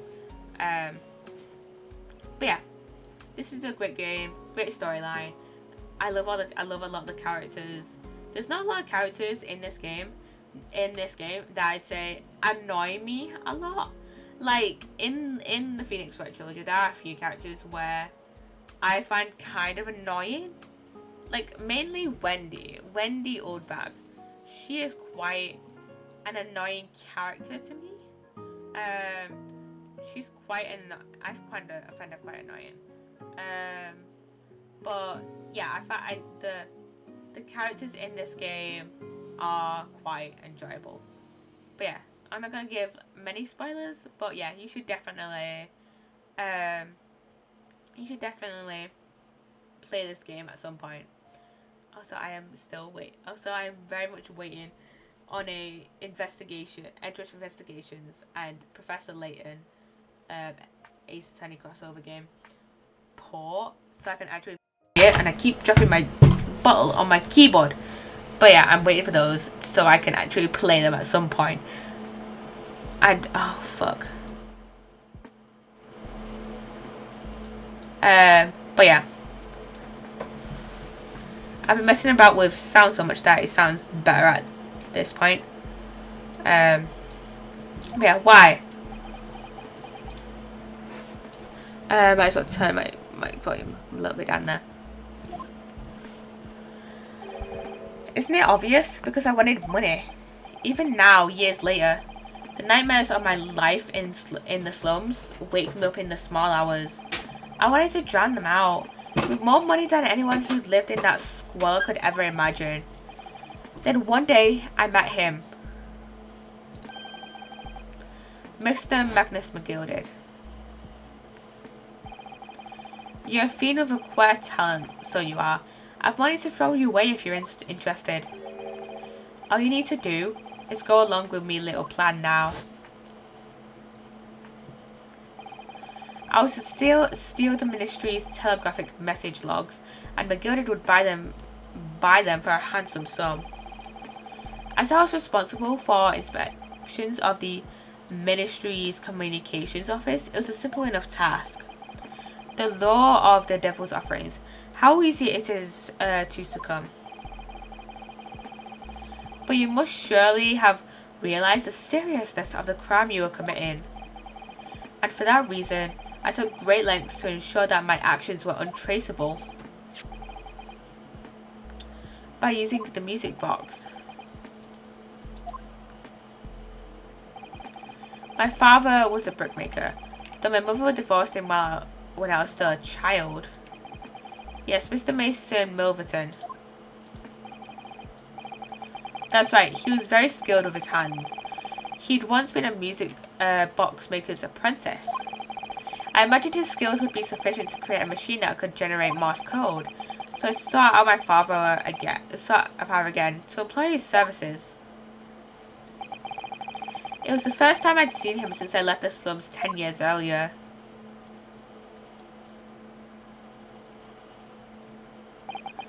Look at you, Ashley. What a fine gent you've become, eh? He was a different man to the one in my memory. A thin, frail old man. But poverty had never broken him, never corrupted him like it had me. I was sure that he wouldn't help me if I told him the real reason. So I made up a story. I've got some work for you, father. I need him some music box discs made. Music box discs, eh? A musician's friend of mine has written some music he wants to sell to the public. I brought the score with me. There are two, actually. I'd be delighted, son. It's been 20 years since I did any work like this, though. Fetch me my tools, would you? They're in the loft. That's why I had him make the two desks. Thereby, splitting the information in two, you were taking considerable precautions indeed. It was to protect myself as much as anything. It meant that I could deal with McGilded in two separate transactions. The first involved the first of the two discs and the music box for playing them. I exchanged them with McGilded for 10 guineas. Then on receipt of the second disc, he would pay me 1,000 guineas. So what happened on the omnibus 2 months ago was the second part of the deal, the exchange of the second disc. Yes, I told the man information that way a number of times already, but it seems he became reluctant to part with his money. But it doesn't quite make sense, Mr. Graydon. But why was it that on the omnibus 2 months ago, your father, Mr. Milverton, was the one dealing with Mr. McGilded and not yourself? When I received the 1,000 guineas after my first completed dealings with McGilded, I decided to give 200 to my father for his troubles. But my father realized something was amiss. In my time, he worked out that I must have been involved in something dubious, and then when he did, he said to me, "Next time it's an exchange, you'll let your old man do it. Understand? Otherwise, I won't take your money anymore."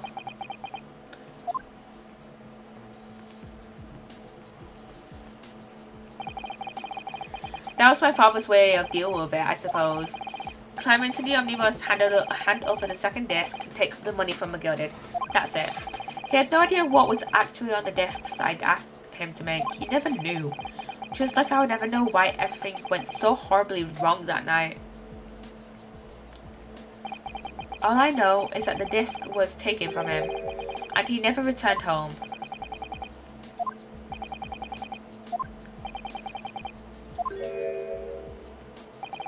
It was only then that I found out what sort of monster McGilded really was. So after 10 years of not once uttering it, I swore my father's name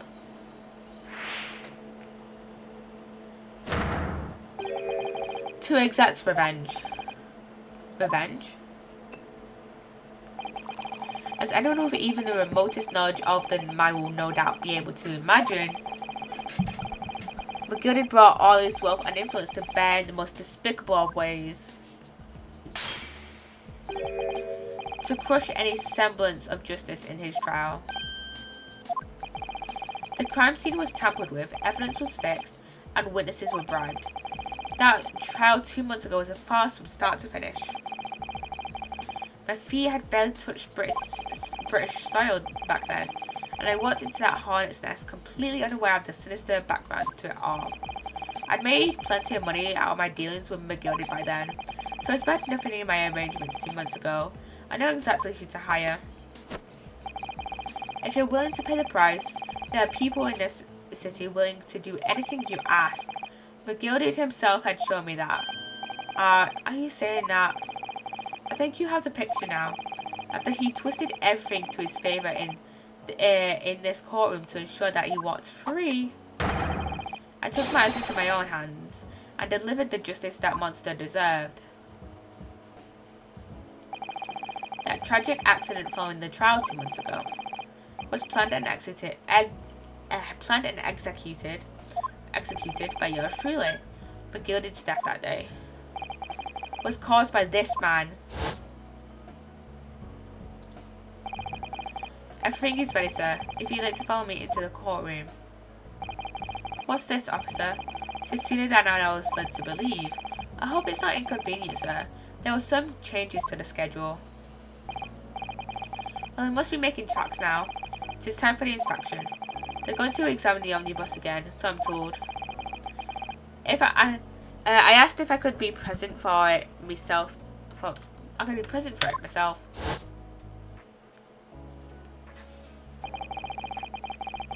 So that policeman who came to tell Mr. McGilded he could examine the omnibus again. That's right, an imposter hired by me.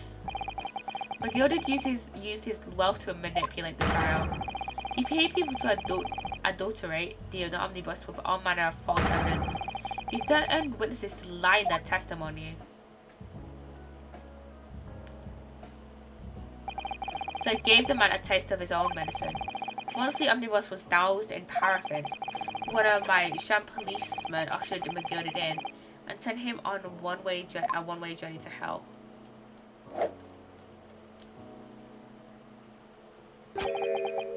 An eye for an eye. That's how I avenged my father's death. A spine-chilling account indeed. But that wasn't the end of it for me. There was a loose end, you see. A loose end. Yes, I should think it's obvious. The second disc, which my father had taken to exchange with McGilded. Ah, yes. There was indeed no mention of it in the man's trial 2 months ago. Clearly because it had been removed from the scene of the crime. When I realised it was missing, I remembered something. Something from the first time I dealt with McGilded.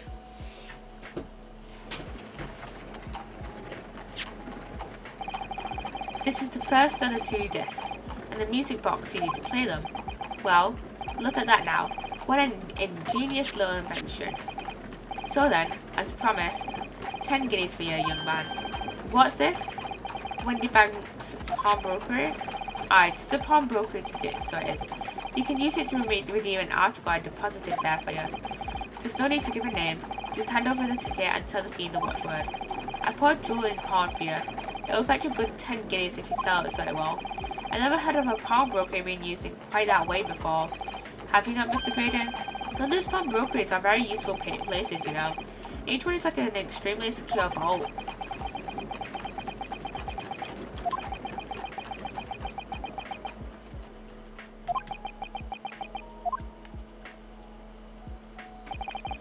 So I knew that if he'd taken steps to hide the disc, it would be in that pawnbrokery somewhere. And that on the night he killed my father, he must have entrusted the ticket to someone. Yes, to Gina. I remember now that when we first met you at Windybanks that afternoon 2 days ago, you had a description of Miss Lestrade written down. How did you know who were you looking for? From the trial, that pickpocket's testimony was clearly peculiar. Anyone could see that. I realised immediately that she was another one of McGilded's pawns. That he must have threatened her somehow. I was fairly convinced that it would be her who had the ticket, so I started to make some inquiries. I had a strong suspicion the girl would come out of the woodwork on the redemption deadline, and he was absolutely right. And yes, sure enough, she did. All I needed to do was wait until the girl went to Windybanks to redeem the articles, but unfortunately, she redeemed only McGilded's overcoat and the 1 disc that was in its pockets. The all-important music box with the 2nd disc inside was missing, because it had already been forfeited 2 days earlier. But I was unaware of that fact. Had I not been, I could have avoided my nighttime excursion. Meanwhile, as our investigation into the stolen government secrets was progressing, we picked up on the fact that McGilded was involved. Inspector, you've recovered fast. My orders were to recover the stolen information as quickly as possible. So we started gathering the fellow's possessions and examining whatever we could lay our hands on. We had a full-scale investigation going on at the yard, but we had to keep it as quiet as we could. Then, when the inspector here took the disc from me in the pawnbrokery that day, I became nervous.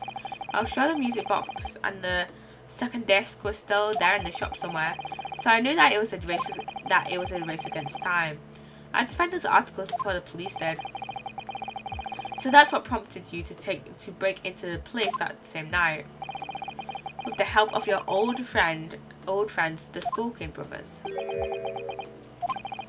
What happened that night in the pawnbrokery? I can only describe as a nightmare. While Nash and Ringo were searching the counter, I'd located the music box I'd sold to McGilded on the shelves of forfeited articles, and the 2nd disc was inside. Yes, I slipped it into my pocket with a very deep sigh of relief. But then something entirely unexpected happened. What am I doing in my shop?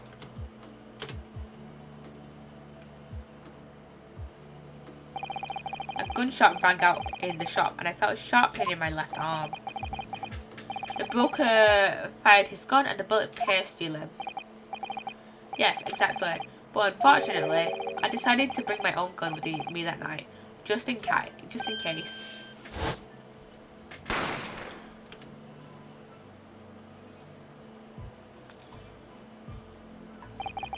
Before I knew what was happening, I'd fired back. The man had already turned to flee. I didn't intend to fire in his direction, much less kill him. But unfortunately for both of us, the bullet hit home. It struck him in the middle of his back as he fled through the storeroom door for refuge. A sorry tale. It all took place in the blink of an eye. I don't imagine Nash and Ringo ever even realised what had happened at first. I was terrified, so I fled. And that's the whole story. That's everything that happened at Windybanks on that wretched night.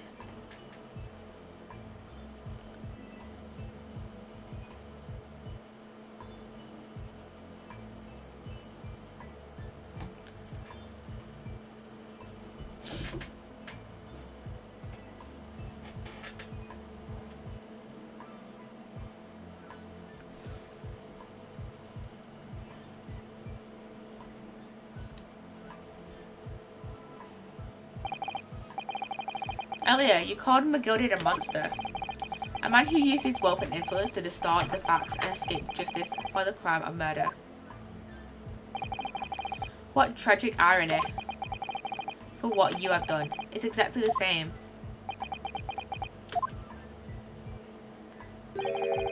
You've become the very monster you saw and despised so deeply in McGilded.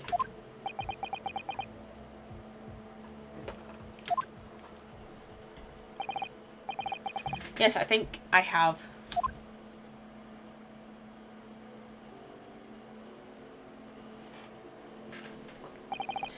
Well, this has been a long and exhausting trial, I'll say. However, it would seem that at last we have arrived at the truth. What, this trial has lasted, what, 7-8 hours? Inspector Gregson, what of Mr. Ashley Gregson? He's been restrained, my lord, and is being escorted to the yard. He'll be charged with the murder of Mr. Windybank and the stealing of government secrets. Very good. And you, Inspector? Regrettably, you'll have to face charges yourself. Yes, my lord, of course. It transpires that you were complicit in helping a criminal escape justice. That fact remains, whether or not you are doing so in the line of duty. The crime is a serious one, Inspector, and inexcusable. Now to the defendant, Miss Gina Lestrade. Yeah? It is time for the final adjudication. Is the jury ready, Mr. Foreman?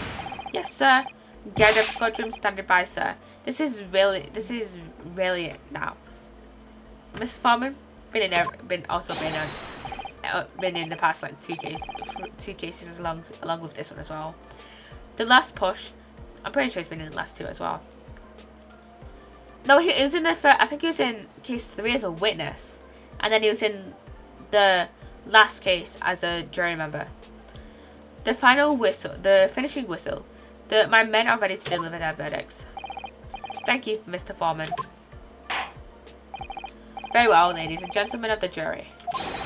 You will now declare your final decisions to the court. Not guilty. Not guilty. Not guilty. She was in the last case, I'm well, I'm sure as well. Guilty. Not guilty. Not guilty. Woohoo! Oh, that mouse is so cute. Woohoo! Haha, that's the stuff. I'm off the hook. Finally, Bruno, you finally managed to do it. Finally is the word. I really wasn't sure if we'd come out on top for a while there. Susie was right. You're the best lawyer in the world. Miss Lestrade, I'm not finished with you yet. What are you looking at me like that for? Before you start enjoying your freedom, there are certain other crimes to consider. 2 months ago, in my courtroom no less, you gave false testimony, did you not? And in relation to the trial today, not only did you unlawfully enter Windybank's pawnbrokery, you also attempted to abscond with Mr. McGilded's property, it seems. Never done nothing of the sort. Of course not. It's not like you were gleefully wearing Mr. McGilded's coat in your cell yesterday or anything. And just when I was getting excited about throwing a party for Ginny this evening, and turning our attention to the defense, determining that when played together, the music box discs contained a message in Morse code was, well, it was certainly a most unexpected revelation, counsel. Quite so, my lord. The prosecution was caught entirely off guard. In fact, I think we should applaud my learned friends' courage here today. I propose a toast to demanding that the government secrets be disseminated before the entire courtroom. Ah, very sorry about that. It was the only way I could get Inspector Gregson to admit to what he'd done, so if I may say something on that point, isn't that number 5? It's about the sounds produced by the music box before. I do wonder if that was really Morse code at all. What are you saying, madam? Oh well, it's just that I'm really rather fanatical when it comes to Morse code, you see. So much so that the whole world seems to be covered in dots and dashes to me, in fact. Goodness, madam. An unhealthy level of obsession one feels. I must say that in my opinion, the sounds produced by those 2 discs were nothing more than that. A meaningless series of 2 different tones. What? Can that really be? It wasn't Morse code after all. My lord, the defense would like to listen to the music box again. Are you off your nut? How many times do I have to tell you this? Those discs contain minstrel secrets, sunshine. This courtroom is not an appropriate forum to discuss the nature of the government communications. We know McGilded conspired to trade national secrets with our enemies, secrets acquired from Mr. Graydon. Now that the man has admitted to his crimes, we have we have no need to pursue the matter further. But it's really going to bother me. Miss Lestrade. Yeah, Milord. That which you have seen here today and here in this courtroom has been extremely disturbing. Falsified evidence, intimidation, perjury, a grim catalogue of depravity. An appalling experience to befall any child. Come on, it ain't nothing I don't see most days in the back slums. I beg your pardon? If you're weak, you pay for it. That's just how life goes. Gina. But look, I reckon I've worked something out today. The world ain't fair, but if you want it to change, you've got to start at home. You've got to change how you act yourself. Well, that's a very laudable lesson, I would say. I eagerly look forward to the born-again Miss Lestrade never gracing my courtroom with her presence again. Now, with regard to the murder of Mr. Windybank, proprietor of a pawnbrokery business on Baker Street, I hereby declare the defendant, Miss Gina Lestrade, not guilty. Woohoo!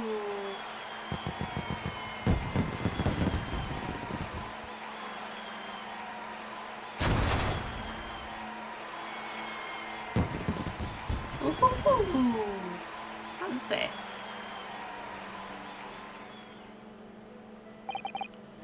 That is all. Court is adjourned.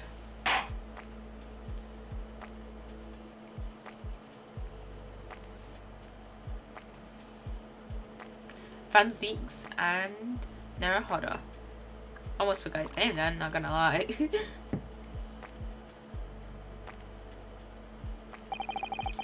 On a personal note, I must say you've surprised me, my Far Eastern friend. Oh. Despite being a Nipponese, you saw through the pretense to the malice that festered within that Englishman, and at the same time, saw through the grime to the surprising heart of your English client. You have a curious talent for judging character, especially considering our very different cultures. I don't think there's anything curious about it. Whether we're from the Empire of Great Britain or the Empire of Japan, we're all human beings. We're not so very different on the inside. You know, I took this case for one very simple reason. To lock swords with you once again here in the courtroom. You did? When I encountered you for the first time 2 months ago, it reminded me of toasting friendships and trust with another Nipponese, only to find my trust betrayed. Through you, I hope to look into the eyes of a man I once knew and try to understand. You mentioned something similar earlier today, about total betrayal at the hands of the Japanese. What happened exactly? Well, you may ask, and one day, when the time comes, you will learn the answer, whether you like it or not. Alright, then I'll wait for that day if I must.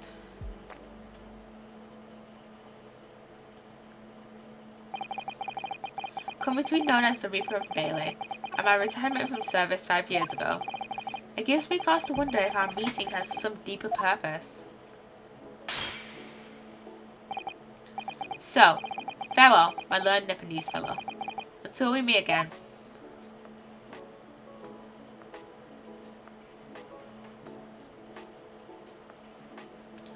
Oh my god, I'm so tired.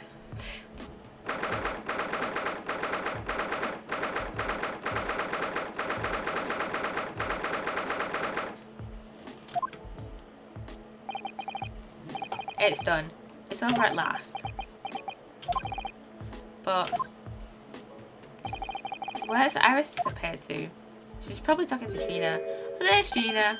Ah, congratulations, Gina. I knew it all along. I knew that you were innocent. Well, you did what you said, Mr. Narada. You believed in me, right up to the end. You resorted to your name. What's odd about it? I told you I had faith in you, Anna. No one ever has before, you see. Kept a promise, I mean. Properly. That's awful. I figured something out today. All my life, growing up in the slums, I've never trusted no one. But that's just because I've been scared of being stabbed in the back. I mean, the more you trust someone, the more it hurts when they let you down. Yes, I think I can understand that. After all, I had a taste of it in that trial 2 months ago. I chose to trust someone and paid for it. That betrayal left a big scar. You know, Gina, I worked something out quite recently too. Trusting in someone else is really an exercise in learning to trust yourself. And when your gut tells you it's the right thing to do and your trust is rewarded, there's no better feeling in the world. I think I have to thank you for reminding me of that valuable lesson. Oh, well, if you say so, don't make a fat load of sense to me though. I'm trying to say that putting faith in you, Gina, has been a real pleasure. For crying out loud, pack it in. But I suppose I sort of feel the same way. I mean, sometimes trusting someone else is, you know, alright. Thanks. This is the way I see it, Ryunosuke. Kazuma? It's Kazuma. A defense lawyer is only as good as his faith in his client. And that comes down to how much faith he has in himself. After this experience, I'm starting to feel like I understand what you mean. Kazuma, am I living up to your expectations? Am I turning out to be the lawyer you believed I could be? Pardon the interruption. But what the deuce does a man have to do to be noticed around here? My dear fellow. Ah, it's Herlock! Ah, that voice. It's too late for that voice now, Mr. Naruhodo. I've been standing here patiently in the corner of the room for an eternity. Ahaha, yes, it was me, all along, I would have said when you finally noticed me. But you people, with your incessant babbling. Ah, Mr. Sholmes. Aha, yes, it was me all along, you see. There he is.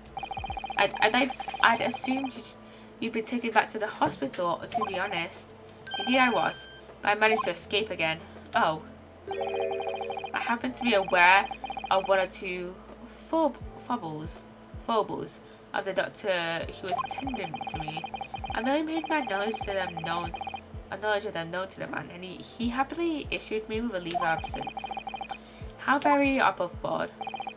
but enough of my adventures. That was a fine victory, Mr. Naruhodo.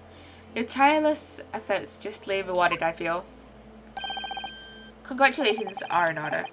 As a close friend, I tip my hat to you. Oh, thank you. Some great detective you are. Great at being cold as ice, maybe. Have I irked you in some way, Miss Lestrade? Well, you've been having a snooze in your nice soft bed. Some of us have been fighting for our lives. Ah well, that bullet did cause me to lose a substantial amount of blood, it's true. So I've indeed been feeling sort of cold. No, not perhaps cold as ice, but, well, have a feel. Could you take your hands off my neck, please, Mr. Sholmes? And, in some way, I suppose, congratulations are in order for you, too, Miss Lestrade. What's that supposed to mean? Poppy, glad to have done lurking. Thank you for welcoming in, Tanga. Thank you for the lurk. Thank you for the lurk. Why so off-eyed? Well, naturally, it isn't my intention to alarm you, but an acquittal in a trial with that particular prosecutor is perhaps a little precarious. Well done, Mr. Sholmes. Not alarming in the slightest. Oh, the Reaper, you mean?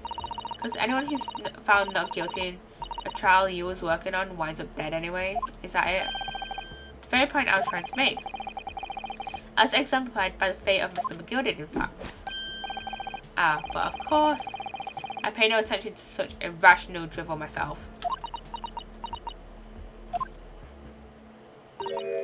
Yeah, well, it don't bother me. Oh, really? Of course not. The way I see it, the Reaper's a bit like I'm upstairs. I'm upstairs? You mean God? You mean like God? Yeah, I'm upstairs knows what's what, right? He knows what people are like on the inside. He won't have got the wrong end of the stick. There are some coves like that bog trotter what are rotten to the core. At the end of the day, I'm upstairs make sure they get what they deserve. I suppose that's one way of looking at it. Divine justice is one thing, though. The Reaper taking matters into his own hands and claiming lives is another. Well, I ain't like the McGildeds of this world, so I ain't scared. I got principles, see. A trait in you which is to me admired, Miss Lestrade. Oi, just give her a rest, alright? As I was saying, congratulations, Iron Daughter. The news of your acquittal was very welcome news to me indeed. Let me express my heartfelt congratulations, Gina. Well, there you are. Hurley, how long have you been here? It's Iris. Honestly, I went to the main entrance especially to meet you there. Ah, Iris, my dear. I do apologise. But wait until I tell you what happened. This pair made utter fool of themselves. What happened? As you know, I have a penchant for disguise. I was hiding in this room just as a bailiff. But these dolts didn't even notice my presence at all. They had no idea. Can you imagine that, Iris? Would you credit it? I'm not sure, really. I beg your pardon? I'm sorry, Hurley, but you just don't have the weighty presence you seem to think you have. In fact, you really ought to be careful about that. It's going to land you in trouble one day. That sprite is so fucking funny. I'm careful. Ouch. Anyway, it's such a shame. I was hoping to throw a party for Ginny tonight, but you won't be able to come, will ya? Don't look like I'm going nowhere. Don't look like I'm going nowhere for a while. Heard the judge's patter. I've got stuff to make amends for, apparently. All of my offences. What was, again, breaking and entering, taking the bog trotter stuff, what was in log, blah blah blah blah blah. Yes, I think you'll find that basically being a pickpocket is the main offence. But diving in an offence is a job, innit? I don't think so. Still, it has got me thinking all this. Maybe I should start looking for another line of work. I mean, you didn't start off as a lawyer, did you, Otto? Well, no, but I was never a pickpocket. Well, anyway, I reckon I could make a change. I'm gonna do something for all them lot like me from the slums. Something that makes a difference for them. That's a wonderful idea, Jenny. I'm sure you can do it.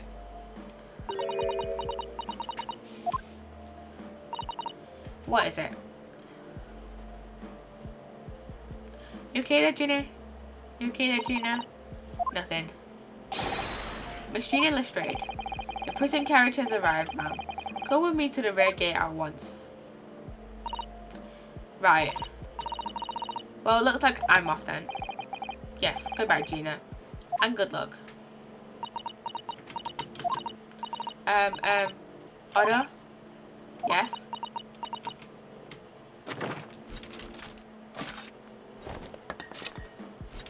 Smoke bomb. Ah! What was that for? I don't know. I mean, I don't know what to say, so... Ah, indeed. Perhaps the situation calls for a phrase hitherto missing from your vocabulary, Miss Lestrade, eh? On occasions such as this, I would recommend a simple thank you. Oh. Ah yes, it's good advice, Ginny. Right, I see. Well?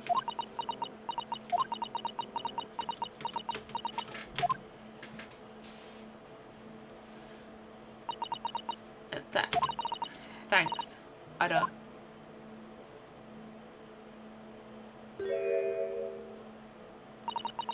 Thank you for everything, what you've done. For believing in me.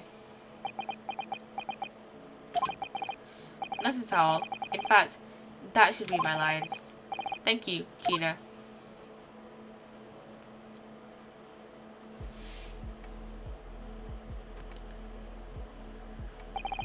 Well, there she goes. I wonder if I'll ever see her again. Well, well, well. Quite the indomitable pick purse. Oh, I nearly forgot. I bought a paper outside. It's a special edition, and its trial is all over the front page. Pickpockets, innocent proven. Isn't it wonderful? You should have shown it to Gina, Iris. She would have been thrilled. Oh no, how silly of me. Ah, but anyway. What, you like the good news or the bad news? Not again. Oh, what do you say, Reno? Ellie? As usual, I think I'd rather get the bad news out of the way first. Absolutely no. I have no intention of listening to anything but good news. And there you have it. How people answer that question says a lot about them, doesn't it? Let's not go there. Alright then, maybe let's start with the good news this time. The rain has finally stopped. It was a record level of rainfall, apparently. Well, that is good news indeed. We can journey back in greater comfort. Alright then, what's the bad news? The huge storm has left the seas very choppy. The channel in particular is awful, so sailings out of Dover have been delayed by a day or more. Wait, Dover? That's right, if we head to the station immediately, we may still make it in time to wave Susie off. But, there won't be a train, surely. We couldn't be that lucky. Who do you think I am, Mr. Naruhodo? Mr. Sholmes? I rushed to Victoria Station earlier and made arrangements for a special express. If we hurry now, we shall be there in time for dinner. I know of a fine restaurant that serves the most delicious baked sole. The great detective does it again.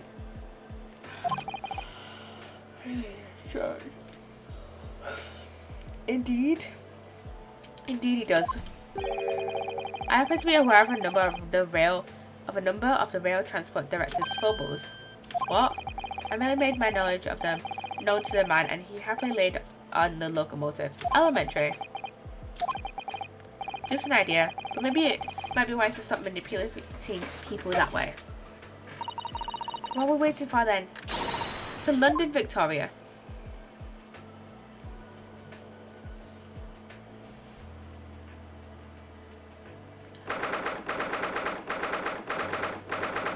It's 5 AM at the Port Dover. That took somewhat longer than I had anticipated. Susie's boat must be about to leave now. Mr. Sato, where are you? There she is. Over there, look. It looks like she's reading something.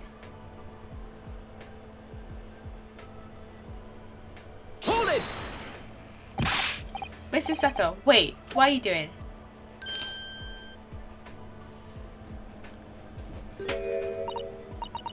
Mr. Naruhodo, what are you doing here? We came as soon as we could after the trial. I mean, we heard that sailings were being delayed due to bad weather, you see. Oh, I see. Then tell me, how did Gina's trial go? It went well. She was acquitted.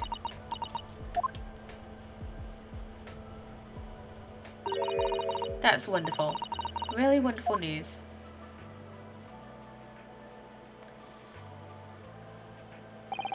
The book you were about to throw into the sea, it was your encyclopedia of British law, wasn't it? Oh dear.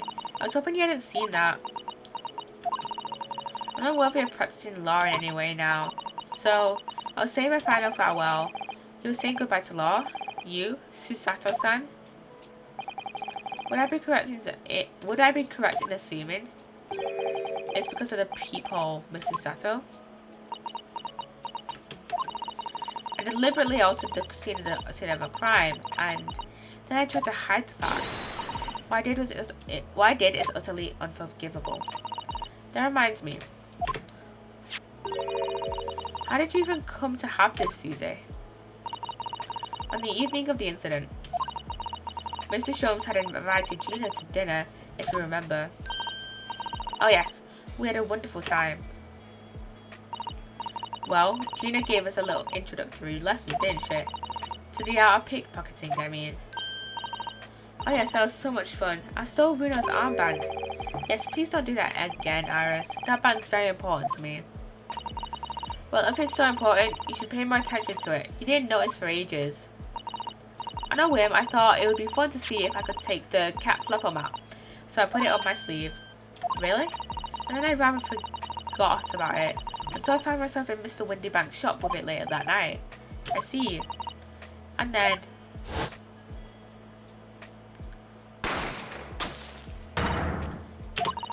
Mr. Jones! Mr. Jones! Leave me, Mr. Naruhodo. Right.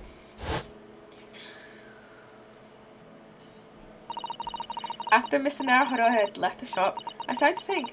That door started to play on my mind. The storeroom door, you mean? Yes, if Gina was anywhere in the shop, I realized it could only be behind that door. And at that moment, the little device that I had up my sleeve sprang to mind. I was so worried about Gina, I simply had to know. So you used the cat flopper mat to make the peephole in the door? As captured in a photographic print of the shop by one of Hurley's red-handed recorders. Indeed, it was of the first importance at the point. Precisely when the peephole was made, that information would prove to be Mr. Naruhodo's greatest weapon.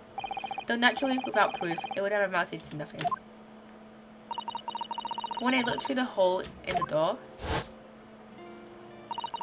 the sight that met my eyes made my blood run cold. Thoughts started to run through my mind. I remember that trial 2 months earlier, the trial of Magnus McGilded. I thought about how he had manipulated the evidence and arranged false testimony to secure his freedom. It made the British justice system feel very dark and sinister to me. And then a terrible thought occurred to me. What if some wicked criminal was planning to do the same thing now? Because from the appearance of the crime scene, it looked exactly as though Gina had shot Mr. Windybank, even though I was sure she would never have done such a thing. You were worried that the true culprit would try to frame her for the crime? That's right, but then I realized it would be very difficult for anyone to give false testimony in this case. What do you mean? Well, the crime appeared to have happened behind the door of a locked room. For someone to claim falsely to have witnessed it, there would have been a way to stay beyond the door. For which a peephole would be the very thing. Only the peephole I'd made wasn't actually there until after the crime had been committed, of course. And the criminal would know that, so it wouldn't make any difference. But the possibility of a rather ingenious trap was there, was it not? A trap? Is that why she did it? So, is that why you kept it a secret, Susie? He never mentioned that he made the peephole to anyone, not even to the police. I know, and I knew at the time what I was doing was wrong. A criminal offense, even. That's why I decided to confide in Mr. Sholmes. If Mr. Naruhodo was completely backed into a corner with no other possible means of escape, the truth about the peephole could save him.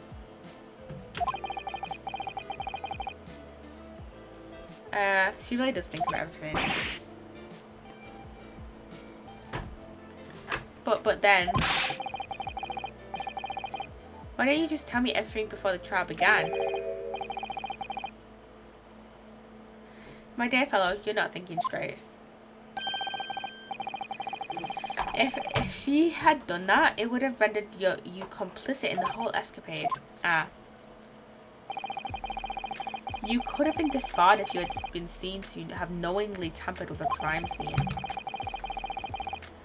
So Mr. Sato decided to shoulder the burden of the responsibility alone, for your sake and Miss Lestray's. Mr. Sato, the truth is, when it happened, I did it because I'd lost a little of my faith in the law. Oh. I was worried that the right person wouldn't be convicted of the crime. But the moment I allowed myself to think that, is the moment I lost my right to call myself a judicial assistant. What you did is incomparable to what he did. Graydon is the one who lied in the witness stand, using that people as a way to implicate Gina. And besides, if the people inconsistency hadn't existed, I'm not sure at all that she would have been acquitted in the end. Mrs. Sato, what you did saved Gina's life. Well, with your kind words, Mr. Naruhodo, you saved me too, from my regrets.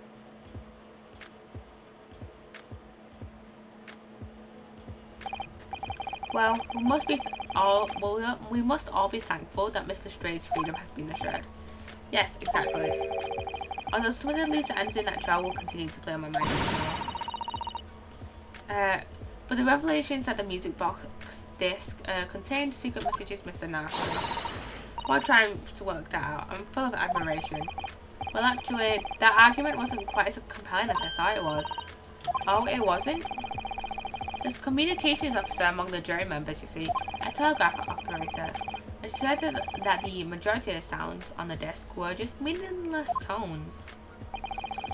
As one would expect, after all, we are talking about secret government communications. No doubt they were written in cipher to avoid being readily understood should they have been intercepted. In cipher? I see. So then we could never have hoped to understand the message anyways. Nonsense, my dear fellow. It's quite a stereotype problem, I assure you.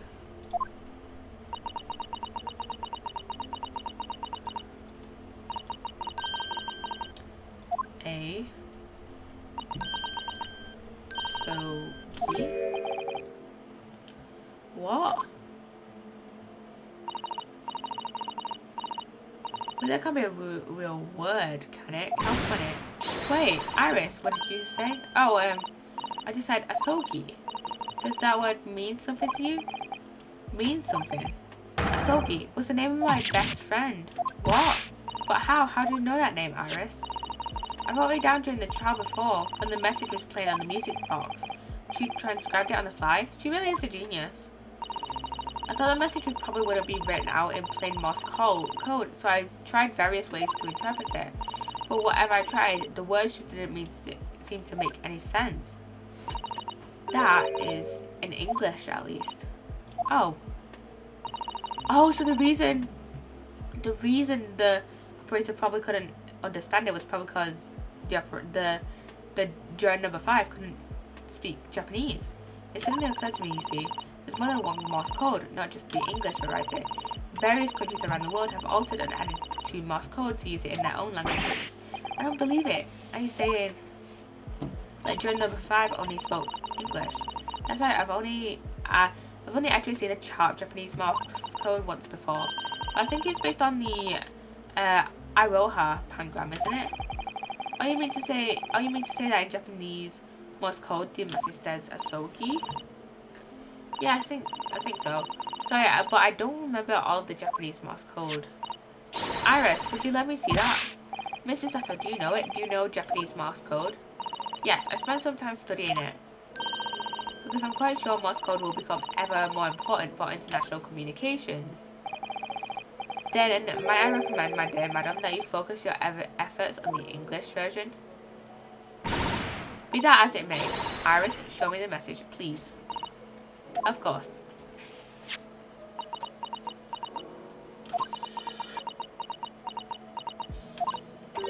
But what can this possibly mean? Whatever it is in that long sequence of supposedly meaningless dots and dashes, it's made the colour drain from Chisato-san's face. There's no doubt that this message is written in Japanese Morse code. So the British Empire has been using Japanese for its secret communications. I don't understand the reason why, but the message appears to be a list of 4 people's names. 4 names. The first is Kei Asogi, Kazuma Asogi. Why? Why was his name on that disc? The second is Shin. I don't recognize that name. The third is T. Gregson.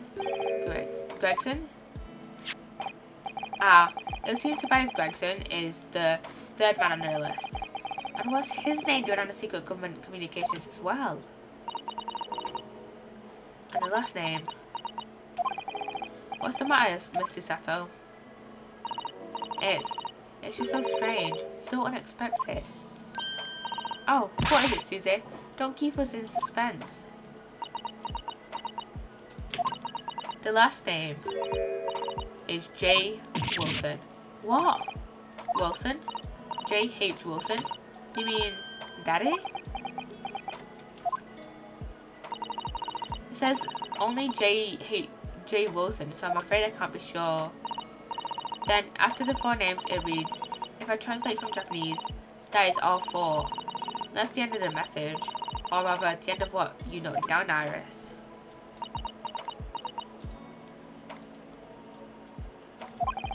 I just can't believe it. Well, who would have ever thought that those discs contain Japanese Morse code? Not to mention a strange list of disturbingly familiar names. It would appear that this particular message is a communication of some kind between Great Britain and the Empire of Japan. So Daddy could be in Japan then. Where Susie and Runo come from? Oh, well. Just tell her already. No, it's not very likely, is it? Really, is it? I mean, there are thousands of people with the surname Wilson, and there must be a lot of J's among them. Professor John H. Wilson, visiting professor of medicine at the Imperial Yume University. But we can't tell Iris about that now. We just can't. He was the victim in the first case. This is so strange, somehow in solving the case of Mr. Windybank's murder today. I feel like I've rode back a boulder at the mouth of a very dark cave. I do wonder if perhaps it's a dark cave that we shouldn't go wandering inside.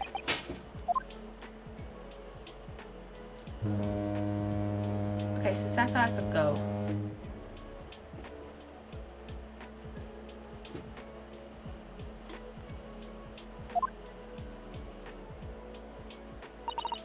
Oh dear, the ship is going to set sail soon.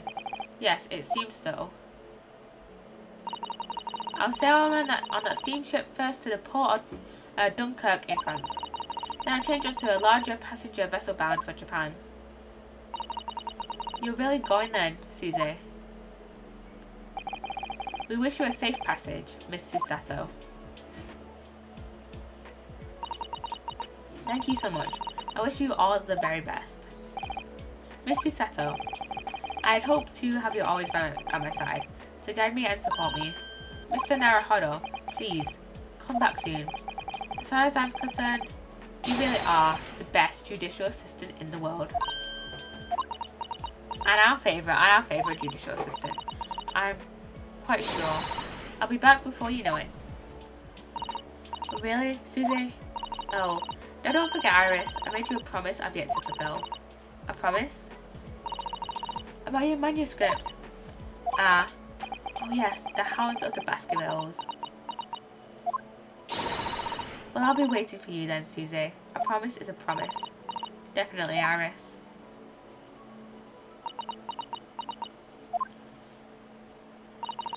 Mr. Naruhodo.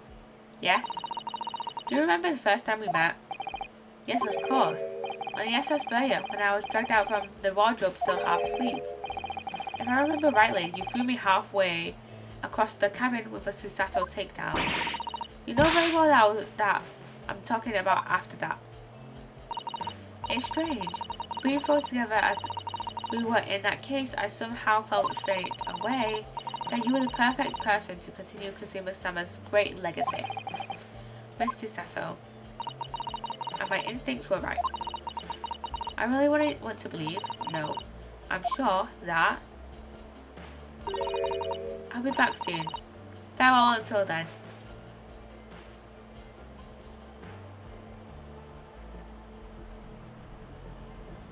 Cutscene, cutscene, cutscene, cutscene.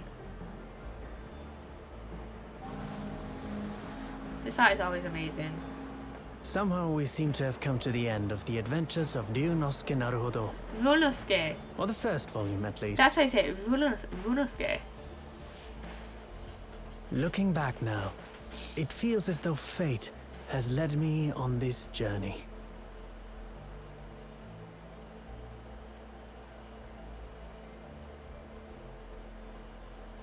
Fate led me to becoming a lawyer, to traveling halfway around the world, to meeting the great detective. Ooh. I'm sure there'll be trials and tribulations ahead. Reference. Of Reference course there to will. The original trilogy. But whatever happens, I know I'll be able to turn my fortunes around.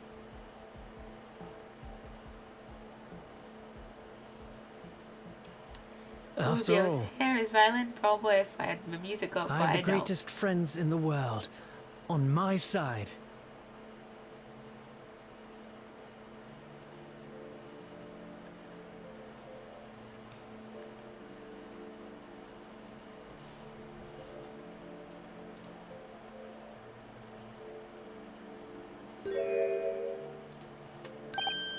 Ah, yes. Mr. Naruhodo. Yes, Mr. Sholmes. I have some rather awkward news. The railway company has decided to sue over a special express train, apparently. Huh? It caused such a commotion on the line. All the other trains had to wait at stations. But really, we would never have made it to Dover in time otherwise. Anyway, I explained everything and how it was all your fault. Huh? Huh? I believe a formal complaint should be delivered to your office tomorrow. But not to worry, my dear fellow. According to Mrs. Sato, you love defending yourself in court. Huh? Huh? Huh? It's alright. I'm perfectly happy to testify. He really didn't look like the sort of man who'd do something so outrageous. See? Mr. Sholmes. Yes. A word, if you don't mind. Why, certainly. Any word you like. Bellow it out, my dear fellow. Oh yes, I love Bruno's words, and I know just the one he'll use here. Then, I really must say... Objection!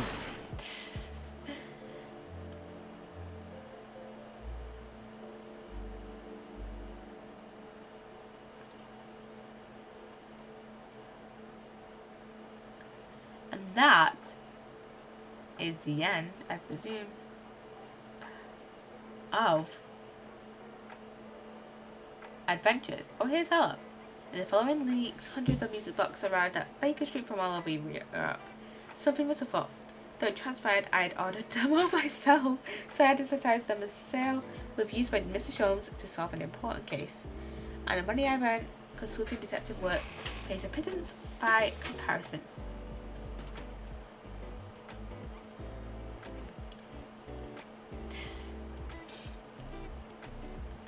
This was a great game.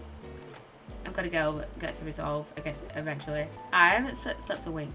This manuscript is due tomorrow now. When I'm this very busy, Helen usually cooks me breakfast. Well, cooks is an overstatement. For some dry toast and insipid coffee. But I do miss Susie and her lovely Japanese breakfast. I cannot wait to get to resolve now. Oh yeah, ouchie, I forgot about him. Witness your testimony as riddled with contradictions.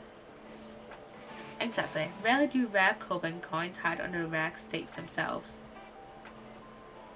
Well, I don't know, sir. Knows his father is an innocent man. Or are you calling my son a liar? Witnesses, my courtroom is no place for your petty arguments.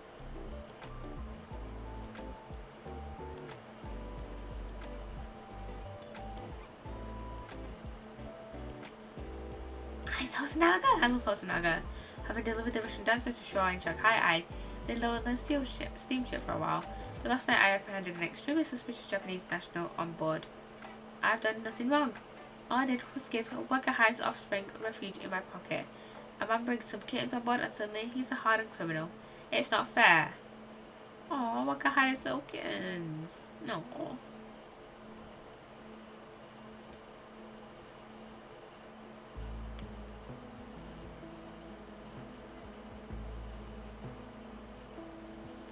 Strong heart. Scientific investigation will be the gold standard for policing in a new age. I dream of a world governed by the tenets of order and discipline. Like a great clock, in fact, whose hundreds of parts mesh together in perfect unison.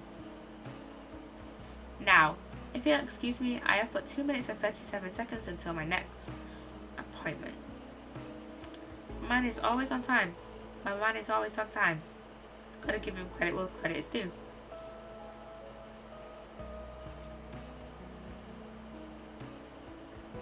The latest Rants magazine is out, and I'm in it again. Whenever I say that one line she wrote now, I get a standing ovation. When I hear it, not bad, I suppose, for an amateur. Him just chucking his teeth. Ha! Her ladyship puts me to shame.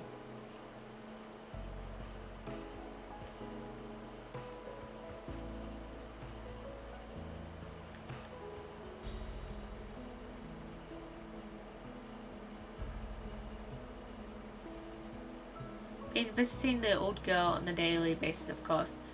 Joni, my old jailbird. Must say, battling with those bally stairs every day has done me wonders for the dicky peg. Why don't you grab a while with the housework too? Cause it's made business take, if I say. Hope the gossiping neighbours don't realise the man of the house is his own maid.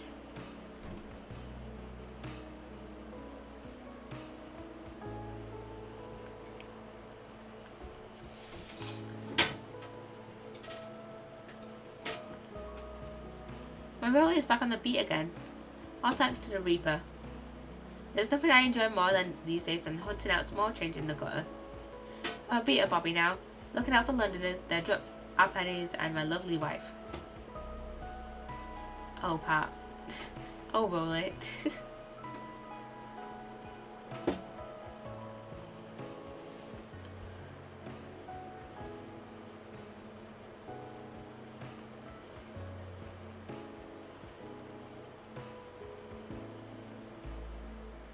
Looks like I'm gonna be doing time for a bit now. But Iris comes every day for a natter, so it ain't too boring. She's always gone on about all them cases what Sholmes is looking into. Criminal investigations are kinda interesting when you get into them.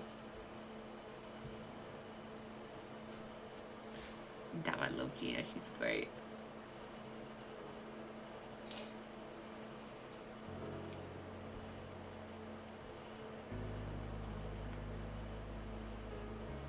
Yes, I renounced my upbringing and chose a life of sophisticated crime. But regrets, please, give over, bruv. They ain't the ash we used to know. We got time in here to plan the comeback on Milverton and Shulkin's milk run, right? The three Musker Watsits. Milking the neighbours for all it's worth. That's so stupid.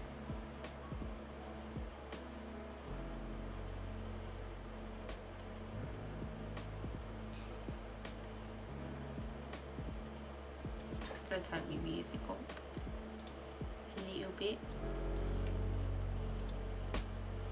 Psssttt. This past 6 months has been a time I shall remember forevermore. Painful goodbyes and wonderful encounters. I've come to realise that's what life is all about. Now, Hoddle-san, I promise your assistant will return to you one day. But for now, I leave you with many memories and a heartfelt wish that life will treat you well.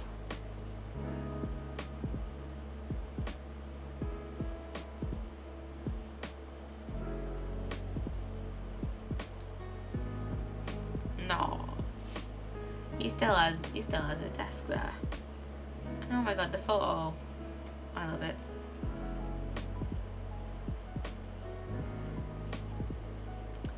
Oh, that is so cute. That is so cute. I think that's the proper end now. I completely forgot about the credits, so yeah.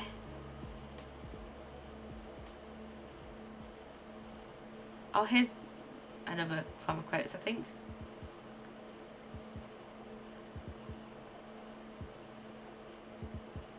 Yeah, can I just skip these ones? Oh yeah, okay. Might as well rumble a bit, so I might as well find someone to raid in it. Oh shit.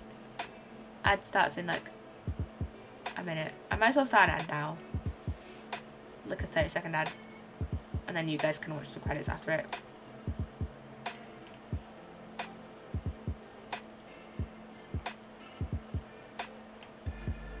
And let's just find someone to raid while the ad break is going out.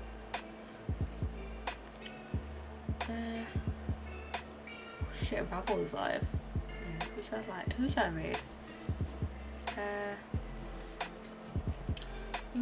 I raid? I mean, you can raid Nordic. Ooh, yeah. Okay, like I said, okay. Why is there an ad that starts in 10 seconds when I just did an ad?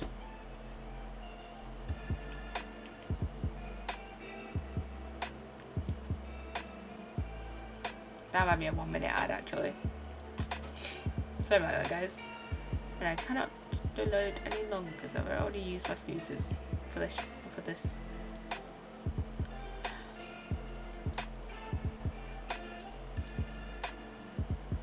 So yeah, we'll be raiding Nordic after these credits. Oh wait, that was a 30-second ad. That was just 30 seconds waiting until the ad started. Never Discord notification that I'll show. Check. Wow. Let's go by. But yeah, this game has been amazing. I absolutely loved it. And yeah.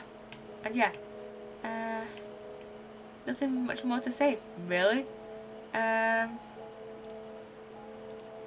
going to, after these credits, raid over to a Nordic. So yeah, this game has been fairly enjoyable. I cannot wait to start Great Ace Attorney Great Ace Attorney Resolve in a little while, in a few weeks. I'm gonna do Turnabout Succession. I know that's a pretty long case, so I'm gonna do that over the next like 2-3 weeks ish. And yeah, I'm gonna do that over the next few weeks, and then after that I'm gonna do focus on a few other games, like Minecraft and Sims and stuff, and Sticky Business, and maybe that Deception Monsters and Mortals as well. And yeah, I have nothing else to be able to say other than I just want to look through these credits. Yeah, the 3D models in this game are absolutely stunning.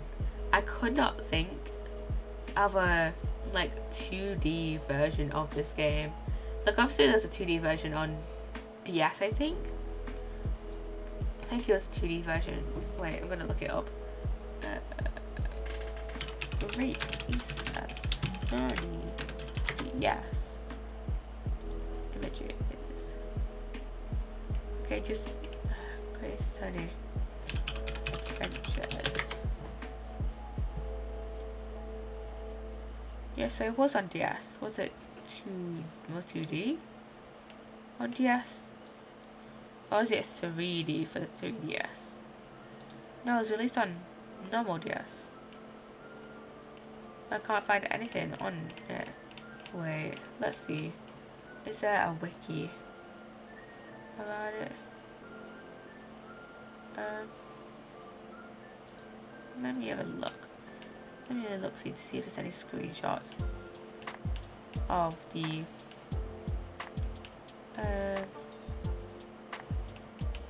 of like the DS some DS screenshots. There's none. I don't think so. None that I can find. Yeah, none that I can find. I need to close that tab, otherwise my computer may, like, the screen may die. That was fun. Yeah, that was a fun game. Well, it is almost 1 AM here, so I need to, you know, get ready for bed, because, you know, yeah, almost 1 AM. But yeah, that was a fun game. That's really fun. That was like that last part of the show was 2 parts long, and just got the achievement for finishing that episode. I know that's cute art. I like that art.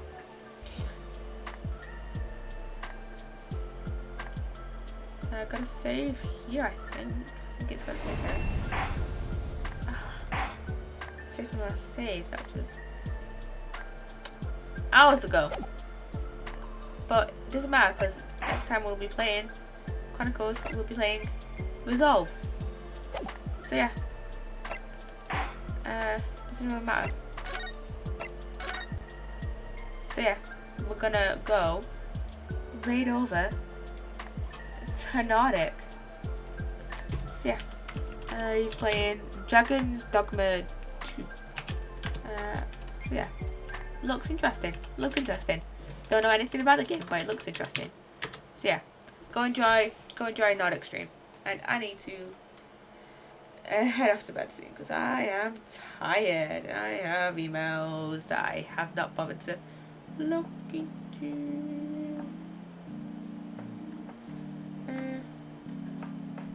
Yeah, bye bye guys, bye bye.